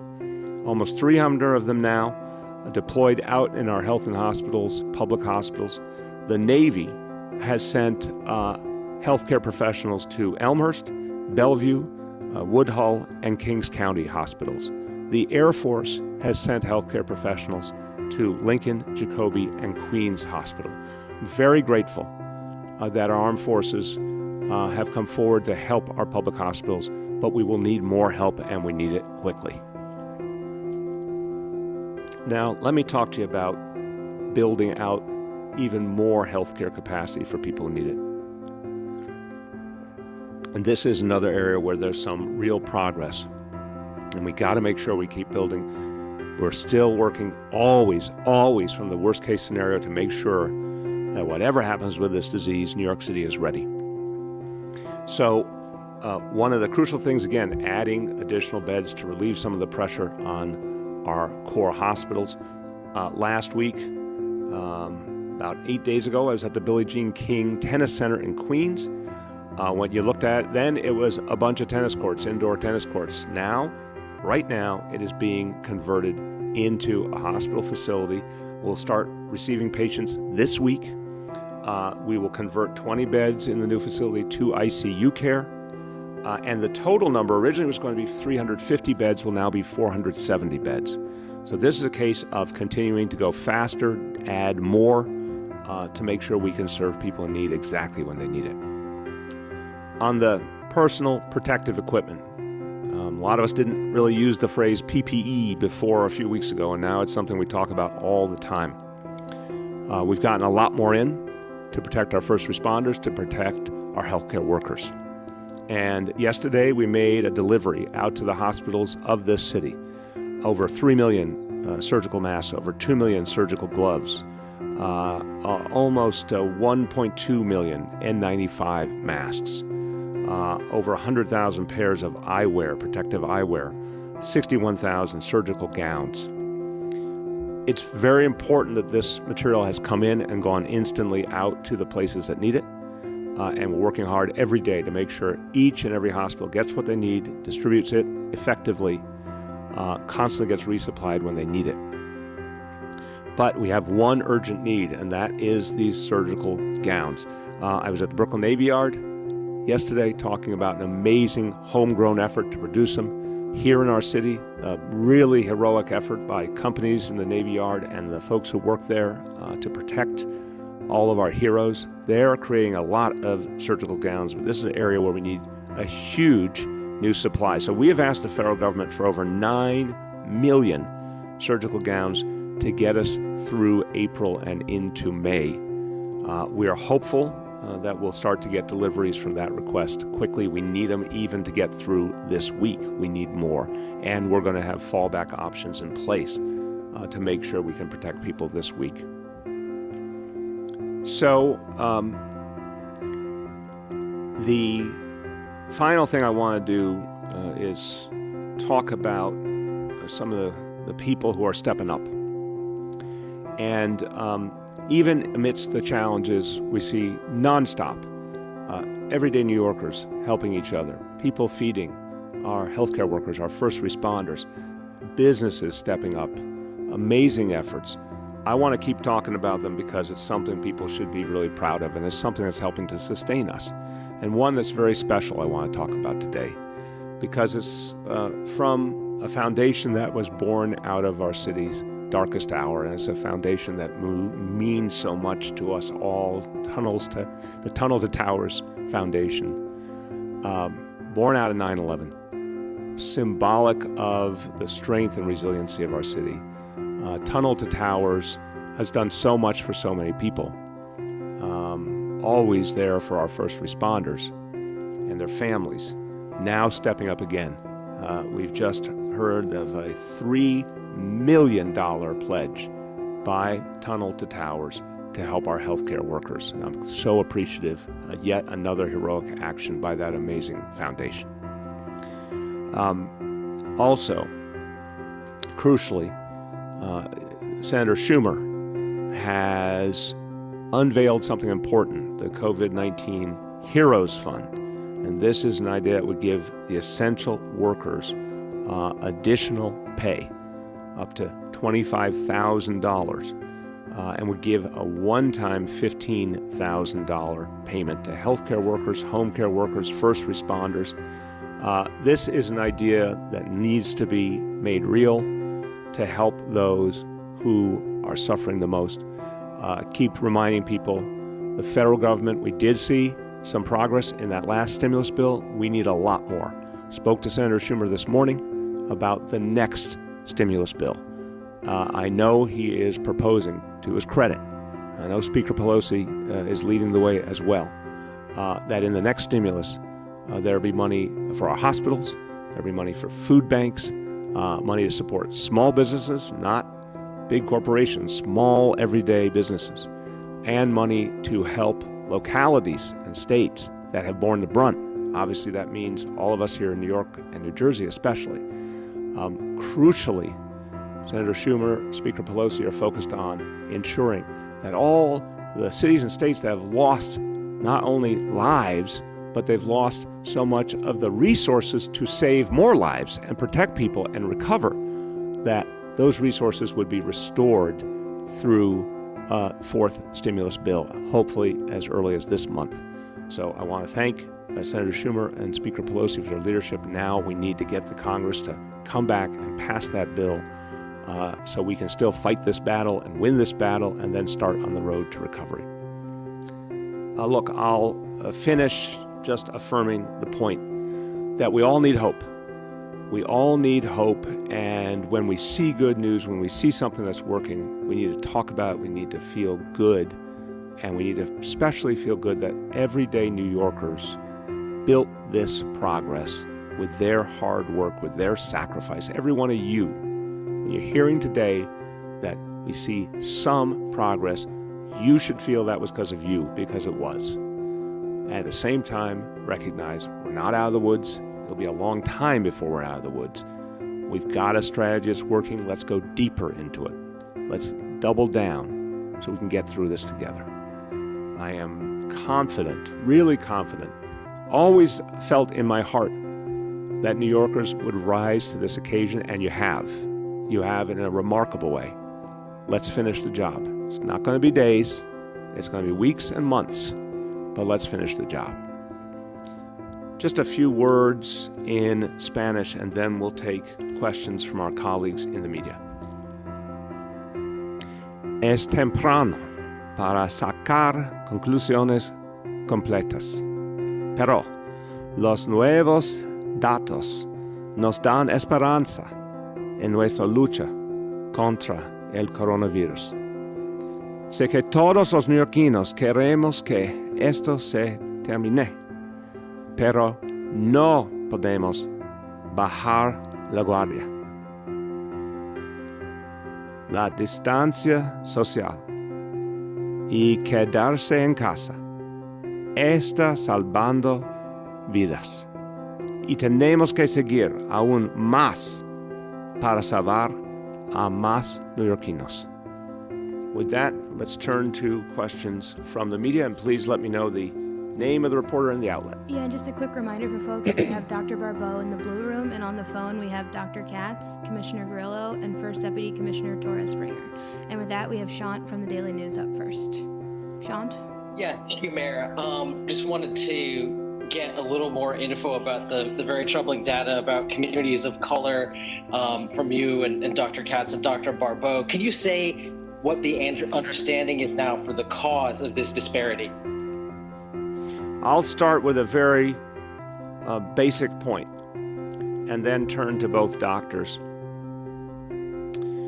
You know, in the beginning of this crisis, we all were rushing to set up the ability to handle a huge number of cases. One thing we knew from the beginning, we saw it around the world, is that this is a disease that could escalate quickly, so we were securing the ability of our hospitals to fight this battle.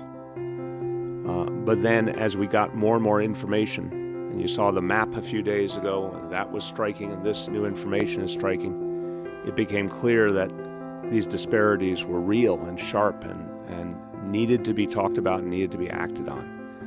One thing I think is clear, I've talked this through with our healthcare leaders, is that people who have had less healthcare available to them are more vulnerable. If throughout your life you haven't gotten the care you deserve, or if you've had pre-existing conditions that weren't addressed the way they could have if you had had more resources, because again, healthcare still in this country is based on how much money you have. And in this city, all of us have tried to change that in some very real ways, but there's still a reality that folks with more resources get more healthcare.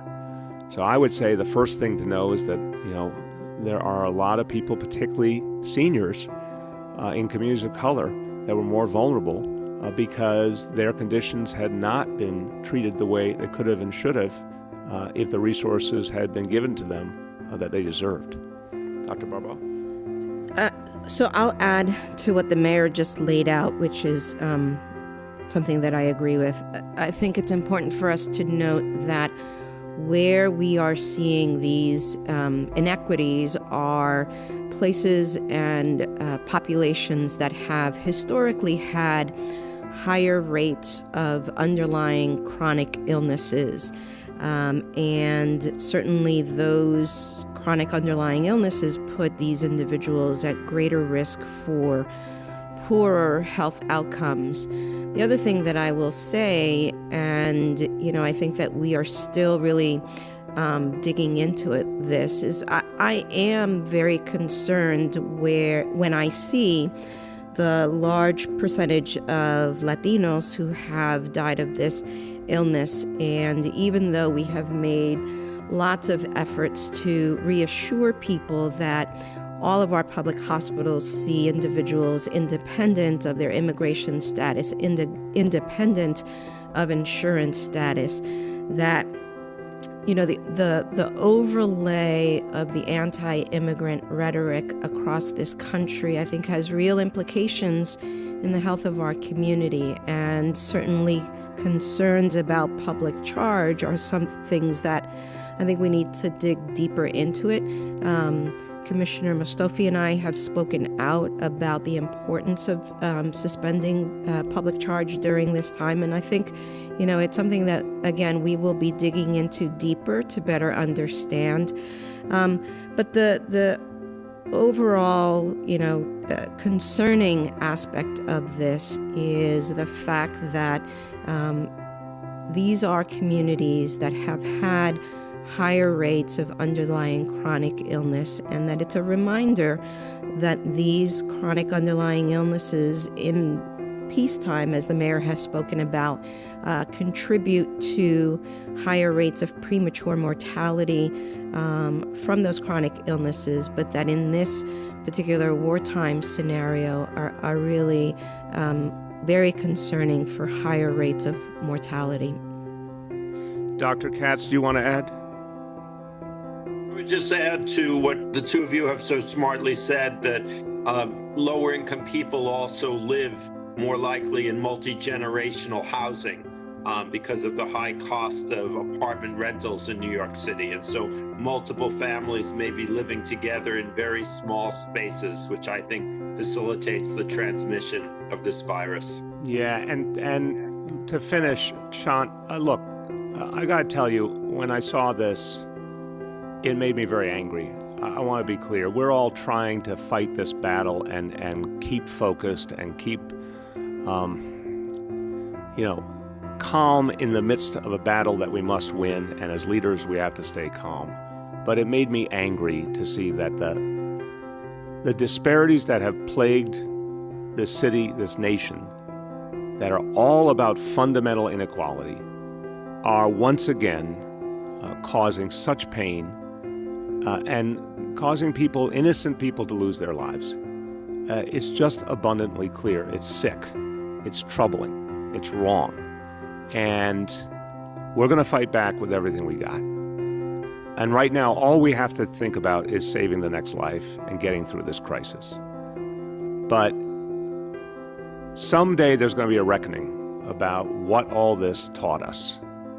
That obviously our nation was not in so many ways prepared, but more importantly even than that, I would say literally more importantly than that our nation has still not come to grips with the fact that healthcare is provided so unevenly and all based on how much money you have. And until we get to some form of universal healthcare, until that's the reality, this kind of danger will exist, not just when there's a pandemic, obviously in people's everyday lives. But you know what? We should be worried about the future. This is not the last time we're going to see a new disease. Here's a disease we never even heard of. It literally didn't exist 6 months ago, and now it's ravaging us. If we're really going to prepare for the future, we better recognize that if we don't create equality and fairness in healthcare, there's going to be people vulnerable always who didn't need to be. Kathleen from Patch is up next. Kathleen? Hi, Mr. Mayor. Can you hear me? Yes. Wonderful. I was hoping that we could talk for a moment about food disparity or food accessibility. You've said yourself that more than 500,000 New York City dwellers have lost their paycheck. NYPD data is showing that half of the thousands of supermarkets they're visiting are closed. Are you worried that New Yorkers aren't going to be able to access food? Is that something that your office is working to fix, and what would the potential solutions be? Kathleen, I really appreciate the question. I'm very, very worried. I want to make this crystal clear. When I announced a few weeks ago that Catherine Garcia would be our food czar, it was explicitly because I saw a gathering storm, that with so many people losing their income, in the first weeks, you could presume people might be able to get by. But with each passing week, it's getting harder and harder. And yes, I'm glad there was that money in the stimulus to help people directly, but it's not that much money in the scheme of things, and it's not in people's pockets yet. So I'm very worried. When you're not talking about a few thousand people, you're talking about 500,000 people who lost their job.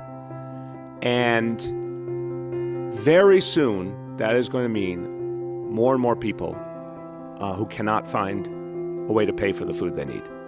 So I think you make a really good point that if supermarkets are shut down, thank God there are a lot still going, and I want to thank the supermarket workers, the grocery workers. These are folks who are doing something really heroic too, and we got to thank them. Thank the pharmacy workers, all the people out there making sure that the basics are available for people who have enough money to pay for it.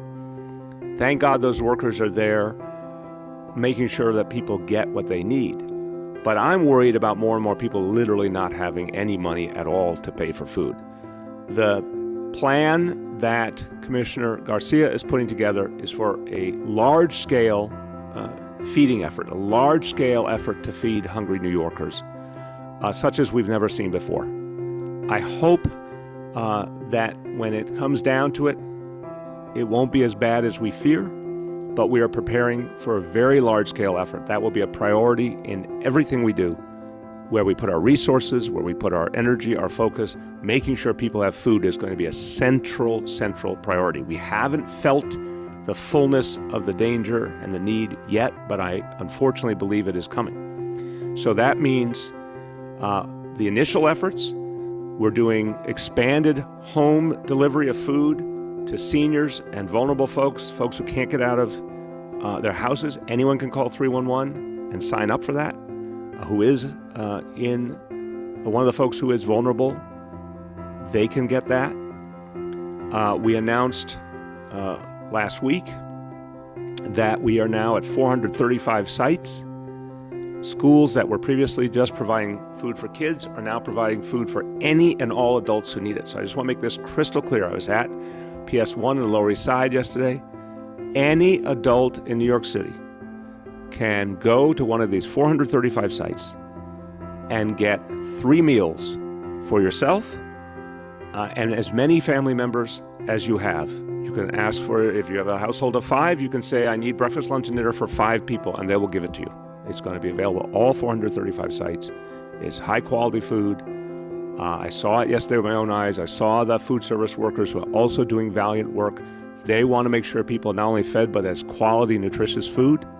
So they're out there doing that. You can call 311. You can go to nyc.gov to find those locations. So that's going to be crucial, a part of the equation. But I think we're going to even have to go farther than that. We're definitely going to be supporting, in a variety of ways, local food banks, food pantries, to keep them going. And then just keep building from there. My order to Commissioner Garcia is whatever it takes to feed New Yorkers, whatever the expense, whatever the effort, no matter how many city workers it takes, no matter how many volunteers it takes, we're going to do it. Julia from the New York Post is up next. Julia, can you hear us? Hi, Mr. Mayor. How are you? Good. How you doing? Julia, we can't hear you. you're going to come back? Yeah, we'll come back to Okay. her. Yoav from the city is up next. Yoav? Hi, Mr. Mayor. I wanted to ask, you've made it clear beforehand when we've asked about the racial and ethnic data that providing the data was of secondary concern to saving lives. But here, in response to producing the data, it's clear that the city is taking steps that are intended to save lives. So why weren't you able to do that beforehand? Because clearly the data is important in determining how the city responds. So why was it secondary? Why was it secondary in nature? You've always said you can walk and chew gum at the same time. Why wasn't that possible here? Because we're all walking and chewing gum on many, many levels. This is nonstop crisis, and everyone on the phone with me here and all my colleagues are working nonstop. The concern, and Dr. Barbeau can speak to it, is the health department was very concerned that there be something verifiable, that you have to make sure there was enough evidence, that it was confirmed, that we not put out something that was unclear or not based on enough data. So that is absolutely crucial. If we're going to tell people something, we better damn well be right about it. Also, as I said, what's happened out there is more data we'd like to be able to provide, and some of it is been hard to get as clear as we'd like, because in a crisis atmosphere, I assure you that folks at the front line are not focusing on, recording data when they're trying to save lives. So there's been real crisis dynamics that have mitigated against getting the kind of data we would in peacetime. And then there's been real concern to make sure that what we had was accurate and consistent and enough evidence over what's really been just weeks. Now that we believe it, that we really have something hard and fast, it's telling us what we got to do. But as I said in the beginning, the one thing that was unquestionably job one and remains job one for folks experiencing the disparity and everyone is to protect the hospital system. That's where the overwhelming majority of our efforts were going, to protect and build up our hospital system, and that was more important than anything, because that's what every New Yorker needs.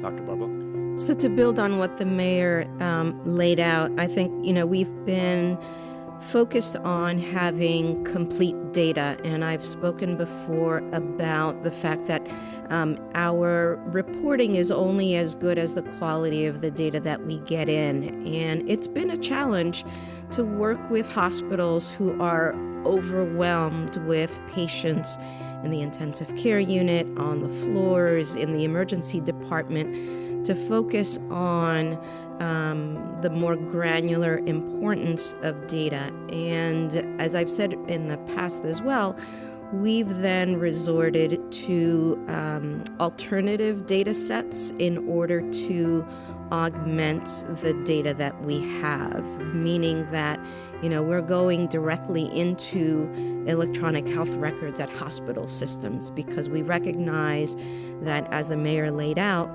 these folks are overwhelmed with taking care of patients, but it doesn't take away from the importance of needing to know this information. And so the other thing that I will say is that, in spite of all of those efforts that we've made to have complete data, the percentage of reports that we have in terms of race related to people who have died from COVID-19 is slightly less than 2/3. So we're still dealing with incomplete data. But I think it's important to note that we are, as the mayor likes to say, not making perfect be the enemy of good. And so we are not waiting until we have 100%. We are acting now. There are other aspects of our data that we are also looking to improve the racial demographics of, but again, it is an ongoing effort in collaboration with the state as well as with our healthcare partners. Back to Julia. Julia? Hi, can you hear me, Mr. Mayor? Yes, Julia. Hi. So I found the numbers you gave on the ventilators very interesting.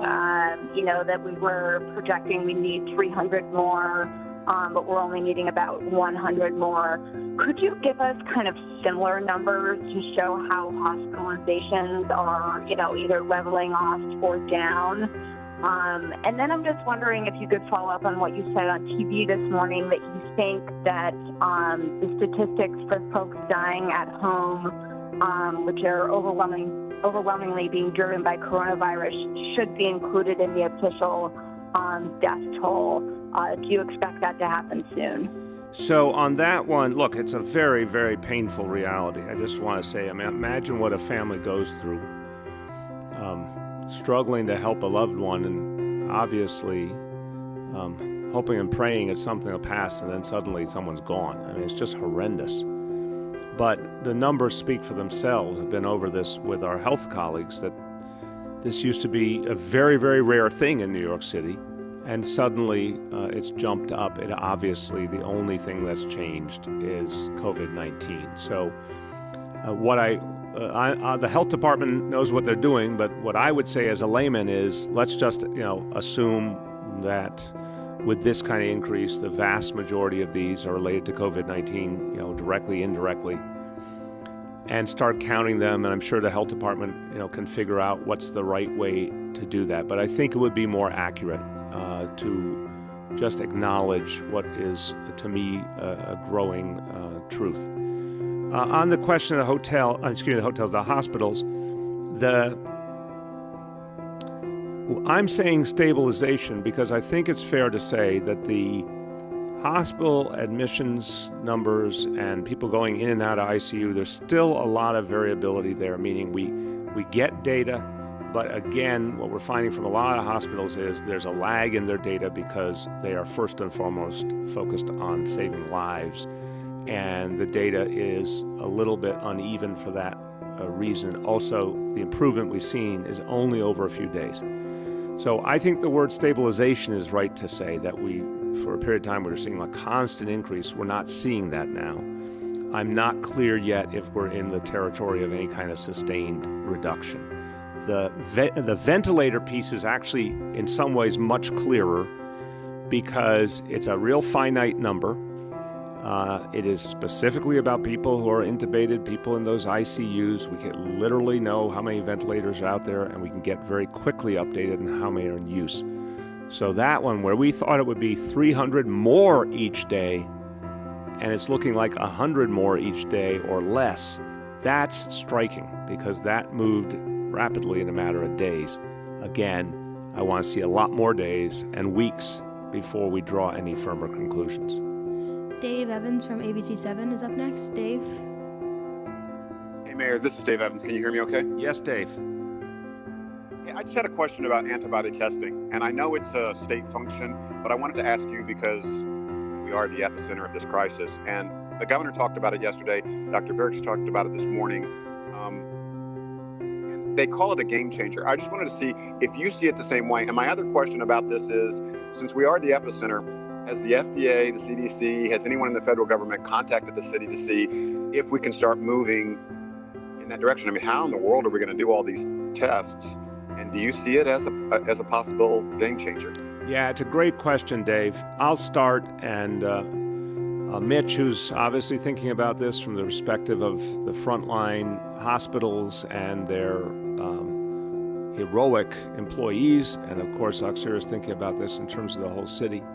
They'll join in. So I think it's a big deal. I think that the first thing that I understand about the antibody testing is it's not here yet in the kind of numbers we would ideally want. So I want people to understand that with everything with testing, and testing has been sort of the big problem, the big X factor through this whole crisis, is anytime people are wishing for testing, the most important thing to understand is, does it actually exist in the numbers we need it to or not? Right now, the answer is no for antibody testing. But at some point, and that might be in weeks, that might be in a month or two, you could have antibody testing available on a much bigger level. I think it would be very, very helpful because to begin with, it would help to strengthen the folks who are doing all this heroic work in the hospitals and the first responders if they knew for a fact they were exposed to this disease. And, we all presume that means some immunity. It's not a perfect equation, Dave. I'm sure the doctors are going to say this, that there's no one who knows the answer yet on this question because there's still so much about the coronavirus that there's no one on earth has definitive answers on. We don't know for sure that if you've been exposed to it, it means you cannot get it again. It seems likely that if you've been exposed to it, you wouldn't get it again this year, this season. But we don't know that 110%. But we know enough to say it would sure as hell be helpful if people knew. It would give them a lot more confidence and would tell us a lot. So I'm hoping that's something that could be a big part of the strategy when it's really available on a broad level. I think the bigger point about testing is what we should have had in the beginning was universal testing. It's one of the really crucial strategies we've seen that had worked in the world. It clearly was something the federal government did not have ready, did not provide.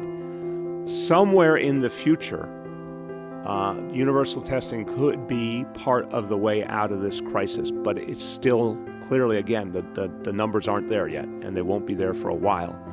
But that's something we should be focused on as one of the potential ways to recovery.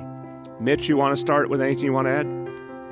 I think you've gotten all the big points. I know, Mr. Mayor, that you yourself spoke with the head of the FDA, Dr. Hahn, about having enough access to these tests, and they've indicated that they will facilitate it. There are tests that are on the market from other countries that have been developed. Only one has been approved by the FDA so far. The state is interested in using a different one at their state lab. But as you say, I think the most important issue is getting the reagents. Having an approved test is no help if we can't get the reagents to perform it. I think that will change in the next week or two. And I do believe that it could be a game changer. As you say, we won't be able to assure people that they're immune, but we certainly will be able to say to them, look, you've been exposed to this virus and your body successfully dealt with it. And I think that will give people a sense of confidence that they don't need to be as fearful. Yeah, and Dave, just a quick thing to add before Oxiris. So I want to give real credit to Dr. Steve Hahn, the commissioner of the FDA. Mitch has talked to him a bunch of times. I've talked to him. He's been incredibly accessible and really trying hard to speed approvals. And I'm a layman, but I think we could say FDA was never known for speed historically. I've been really pleased at how responsive he's been and how much they seem to get it now, that they have to move quickly if they're going to be able to help us in this crisis. What I'll add is I think we need to remind ourselves of a very fundamental question, and that is, what are you going to do with the results of an antibody test? And so I agree with Mitch on the individual level that it can help in a number of different ways. However, when we think about what we're going to do with the results of those tests at the population level, I don't think we know enough yet about what it means with regards to immunity. The concept of herd immunity is something that I think as a city we've become familiar with through the experience we had with measles. But the reality is, what does it mean to have a whole group of people who may potentially be immune? We just don't know enough about that. We don't know enough about how long that immunity remains. And so I think we just need to temper our expectations about in what arena the use of antibody testing can be a game changer. I think there's a distinction between at the individual level and at the population level. Aaron from Politico is up next. Aaron? Mr. Mayor, hi, can you hear me? Yes. Okay. I heard what you spoke to earlier about, communities with a history of disparities being the worst affected here. I'm wondering if you can speak more specifically to the Hispanic community, since it seems like in the city specifically, they're the largest share of deaths. I've seen a lot nationally that the Black community has been the worst affected. So is there a reason why we're seeing this particular effect in the Latino community here? I'll turn to Dr. Barbeau because obviously the statistics come out of the health department, and she has been for her whole life focused on fighting healthcare disparities and with an obvious focus on the community she comes from, the Latino community. But I think just first of all, it is a huge community in this city, getting close to 3 million people in terms of total population. And second of all, I think it's fair to say language means for some people they're not getting as much information as they need, and we want to keep addressing that aggressively. And then immigration status, what's happened in the last few years has really driven a lot of immigrants, undocumented in particular, but even folks who are documented, has driven them away from a lot of the places they would have turned for support and for health care. And that's another story that I think will come out as this whole painful history is looked at.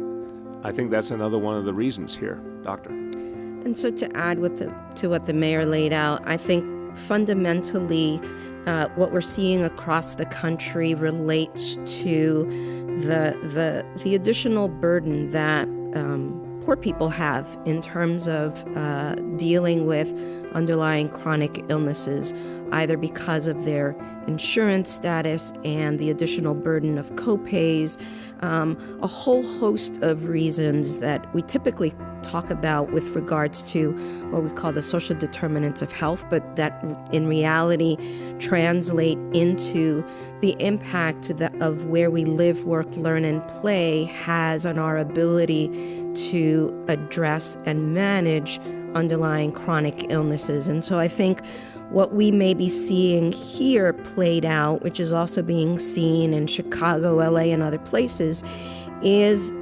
that cycle of those underlying drivers to poor health outcomes, essentially on steroids because of the acuity of this virus. So that in combination with issues related potentially to immigration status and the mixed immigration status households that we have here in the city, I think there are many potential contributors to why we may be seeing the disparities and inequities in this particular situations, but clearly I think we won't know fully until we have more data.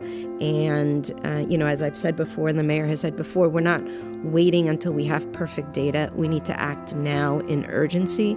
And it's a reminder that it's not just about what the health department can do. It's not just about what the healthcare delivery system can do. It really is about what all sectors of civil society can do to contribute to the ongoing improvement and slowing of the spread of this virus. And that, the work that's been put in place and being led by Commissioner Garcia addressing food has implications on not just, everyday survival, but on people's ability to manage their chronic underlying illnesses, what we're doing around housing, etc. All of that plays out in terms of how successful we are in beating this COVID-19, which obviously we're all engaged on and as a team in doing so. Go ahead. Gloria from New York One is up next. Gloria. Thank you. Mr. Mayor, I have two questions, but if you could indulge me, I want to give Dr. Barbeau an opportunity to talk about the data in Spanish, especially for our Spanish-speaking viewers. I want to make sure that they're getting a chance to hear this information in their language. If she could summarize what you have found up until this point, and also talk about the campaign that the city's putting together to reach those communities. And then I have two questions for you, if I may. Okay, wait, Gloria, I need you to tighten that up a little bit, just because we're trying to have a same standard here. So absolutely, Dr. Barbeau will give you the Spanish summary, and I will describe the campaign a little bit more, which we're just putting together now. Let's stay there, and we'll do that. And if you can, I'll give you one follow through right now on that. Is there anything else you want to add to that? Sure. If I could ask you if you have an update for us on whether correction officers and inmates have received masks. We're getting some reports, including from some folks in the union, that they have not. So I'll be quick, and then Dr. Barbeau will do the quick summary in Spanish, and I'll come back and just clarify the new initiatives we're putting in place. So the Corrections Department, for the officers who require any form of mask or face covering, yes, that has been sent and will be continued to be resupplied as needed. And for inmates, the same. For, again, folks who, I think Dr. Barbeau confirmed this, if someone is infected and doctors in correctional health want them to be wearing a mask, they'll do that. For other people, it's the same thing as for all New Yorkers to wear a face covering. All of that has been sent and will be resupplied as needed. You want to do the Spanish summary? Yes.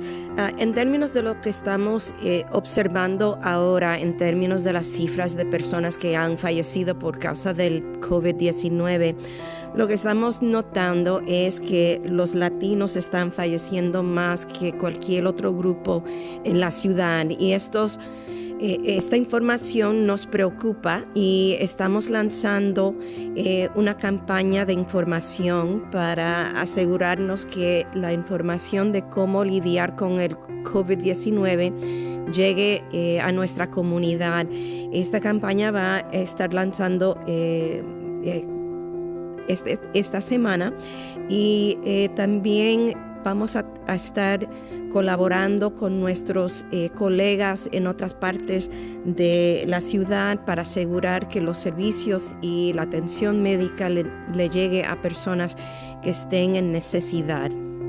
Thank you, Doctor. So, Gloria, on the other point about the campaign, so all of these pieces are going to be laid out individually as they're starting. Of course, the first part, the most important part, the continued support for the public hospitals, that we've been updating you on constantly. The ad campaign, we'll be unveiling those ads, again, TV, radio, digital, print, 14 languages. We'll be unveiling that shortly. The grassroots outreach is something we're going to do that's new, and we have to figure out, again, a way very quickly to work with the community-based clinics and to figure out how to get healthcare workers out in the appropriate, safe way. So that's something that's literally being put together over these next few days. We'll announce pieces as they are ready. There'll be a texting element of this, which is important and is something that we've seen to be helpful in other countries, continuing to communicate with people who need information by text. So that's something that will be a part of it. And then the phoning a clinician, as I said, we already have a good experience with this with 311, with folks who are trying to get information about testing, and they got an opportunity to talk to a clinician directly to determine if they actually were someone who had a priority need for testing or not.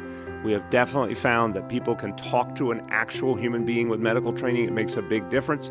We want to go deeper now. We're going to figure out how to do that through 311 and make clear that there will be enough clinicians available. But what I want to get to is the point that we really feel confident that anyone who needs to talk stuff through in multiple languages can have that kind of back and forth with a clinician to make sure that they know if they do need to get to a healthcare facility, to know how they can handle their own situation. But I also think, crucially for family members, I think this is one of the missing links we have to address. Family members who are trying to figure out how to take care of a loved one properly while also protecting themselves, who a lot of times are just doing what they would do historically, just taking care of someone. We want to help them to take care of their loved one, but also be safe doing that and having someone they can talk that through with. So those are elements of the campaign. Each piece will be unveiled very quickly as they are ready to go public. Katie from the Wall Street Journal is up next. Katie? Good morning, Mr. Mayor, and good morning, New York. My question for you and the administration and everyone there, you laid out the longstanding disparities here in the city in certain communities, particularly immigrant communities and communities of color. Last week or 2 weeks ago, Dr. Katz noted the lack of hospital beds comparatively to other boroughs in Queens, which is the most diverse county in New York City. My question for you is, knowing this pandemic was coming and seeing it as far back as January, what did you and the administration do to ensure that these vulnerable communities had better access? We're hearing now today on, almost in mid-April about grassroots outreach. Why wasn't this done before or earlier? Why weren't community-based organizations and health centers engaged earlier? It just seems to be a little late compared to how quickly this is moving. Look, this has been a hugely moving target, first of all, this entire reality with coronavirus. There's no one alive who has experienced a pandemic on this level. The last one was 100 years ago. So everyone's been trying to rapidly figure out strategies to address something that's just beyond anything we've ever known and beyond anything we ever could have imagined, honestly.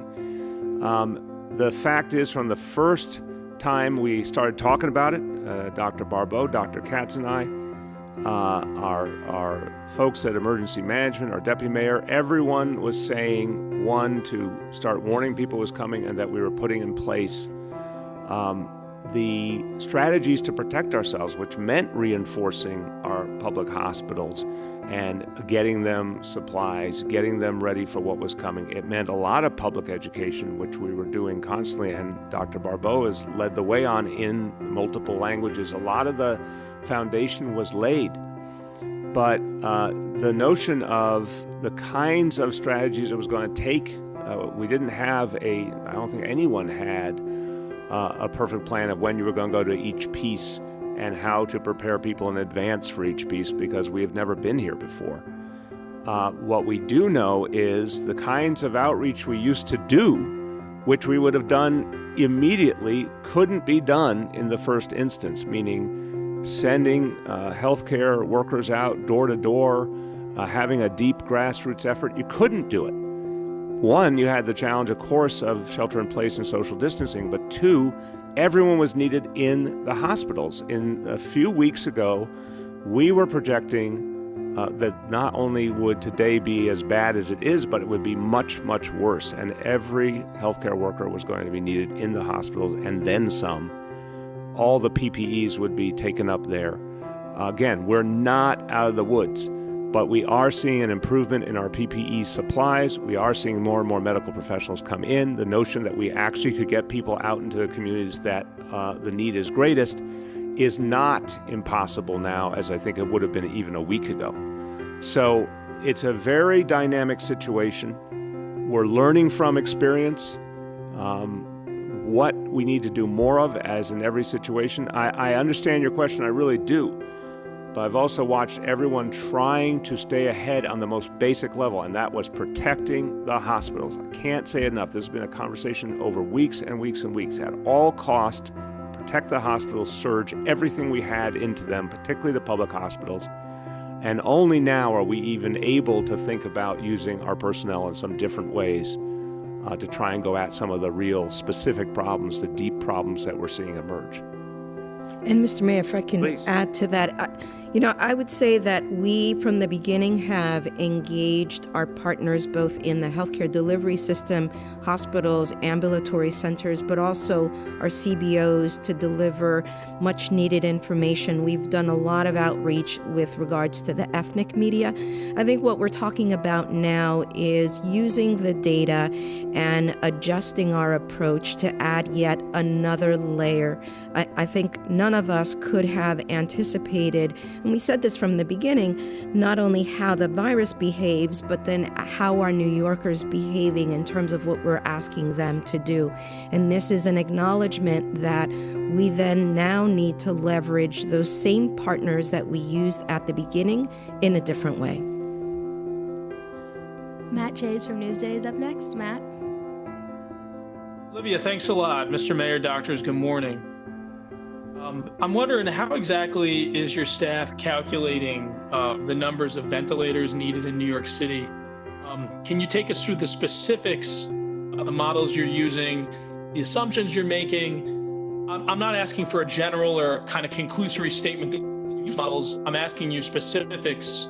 Basically, please show us, or rather tell us your work. Yeah. Matt, it's a good question. I think it's pretty straightforward. A regular survey of each of the 56 hospitals to understand the exact usage. That has been deepening. Obviously, the team that Jimmy O'Neill has put together is directly in the hospitals, working with the leadership of the hospitals, working with the people who are managing equipment and supplies. That's giving us, very, very tight, consistent information. And it's the number of people intubated, cross-checking against that. So one part of it is literally the number of machines. The other part of it is obviously the number of people on the machines.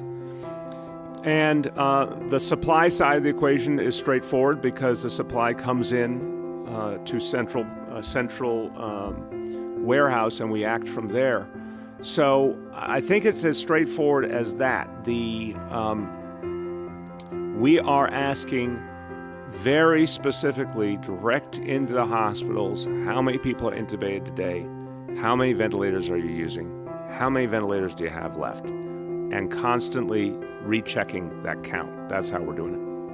Bridget from WNYC is up next. Bridget. Good morning, Mr. Mayor. I wanted to make sure that I understand some of the challenges associated with some of this new data that the city's providing related to the demographics of some of the COVID deaths.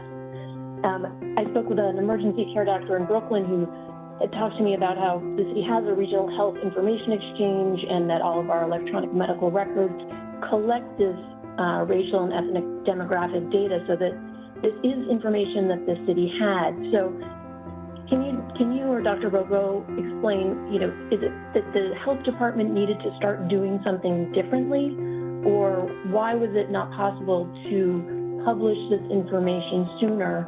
And then on top of that, when you do begin releasing more information about some of those home deaths that are presumably related to coronavirus, will you also release the race and ethnicity of those deaths as well?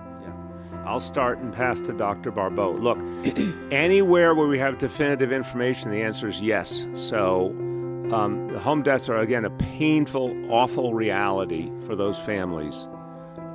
Clearly, ultimately, each one will have the information. And when we confirm a death in New York City, yes, we do know the background of the people involved. And when that gets factored in, as it should, to the COVID-19 deaths, will absolutely provide the data. I think the other piece is do not underestimate the part I'm telling you about trying to be careful to draw conclusions when we thought we actually had enough information to speak to. This is, as I said, the last month has felt like a year, but we're the first case, not the first death, and someone can check my facts, I believe I'm right. The first case was March 1st. The first death was a while after that. So we're really talking about a universe of about 3 or 4 weeks, and most of that has been the last couple of weeks. We had to be really careful to make sure that we were providing accurate information based on enough to go by. And I think that's really important, because otherwise it could have been something that did not represent a bigger reality, and then that would have been misleading. And the other point, which Dr. Barbeau can go into much more specifically, is there are some kind of data that they do not feel the health department they're getting full data on yet. And some of that is because in the heat of battle, the folks who normally would keep the data and collect the data, one, just are busy fighting, busy trying to save lives, and two, the flow of information has been disrupted compared to normal times. And there's other factors as well, but it's not as simple as the information that we would normally rely on is happening as quickly and reliably as normal. Go ahead. So yes, I think the most concise answer that I can give is we have had to do a lot of new and different things with regards to data that we've never had to do before. And it speaks to the way in which we have all needed to adapt to our new reality. And so in that, we have approached the regional health information networks and tapped into them. There are some networks where that was a fruitful endeavor. There were other networks where there were technical issues where it wasn't as easy as just tapping into their RIOs. And so we needed to then make arrangements to go directly into their electronic medical records. I think the point is that all of that is work that needed to be accelerated.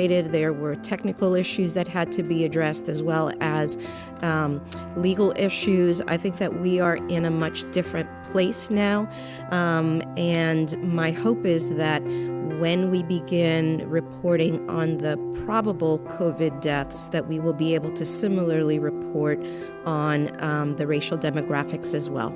And just finishing the point, I just got the facts provided to remind me. The first death, and this again is such a painful reality, but also just a shocking statement on the time and how long each day has been for all of us. The first death was March 14th, so literally 25 days ago.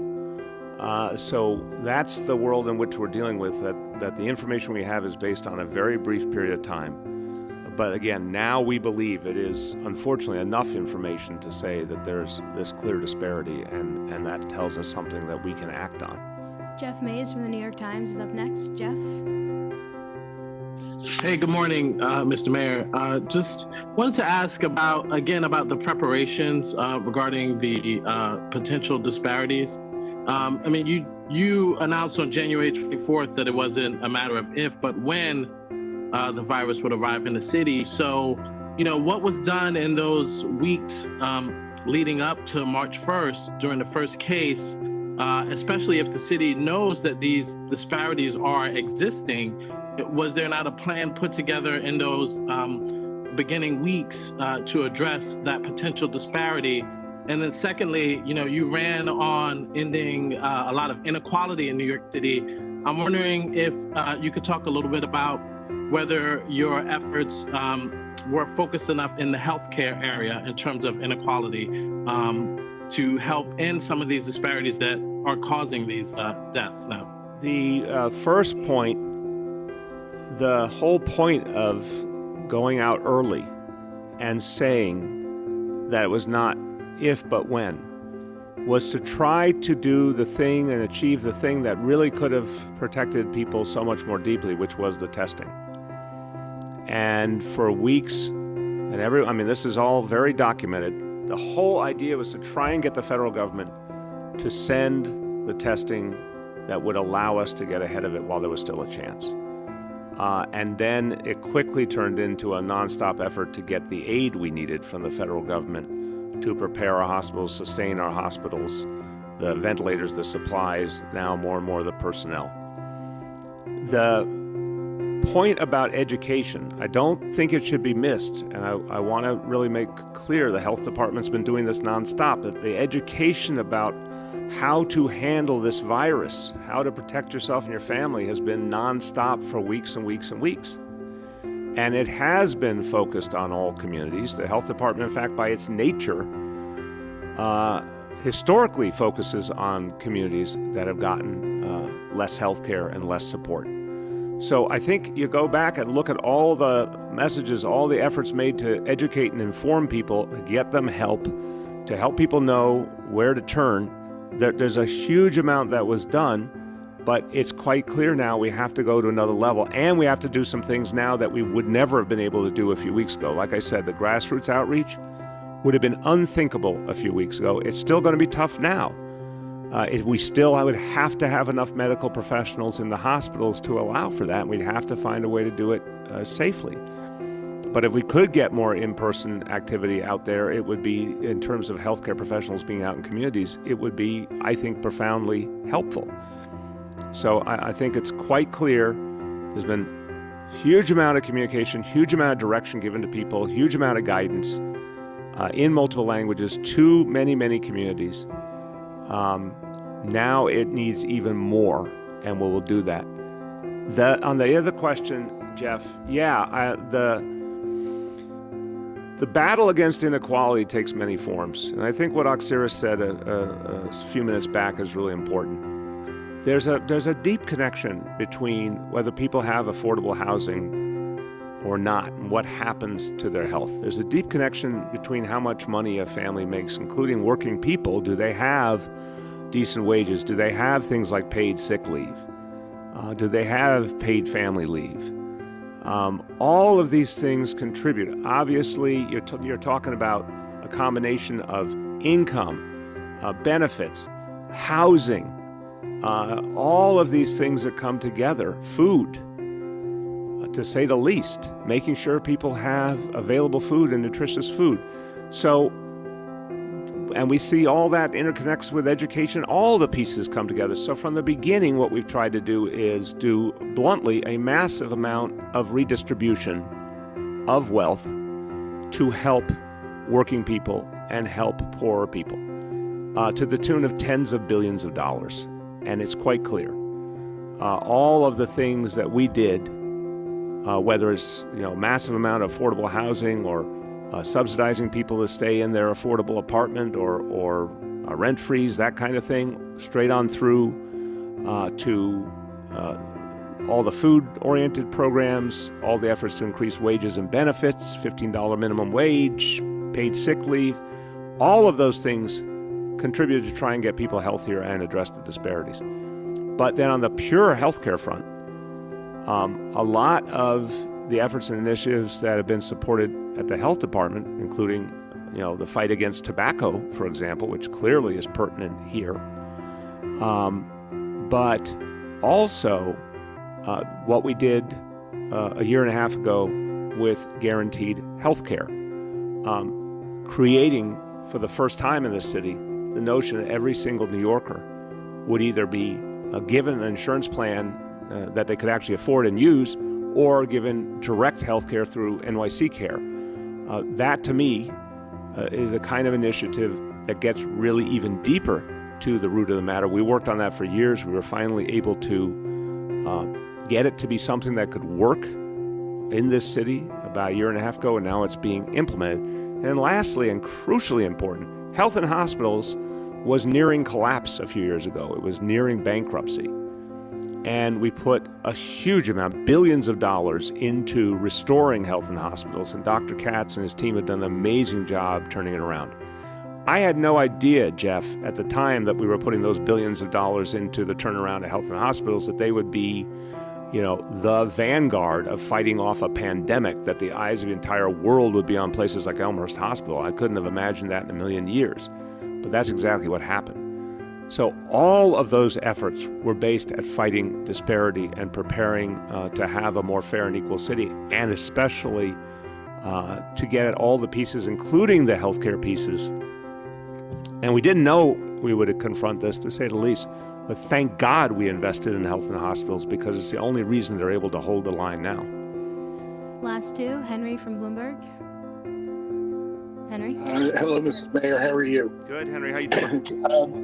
On this ethnic disparity, these statistics, I'm struck actually by how close they track to the city's demography. Yes, there's disproportionate impact, which can't be surprising to anyone who has eyes and ears open. There's institutional racism, there's social disparities, but when you look at Chicago, where 68% of the deaths have been experienced in the Black community, which represents about 30% of the population, that's disparity. And the question that is in my mind is whether or not these city statistics, given the reality of racism, are actually accurate, or whether the disparity is much worse than this data would indicate. That's one question I have. The second question, which relates to it, is how much is the city's network of community clinics engaged in this pandemic? We hear nothing about all of this work that was put into community care and decentralizing care outside of the hospitals. Where is the surveillance there? Those are my two questions. Yeah, no, they're good questions. I appreciate it, Henry. On the community clinics, again, I think in a situation that went from something like normal to total wartime in the period of a few weeks, this was an element of the equation that was really important, but it was hard to focus on, to be truthful, when we were first and foremost trying to save the hospital system. And I really need people to hear this point. There was a period there where it looked like our hospital system across the board could be overwhelmed. And again, we're not out of the woods. We are not out of the woods, to say the least. But there was a period just a few weeks ago where the numbers were tracking very dangerously, that even with all the reinforcements we could bring in, our hospital system might not be able to hold and might not be able to save every life that could be saved. That's where we just put supreme energy and effort, because that was what mattered most, was saving those lives.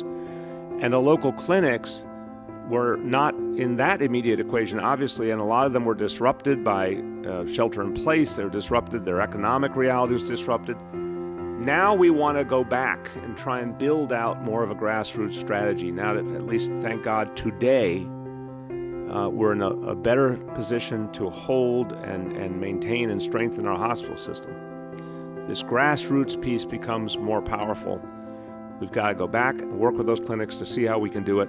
But again, I'll be the first to say, if God forbid there's another surge where our hospital system needs the help, then everything's going to go back that way. But if we continue to get some breathing room, figuring out that grassroots effort absolutely involves those community-based clinics, and it makes their role more central again, and that's what we would love, to get them in the game and provide them the resources to do that kind of outreach the right way, the safe way. Some of it can be done remotely, but some of it really can't to be effective. To your very good question about the disparities. Look, I don't want to talk about the pain other cities are going through. Some of the numbers we've seen, both the loss of life, the cases, but also the disparities, are just disgusting and troubling and deeply, deeply un-American, really.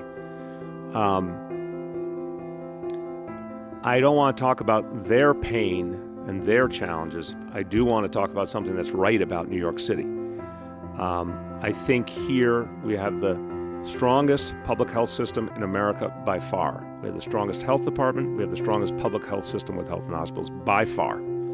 We also have these amazing community-based health providers, which, like everything else in the nonprofit world in New York City, is just much, much deeper and richer per capita. I'm not just talking about grand total. I'm saying per capita. This is a city that's always believed it's been a compassionate place since well before Franklin Roosevelt and the New Deal. This was a city that put a huge amount into those community nonprofits and the charities and all the organizations that did such important work at the community level. And I think that means that even with real disparities, our disparities are nowhere near some of the other places that just don't have anything like that, or some of the cities that don't have, cities and states that don't have particularly expansive public health capacity. It's just a real profound difference, and something New Yorkers should, even in the middle of this crisis, should be proud of, that we've always invested in things like this. We've always invested in helping people at the grassroots.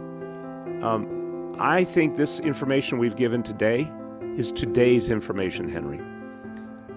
Meaning to say, as we get more, we're going to update people. As we take into account those home deaths, I think those will probably add something to the disparity. I don't know that yet, but I think that. But I think it's not going to be a massive change. I think the template you're seeing here is likely to be pretty consistent. I don't think it ever is the kind of thing you're talking about has happened in a few other cities. But we will keep updating it. And if the numbers shift, because the facts shift, the reality, the human reality is shifting, we're going to talk about it. We're going to talk about what it means. But this today is the best information we have. We'll keep updating it from there. Doctor, anything you want to add, or is that covered? It covers. The only thing I will add is that of all of the indicators that we track in public health and that we are tracking in this response, the number of deaths of people who have passed because of COVID-19 documented by test is probably the most pristine. And as we add, as the mayor said, the number of individuals who have died from likely COVID-19, I think it may end up showing a somewhat different picture. I don't think, as the mayor says, it will be that much different, but I just want to draw the distinction between a piece of data that is fairly absolute versus a social political construct that is inherently biased, if you will. There is no definitive way on how to collect someone's race, right? If you look at my name on paper, you would never think that I was Latina. If you saw me and I didn't say anything, you might think that I was white, and I'm not white. And so there are inherent biases in how we as a country categorize people, but we shouldn't lose sight of the fact that we are focused on every day saving lives, and that if there are communities, and this is the very definition of addressing inequities, if there are communities that need that much more, then we use our data to drive what, in addition, we provide to those communities so that we can continue to save lives. Thank you. Last call, Mary from the Brooklyn Eagle. Mary? Thank you. Hi, can you hear me? Yeah. Yeah, hi. I have two questions. The first is the city considering doing random sampling at various spots around the city to see what percentage of people who may not even know they have the virus have it? That's my first question. Well, say them both. Say them both. Oh, okay. And the second one is a totally different one. I know the city is not in charge of the post office, but we've received reports here in Brooklyn of an awful lot of people not getting their mail or getting it only very sporadically. And in the main post office on Cadman Plaza East, a large percentage of the delivery people are out for various reasons. They only have like 6 out of 60 left. So do you have any word on the mail delivery service, getting them personal protection equipment, anything like that? Great question. So I'm going to, we do not run the post office. That is a very true statement, but I want to speak to it. On the random testing, random sampling, I'll pass to you because that's something I've not heard said like that. But let me say on the post office, look, we all depend on the post office. If they're in trouble, that affects us all. We got to figure out how we can be helpful and how the federal government can step up too. So if they're having that kind of a problem with their personnel, we're going to certainly talk to the folks from the Postal Service to see if there's something we can do. Now, we got to first take care of, obviously, so many other people, our first responders, our healthcare workers. As I said, people like grocery workers, pharmacy workers who need whatever they need. But if we can help postal workers as well, we certainly will. But I'm also going to push the federal government to step up in that. because that should be their first responsibility. They're in charge of the Postal Service. Bottom line, we have to protect those workers. We're all depending on them. Dr. Barbeau. So on the random testing, I think that the concept of random testing is more useful in the very early stages of responding to an outbreak. And unfortunately, we were hampered by the fact that the testing at the federal government level was really not readily available as early as we would have liked in order to have done that early surveillance. I think that the concept of testing will take a different level of importance as we get to the other side of the apex, but it's probably too early to start talking about that just yet because we don't have a good sense in terms of what the overall distribution and availability will be of tests that are being slated for approval. Okay, thank you very much, Doctor, and thank you to my colleagues and everyone. We obviously have a lot of updates that will be coming up on things we've talked about here, but we're going to be very, very careful to constantly update you on what we're seeing, the things we talked about now, the ventilators, the hospitalizations, all the trends. Again, I'm happy we're seeing a little bit of progress. I don't want any overconfidence, anyone jumping the gun, anyone taking their foot off the gas. Let's stick with what's working. New Yorkers should be proud of the fact that your efforts are working. You are the heroes here. Stick with the shelter in place. Stick with the social distancing. Double down on it. That's the best way for us to overcome this virus. Thank you, everybody.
I wanted to briefly update everybody on a few things that have happened over the course of the last few hours, the last number of days, but none more important to me than to express appreciation to our National Guard, the men and women of the National Guard that took two C-130 planes, flew them to Illinois, one into New Jersey, New York area to provide 100 ventilators for the needs of the state of Illinois.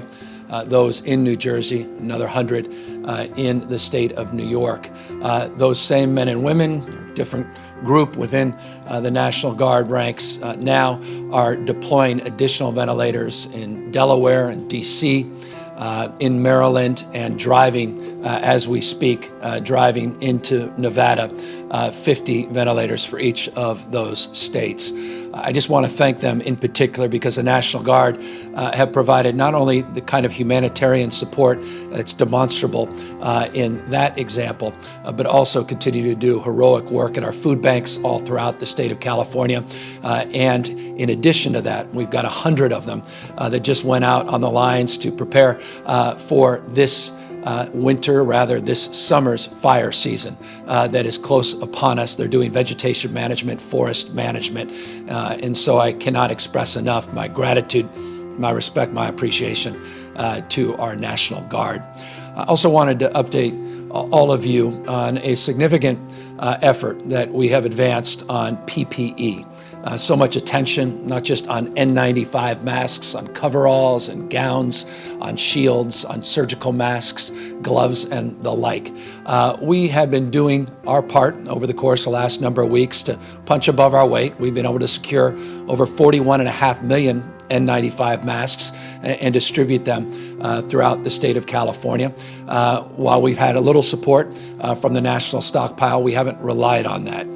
A little over 1 million N95 masks have come from the strategic national stockpile. 41.5 million have been distributed throughout the state. And it's a way of emphasizing that all of us are working, in some cases collaboratively, in other cases across our respective jurisdictions and sometimes against each other in the open market to compete, to procure through a supply chain that is global, more PPE. In some cases, we've been actually competing against the federal government. You've seen price gouging. You've seen a lot of mishegas. I made this point the other day about one of our deliveries on the border into Texas, and a lot of the masks were moldy and had to be shipped back. And so in an effort not to play small ball, in an effort to really organize to meet the audacious goal that we had of over 500 million PPE that we announced a few weeks back based upon our modeling, we decided to retool our efforts, refocus on our vendors, refocus on our supply chains.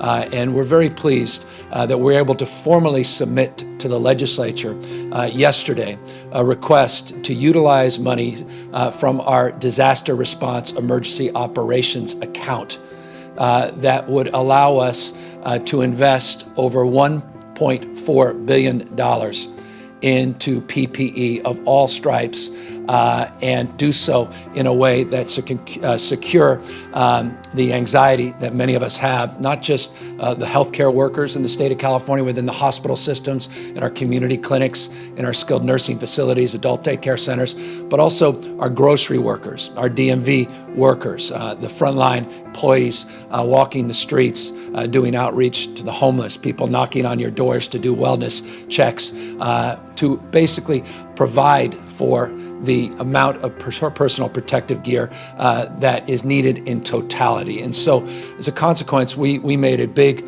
bold bet on a new strategy, and it is bearing fruit. I'm going to ask the director of the Office of Mercy Service to walk through a little bit more of the details and how we're going about this, what our supply chains look like, the consortia of nonprofits that are part of this, a private company here in the state of California that really stepped up with strong relationships in China to help us with those direct supply chains. It's a logistics operation that is quite extraordinary in its magnitude in terms of the number of flights that have to come into the United States, the partnerships that have been formed, not just with nonprofits, but organizations like the Asia Society that have been helpful, other private sector partners, both here in the United States, but substantively overseas, and of course FEMA and their incredible work that they've done in collaboration with the state of California to get these contracts procured and to get the commitments of roughly 200 million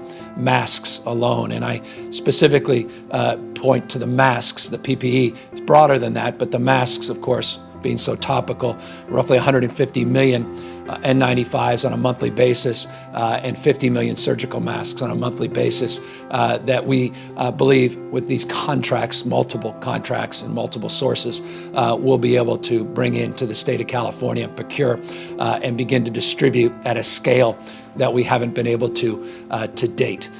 So with that, I want to ask the director of the Office of Emergency Service to come up. He'll fill in the blanks on some of the details of that strategy. I just want to note I have deep respect and gratitude to our partners as well in the legislature. We submitted a $495 million formal request for the first tranche of payments on the over $1.4 billion of procurement for these efforts. That is not an insignificant amount of money, but we're dealing at a time where we need to go boldly and we need to meet this moment without playing small ball any longer. And we need to coordinate and organize our nation state status as we can only in California with our procurement capacity that quite literally is second only to the United States itself.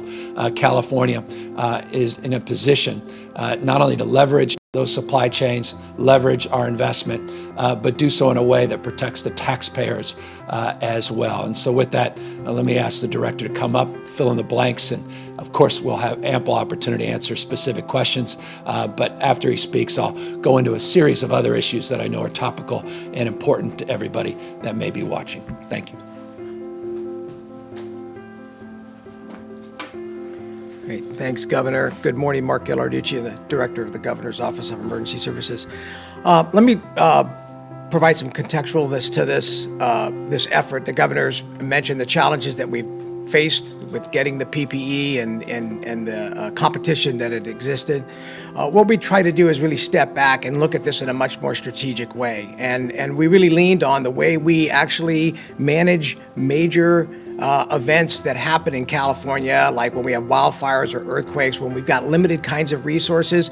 We lean back on those procedures and those protocols to be able to build a more sustainable pipeline of resources coming into the state. And so really this has been an effort of building a multi-pronged approach to achieving the objective of getting to the multi-million number of masks that the governor has mentioned. Let me kind of break that down for you a little bit.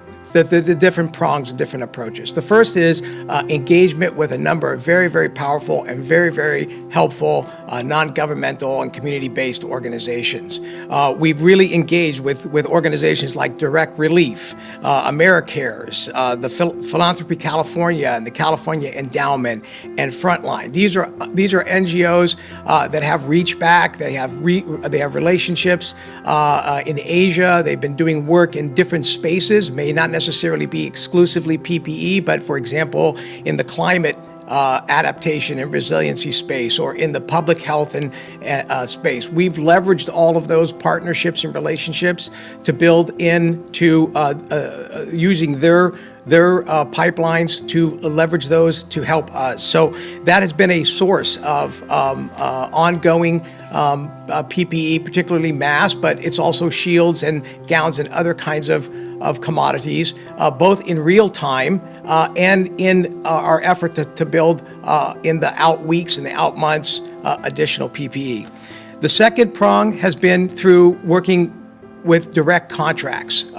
We've established a number of contracts with large vendors that have been able to provide the PPE that the governor mentioned already, 41 million masks that we've already distributed.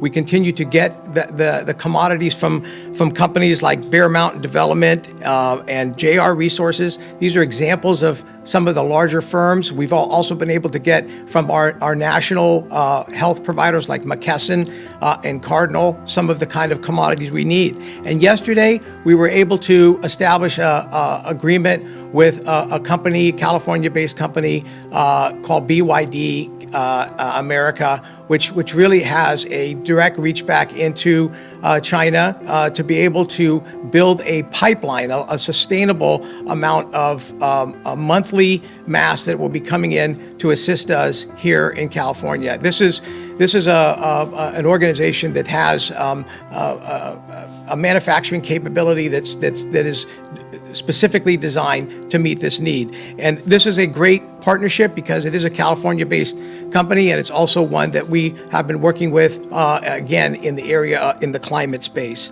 The third prong that we're approaching and have been working with is closely with our partners at FEMA. And this has been in kind of three different areas.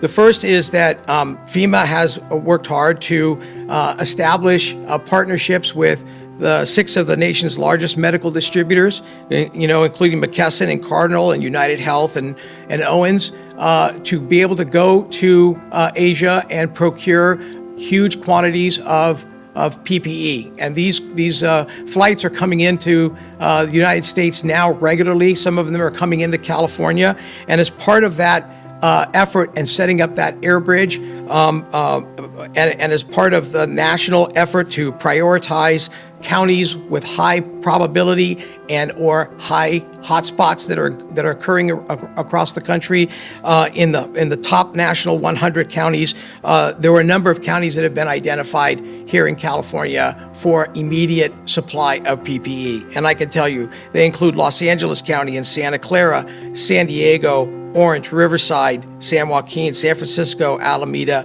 Sacramento, and San Mateo. And it's not just random. This is closely coordinated with where we're seeing the greatest number of cases that we have to manage. And that doesn't mean that the rest of our counties in the state are not going to get PPE. That means that as through the process of the national program, through the leveraging of these big pharmaceutical corporations, hospitals that normally procure through those particular entities will be able to get PPE that will be available, and they will use their normal process within those counties as prioritized counties.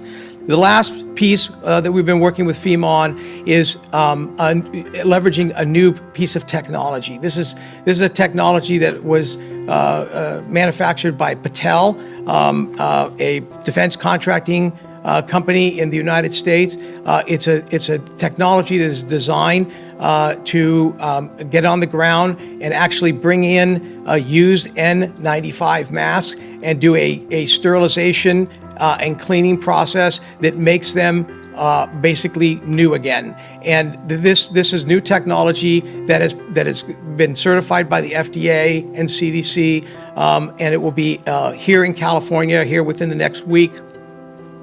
This capability will have the ability to clean up to 80,000 masks per day. So what this does is that we will work a coordinated effort with our hospitals and first responders and being able to utilize the PPE that has been used that meets the criteria. We'll bring it to this center. The center will then sterilize these masks, and we'll be able to repurpose them again back in the field again. So to sort of close out, there are a number of different efforts that are happening simultaneously. These are all sustainable. They will meet our needs in the short, medium, and long term. And it is, as the governor said, it's leveraging the power of California's buying capability. It's leveraging the great relationships we have with many organizations and agencies to build the capacity that we need. And as the weeks go on, we'll provide additional updates on how all of this continues to progress. This is not a silver bullet. There are always challenges in anything that we are attempting of this scale and scope. But we believe by putting in the various checks and balances that we have and the great partnerships that we have in place, this will be successful moving forward. Thank you. Thank you, Director. So it's about sustainable pipeline of commodities, and we think we are in a very different place than we were just a week or so ago. I want to congratulate the Director and his remarkable team for organizing a new construct and a new approach to getting adequate PPE. And as I said, it can't come sooner, particularly now with new mandates across the state as it relates to face coverings, employer mandates, not just consumer mandates as it relates to those that may be purchasing food or essential supplies and their need to also have appropriate face coverings. The big concern has always been a run on masks that would impact our healthcare delivery system and our first responders over the course of the next few weeks, we believe that will substantially be addressed. But again, one should be very cautious in this space. We have been sober, I think, about the last few months of what appeared promising and didn't necessarily materialize, but we, I think, are in a very different place, and the size and the totality of these new contracts and the $495 million first distribution of resources gives you, I think, a sense of the magnitude of this approach and how comprehensive we believe we are.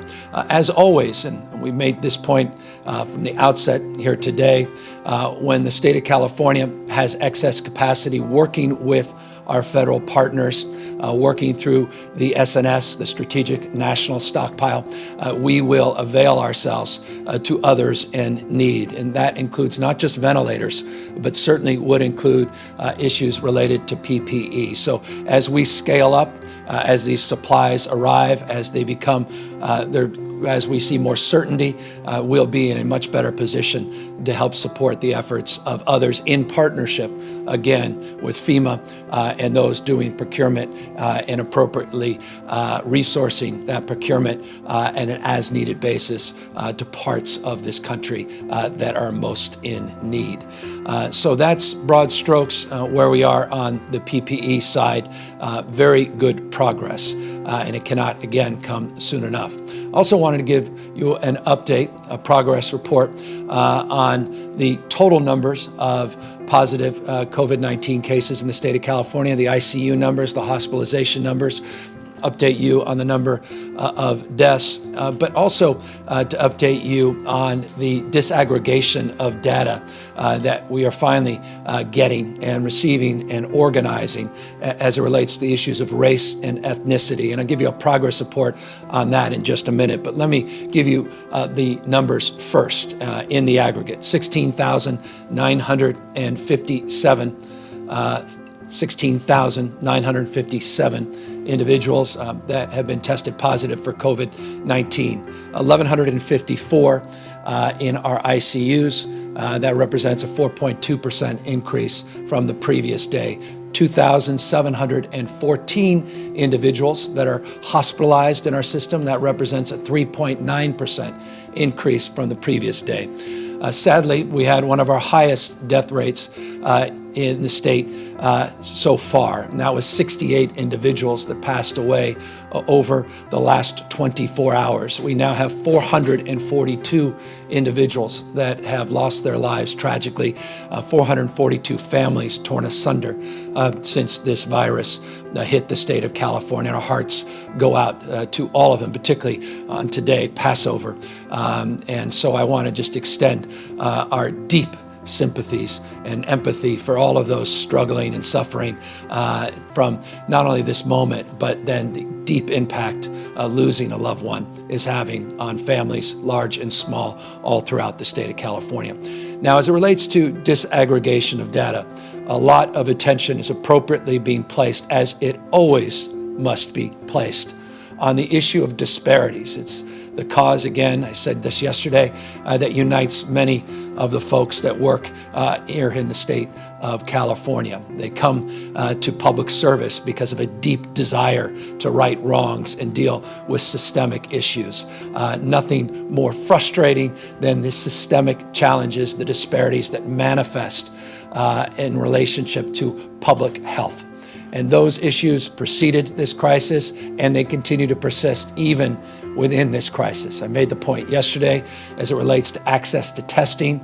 I made a prospective point looking into the future about access to treatment and vaccines and how we must always have a lens of addressing equity in that context. And I assure you, we are having very deliberative conversations in that space. But here are the new numbers. I mentioned 16,957 individuals in the state of California that are currently tested positive. That's 16,957. Within that, as a subset, that we've been able to disaggregate.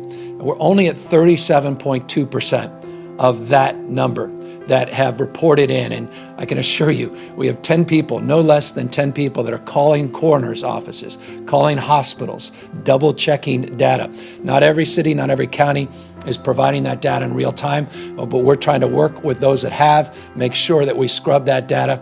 I said yesterday I wanted to wait till all that data was presented, but understandably people are eager for transparency in real time. So as I said, when I said to my daughter a month before we formalized some of the announcements around public schools that I needed to be honest with all of you, as I am with my own children, let me tell you what we know based on the 37% of the data that we've been able to disaggregate and confirm. We have 6,306 cases that we've been able to analyze on the basis of race, looking from the total number of positive cases from a racial and ethnic lens and the total number of deaths. They track so far, and again, I caution those that are going to write about this, those that are going to talk about it, report about this, please, I caution, it's less than 40% of all of that data back in. And every day we're scrubbing to get 100% as quickly as we can, as soon as we can, we'll get that information to you. But the current data bears the following statistics out. Currently, 30% of those within that data set of 6,306, 30% are identified as Hispanic, Latino, Latina, 30%. Number positives, 6% within the Black community, and 14% within the Asian community. It tracks modestly so along the lines of total population. Deaths not dissimilarly track. So 30% positives in the Latino community, 29% of the deaths so far within the Latino community based upon that sample size. 6% Blacks positive, 3% of the deaths currently based on that data set. And as I said, 14% Asians tested positive, 16% of the deaths within the Asian community. So those are the big broad strokes of where we are. I've seen headlines, you've all seen headlines, well, many of you have written those same headlines about those disparities being magnified in terms of deaths and total number of positives in other states. Based upon the 37% of our data that's in, we are not seeing that, but I caution you, the data is limited to that current sample size. We will get more of that information in. It's one thing to have that data, it's another to do something with it, to make the data actionable, and that is absolutely essential. And in every category, we are doing more to be culturally competent in terms of our testing, our outreach, our communication, and our capacity to deliver care to individuals that do get tested, to make sure that that care is compensated so that they don't have to come out of pocket. And on that front, let me give you a specific, what we just did. We have a presumption of eligibility, regardless of your immigration status across this country, substantively in the state of California, if you end up in the emergency room. If you go to a hospital, you could be tested for the novel coronavirus, and treatment is compensated in those hospital acute care emergency department settings. That's not the case if you go to a community clinic. Our community clinics do extraordinary work, and many of them are doing this work without the compensation of the federal government or the state government. That's now just changed. We are providing presumptive eligibility, regardless of your immigration status, at our community clinics. And we're not waiting for a waiver that we have already requested of the federal government. We did request that waiver, what we refer to as, I think, 1135 waiver. We are not waiting for a response. The urgency of this moment dictates that we need to create some clarity within the community healthcare delivery system. And so that's just an example of the state trying to do more to advance not just rhetorical frame around this data and identifying what is the obvious, that there are disparities, but to do something about it. And we'll continue to advance more efforts and continue to update you on what those efforts look like. Speaking of updates, let me make two additional announcements. I was asked yesterday, and I was very grateful for the prompt and the question about our Onward CA website, this Onward CA website that was put together through a partnership, a collaboration of Bitwise and Salesforce and LinkedIn. They currently have, as a data set, 110,000 job openings on that site, onwardca.gov. Please, if you are looking for work, go to that site. And we have broken out by geography, by wage packages, benefits packages, all those job listings, and made them available on that site. We've had 170,000 people participate and engage on that site so far, and we hope to see many more because we recognize millions and millions of people have lost their jobs. And let me be specific on that. 2.4 million now Californians have applied for unemployment insurance just since March 12th. And so we encourage people to go to that site, and we're very grateful. That site was just put up a few days ago, and we're already seeing that kind of activity. Speaking of activity, let me update you on another announcement we made a week or so ago, and that was related to the issue of supplies. We talked today about procurement of PPE. We're not limiting our PPE efforts just to the announcement we made today. Quite the contrary. We're still looking for people that can meet this moment on hand sanitizers, do more to help us with testing, media testing, reagents, all kinds of manufacturing needs that exist and persist within the state of California. So we created this COVID-19 supplies.ca.gov website, COVID-19 supplies.ca.gov website to match people. You may recall a few days ago we talked about that matching effort for individuals as well as philanthropy and companies themselves to provide CAD information, to provide FDA approval information. I don't want to go back into the details except to say this: 2,300 individuals and companies have already accessed and filled out applications on that site. And I just want to thank everybody that did that filled out the application. Those are people that want to contribute. Those are manufacturers, philanthropy, and individuals that want to provide support and resources at this critical moment. And so we're very, very grateful to all of them. As I said, Father Cause, well, I didn't say this, but Father Cause, who helped raise me, reminding me the Bible teaches us we're many parts, but one body. We're many parts, but one body. And when one part suffers, we all suffer. I'm not exaggerating. Father Cause was my econ teacher at Santa Clara University, and he began every single lecture by reminding us of our web of mutuality. That was more Dr. King phrase, but certainly it's a time for many to celebrate and reflect on a day like this, Passover. And so I just want to extend that appreciation to those of faith that are also struggling because it is not a time to congregate. It is a time to pray. It's a time to reflect. It's time to practice our faith, but not in these congregate settings where we, at this moment in time, need to continue to practice physical distancing. And I will end, as I always end, by reminding everybody, while the curve is been bending in the state of California, it's also stretching. And at any moment, if we pull back, you can see that curve go back up, that slope go back up. And I know everybody's tempted with Easter Sunday. The weather's starting to improve. We're already trying to get more messages out there to everybody that's likely to say, well, maybe, honey, this is the weekend we can take a nice stroll and walk in a park or go up on a trailhead. I just want to remind folks, if you do that, you must practice safe physical distancing. And if you're on a single trailhead going up and folks are coming down, you can't do that. So please go check out our parks website, see which parks and beaches are open, not just the county level, the city level, but also at the state level.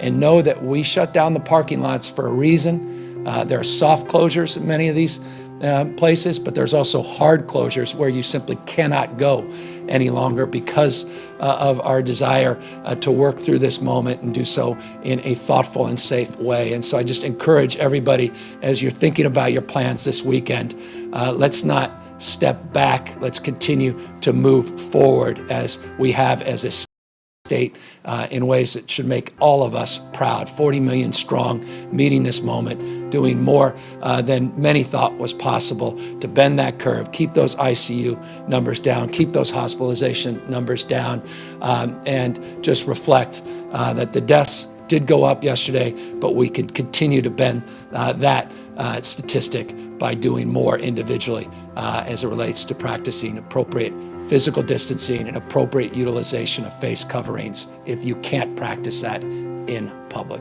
With that, we're happy to take any questions you have. Jackie Botts, Cal Matters. Hi, thank you, Governor. So health facilities in 7 states have had supplies seized by FEMA in the past week, according to multiple media reports. Could these masks that California plans to acquire be commandeered, and do you have a plan to prevent that? And then my second question is, should your administration's decision to play the role of quote-unquote central procurer here of masks and other PPE be taken as an implicit criticism of the federal government's lack of leadership or coordination on the issue of procuring and distributing supplies? On that point, quite the contrary. We've been working extraordinarily well and collaboratively with our federal partners, and this is an opportunity for me to thank our federal partners, thank the administration, the task force, FEMA, incredible work of Bob Fenton, entire FEMA team up the chain of command, the President of the United States himself. We thank them for their collaborative spirit, and we continue to work hand in glove with the administration. So the answer to that question is no, it should not.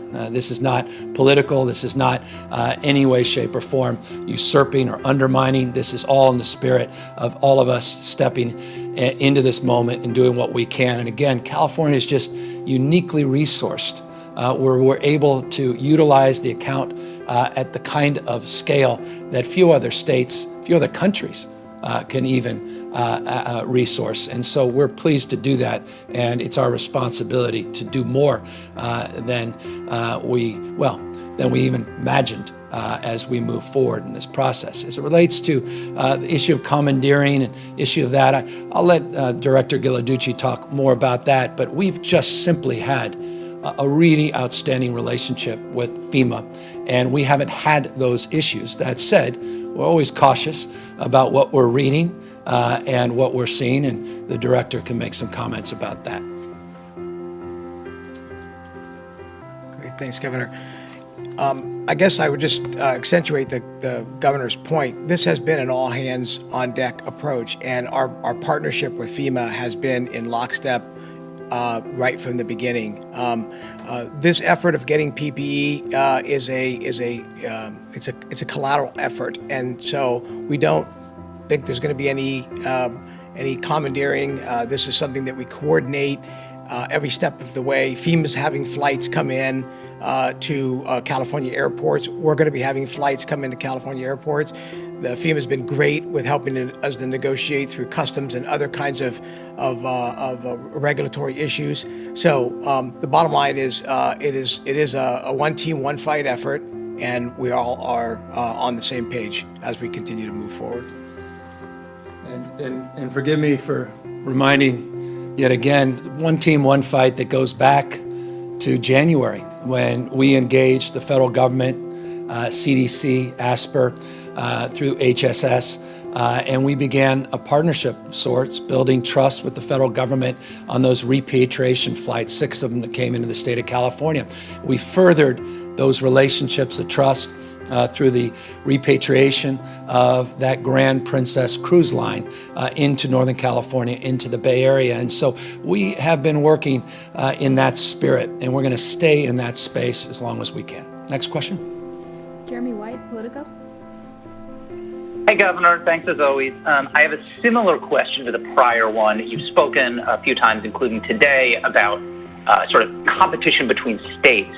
How does the purchase of this size and scale not force other states to compete with California? And do you see a role for California in sort of taking a role as a central procurer or clearinghouse for other states as well? Well, we continue. Look, the ventilators is a proof point, isn't it, of the collaborative spirit that's alive across this country. I want to thank Washington State and Oregon for their generosity in that space as well.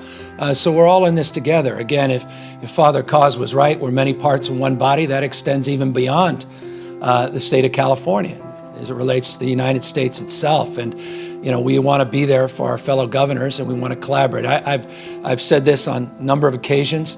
We reached out to a number of governors, and we're working. The Office of Emergency Service is working. Mark and his team with his counterparts in other states. We have procurement officers in other states working with our procurement teams in the state of California as efforts to start to row in the same direction. It's not perfect. I don't want to be Pollyannish about it and overstate that it's a well-oiled machine of collaboration.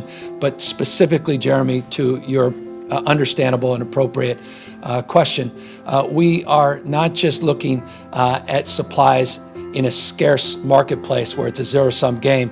We are being additive. We're looking with an eye of abundancy in this respect, increasing supply, and how California, in this case, has been a catalyst to increase supply that will not only avail itself to the state of California, but more broadly across this country and potentially in other parts of the globe. And so that's how we perceive our role, more as a catalyst, not try to drive up more competition, but advancing a framework of collaboration. Mercury News. Thank you. Nursing homes and senior residences in the Bay Area and around the state are experiencing an alarming number of outbreaks and some deaths. Just this morning, staff at a Riverside nursing home walked out to protest safety concerns. Is the state going to form a task force or issue any orders to address these issues similar to what San Bernardino County has done? Are those cases being traced to find the source of the outbreaks? And when will the state release some comprehensive numbers on outbreaks at those facilities? Well, I've in the last few days and press conferences like this been talking specifically about what's happening in San Bernardino County, Tulare County, San Diego County, not just the Riverside example that you advanced. As you know, we put out guidelines early on in this crisis. Some of the first guidelines we put out were for senior facilities, assisted living facilities, skilled nursing facilities. I referenced just 3 days ago over 8,832 sites that we're monitoring, and we've sent out teams to help support the efforts on the ground at those sites. Specifically as it relates to San Bernardino County, we are in partnership with CDC. They've actually sent out personnel to help support the efforts there. I made this point 2 days ago that this and the issue of homelessness remain my top concerns in terms of vulnerable populations. Full disclosure, give you a broader sense of our thinking. We're working with our federal partners, USNS Mercy, on how we can utilize that asset differently than we have to date. As you know, New York went through exactly the same process. We are in a different place than New York, so it's allowed us to have a collaborative process to really think about how we can decompress our entire system and how to prioritize that decompression. Full disclosure, one of the areas of discussion, this is not concrete, but it is one of the areas of discussion, is how we can help support our skilled nursing facilities and their patients at this time. And that goes specifically to your question. So we recognize the imperative.